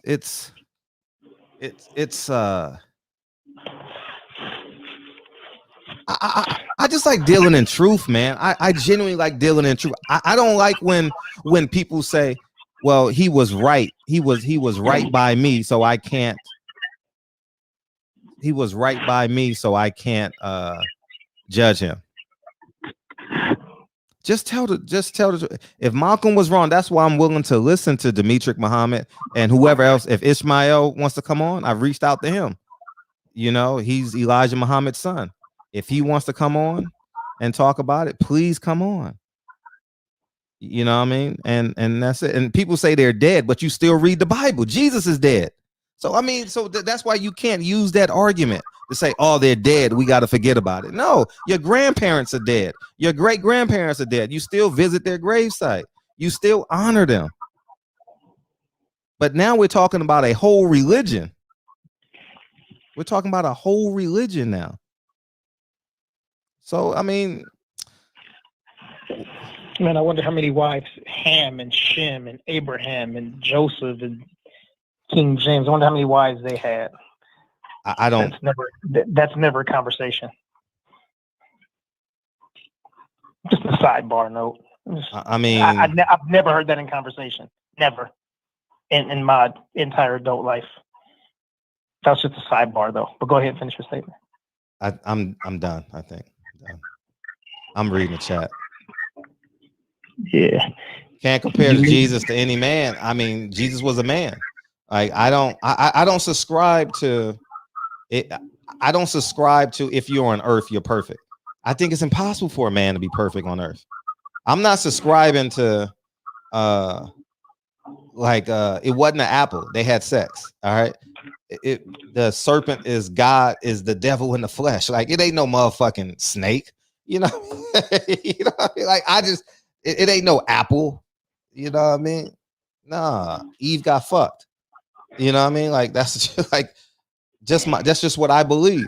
I could be wrong. Yeah. You know? Yeah, Birdman, he said in the Bible they had many. Yeah, players ball. Yeah, listen to that's Coakley on it. Let me see. Come on, insulting every religion now. No. I would. Yeah. Maybe I shouldn't use it, but I wasn't trying to insult the religion. I was. Yeah, that's not what I was trying to do. I wasn't trying to do that. I was just saying that I'd never hear, and that's true though.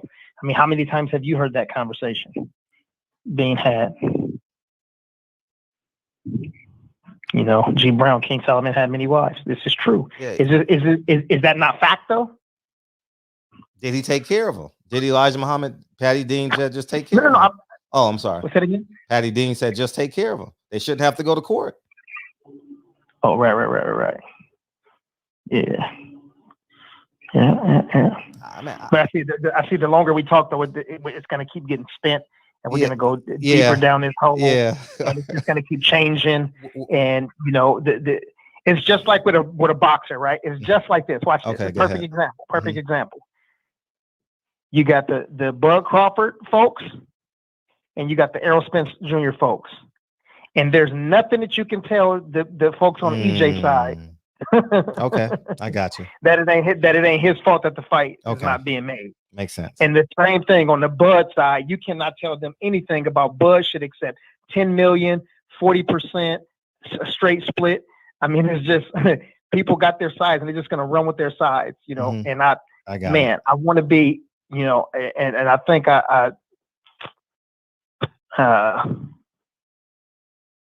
you know, there's a few people, man. My big bro, he in the chat too. You know, he's I've learned from him a lot too. You know, just not in my younger years, but even now, every time I like send him a text message or talk to him about something, he try to be as fair as possible. He give his opinion, but he'll be like, to be fair, or to, you know what I mean? Like, got that. So I try to learn not to be one-sided so much because I think we're all biased. So if you say you're not biased, you're a liar. Sure.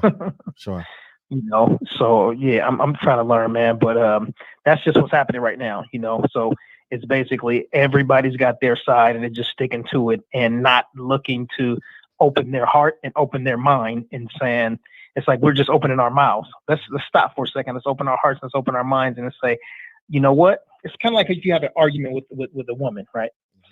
And shame on you if you have too many of these. But at some point when she tell you something that you did, you know, when you coming home late and you don't eat the food that I cook, and you go, you know what, you're right. I need to start coming home a little earlier and eating the food that you cook. And then the argument's done. But no, we got to keep going. But you cook late, and sometimes I don't like what you cook, and you don't know how to office it. No, see, we just keep going with that shit. Right. Sometimes it's better just to. I'm with you. Swallow spit, swallow pride, look her in her eye, eat her dinner, and then go give her the business. You know, and the home is happy. But yeah, we just can't always have to be right. Yeah, it's a touchy subject. I mean, it's you know, as PD was saying earlier, man, the conversation's got to be had. But when we had a conversation, we can't have it from a place of well, you should have stayed on. You should have stayed on. You should have stayed on. No, I was around. I know, but you should have gave the other side, you know, because when I do my research, I'm doing research to vindicate Malcolm. You know what I mean? So, you know, and I'm like a what are those animals called? What are those Morpheus? What are those guns called? Anyway, I'm like a honey badger or a wolverine. You know, I had to wait for everybody. I had to wait for the predator to get tired first. You know, I had to let him wear out and let y'all talk about it for 2 hours first. Right.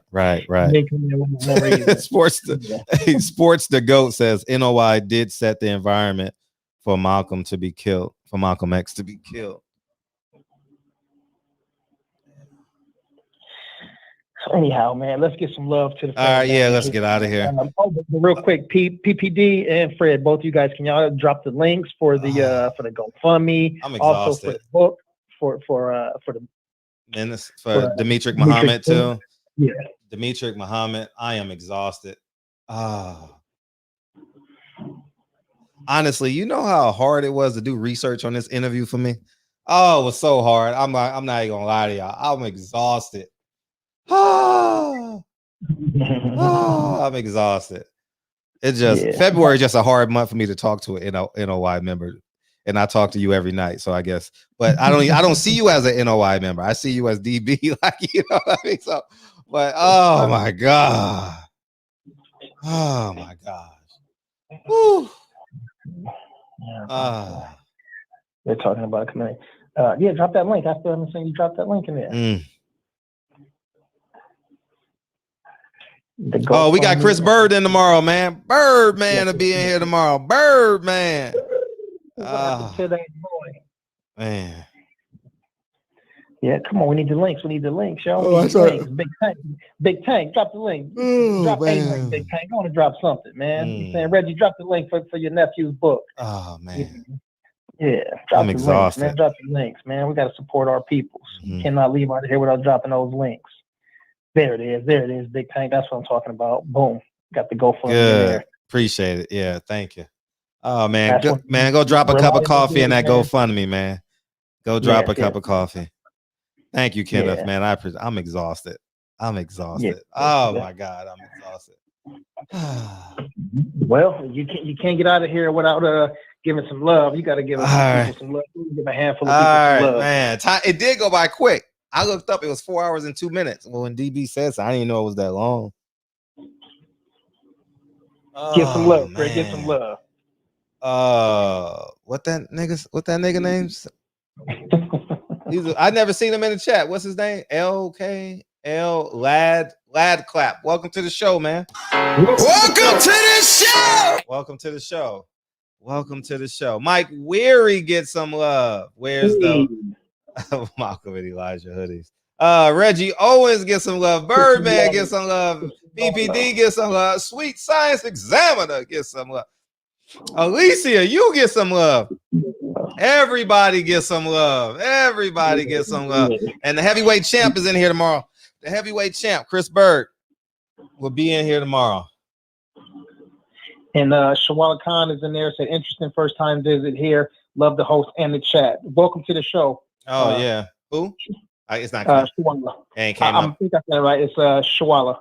Oh yeah, welcome. Welcome to the show. Thank you for coming in. Boom. Yeah, we love the host. We might disagree with the host. We love the host. Yeah, y'all gonna do a lot of disagreeing with me, and I don't mind. Shit, I don't mind. Yes, indeed. Yes, indeed. All right, man. Let me start with the Nubians, the queens, the goddesses, the flawless women, the ones for which we come from. All right, Shawala. Yes, yeah. Oh, Shawa. Okay, there we go. To the Queen Shawa, to Unique Dawn, to the Queen Patty Dean. Who else was there? Patricia Shelton, Queen Monty was in here a little earlier. Oh yeah, sure was. Yeah. Who I'm missing. What was the young lady that called in? Who was it? Alicia Wilkins. Yeah, and thanks for calling in too. Now let me give my brother some love, man. Boxing Conversations with Reggie Owens. Reggie, you going live? We're gonna slide over there if you're going live, man. Boxing Conversations with Reggie Owens. My homeboy Mike Weary the Great in the building, man. D Will been clowning in the chat all evening. My brother Warren Richards, he came in. I mean, you late, Warren, but you in here. I see you. Let's see the brother Dave Jack in the building. Detroit 313 in the building. Lad Clap, thanks for coming. Lad K Lap, or is it Lad Clap? Let us know how we say that. So we see you in here. The homie, big homie Coop in the building. Whoop whoop. Let's see, Big Tank, the Sweet Science Examiner, man. Right here, South Central, Compton, Watts, Inglewood, repping all that. Let's see, the brother Champion Hart, man. You got to slow down, man. You in that snow, man. Reggie just did a video on that. You got to be careful out there, man, on slick roads. The brother Young World in the building. Shermaine Callahan said it was fire show. Birdman, my people's in the building. Assalamu alaikum, family. Brother Cole 10, he said salute, Fred. He said fuck DB. All right. Let's see who else you got in there. Okay, we got you. My brother Box fans better believe it too. South Central, Inglewood, Compton, Watts, all that. Yes, indeed. Let's see. Yeah, Birdman, we got you. Oh, JJ, you still in the building? King Jarvis Johnson in the building. South Central and beyond. Kenneth Johnson. He's what they call it, honorary member of South Central. You know what I'm saying? His wife, he's from down here. Shout out to KJ. Let's see. Best pugilist in the building too. Thanks for coming through, man. Y'all please hit that like button, man. Hit the like button, show some love. You could like it, dislike it, just show the people that you was here today. Sam Bird, man, Young World, yeah, we got you. My brother Hustler Slam, Mr. Tennessee himself. Yova, you from the Bay Area, right? Am I right? Yova. Lil 95, you know what I'm saying? South Central, Compton, Inglewood, all that. Yes, indeed. Love my people. Sports to go. All right. Thanks for coming through. I'm saying Pooh Shesty in the building. Assalamu alaikum to you. Cyrate 357. Wait, is it how you say that?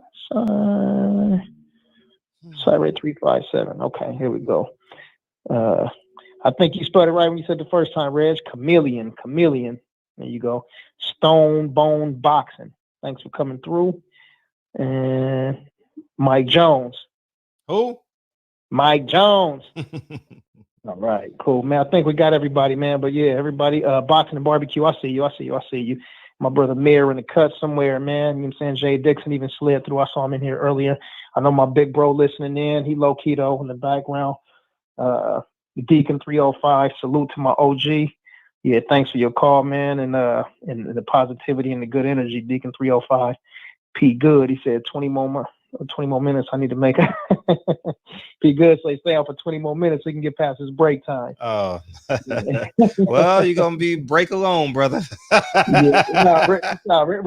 probably. Oh, Reggie got you, man. My main man, Reggie got you. Yeah, man. We got you, man. But I do miss reading books, though. Shit, I miss reading books.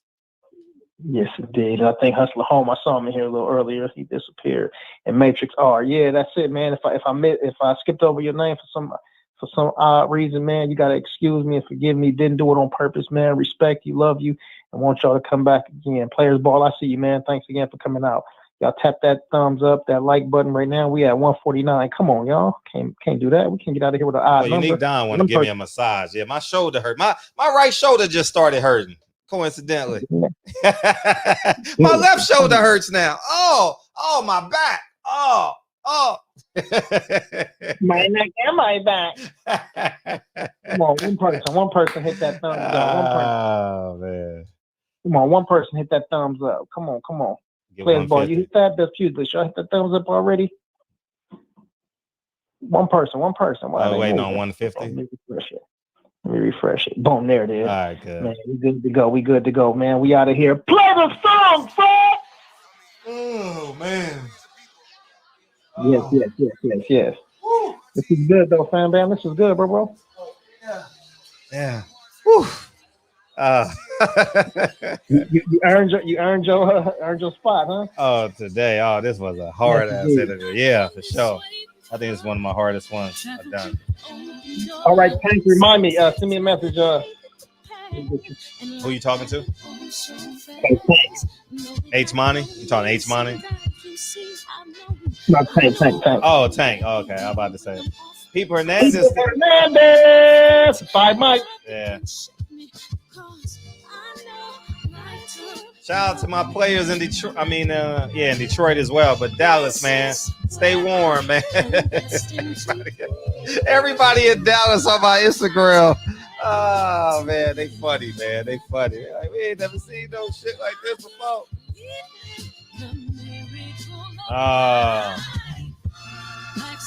With no rehearsal.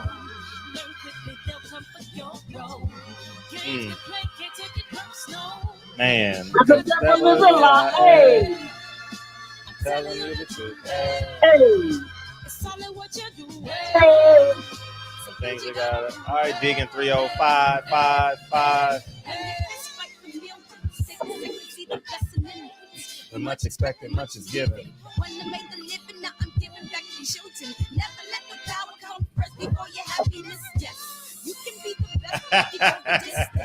She's singing it. That's dope. You know that the best things are never instant.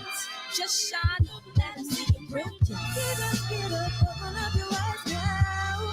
It's the moment of truth. No backing down. We're bringing it through like For the children, it's a giving. you gotta give it, be a blessing. Rob G. This is my personal statement. Renegade like I'm Learn to develop patience, determined to be the greatest yet. Bobbing and weaving, they changing up like the season.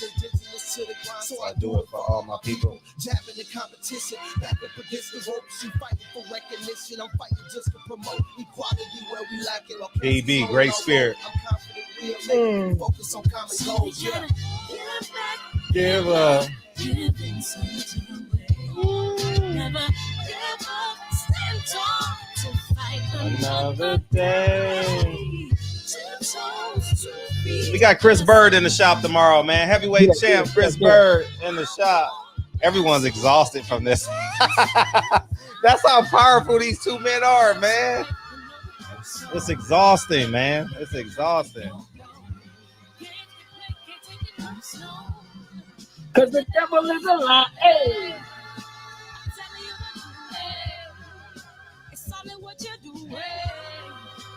Things you gotta do. Hey, hey, hey, hey, hey.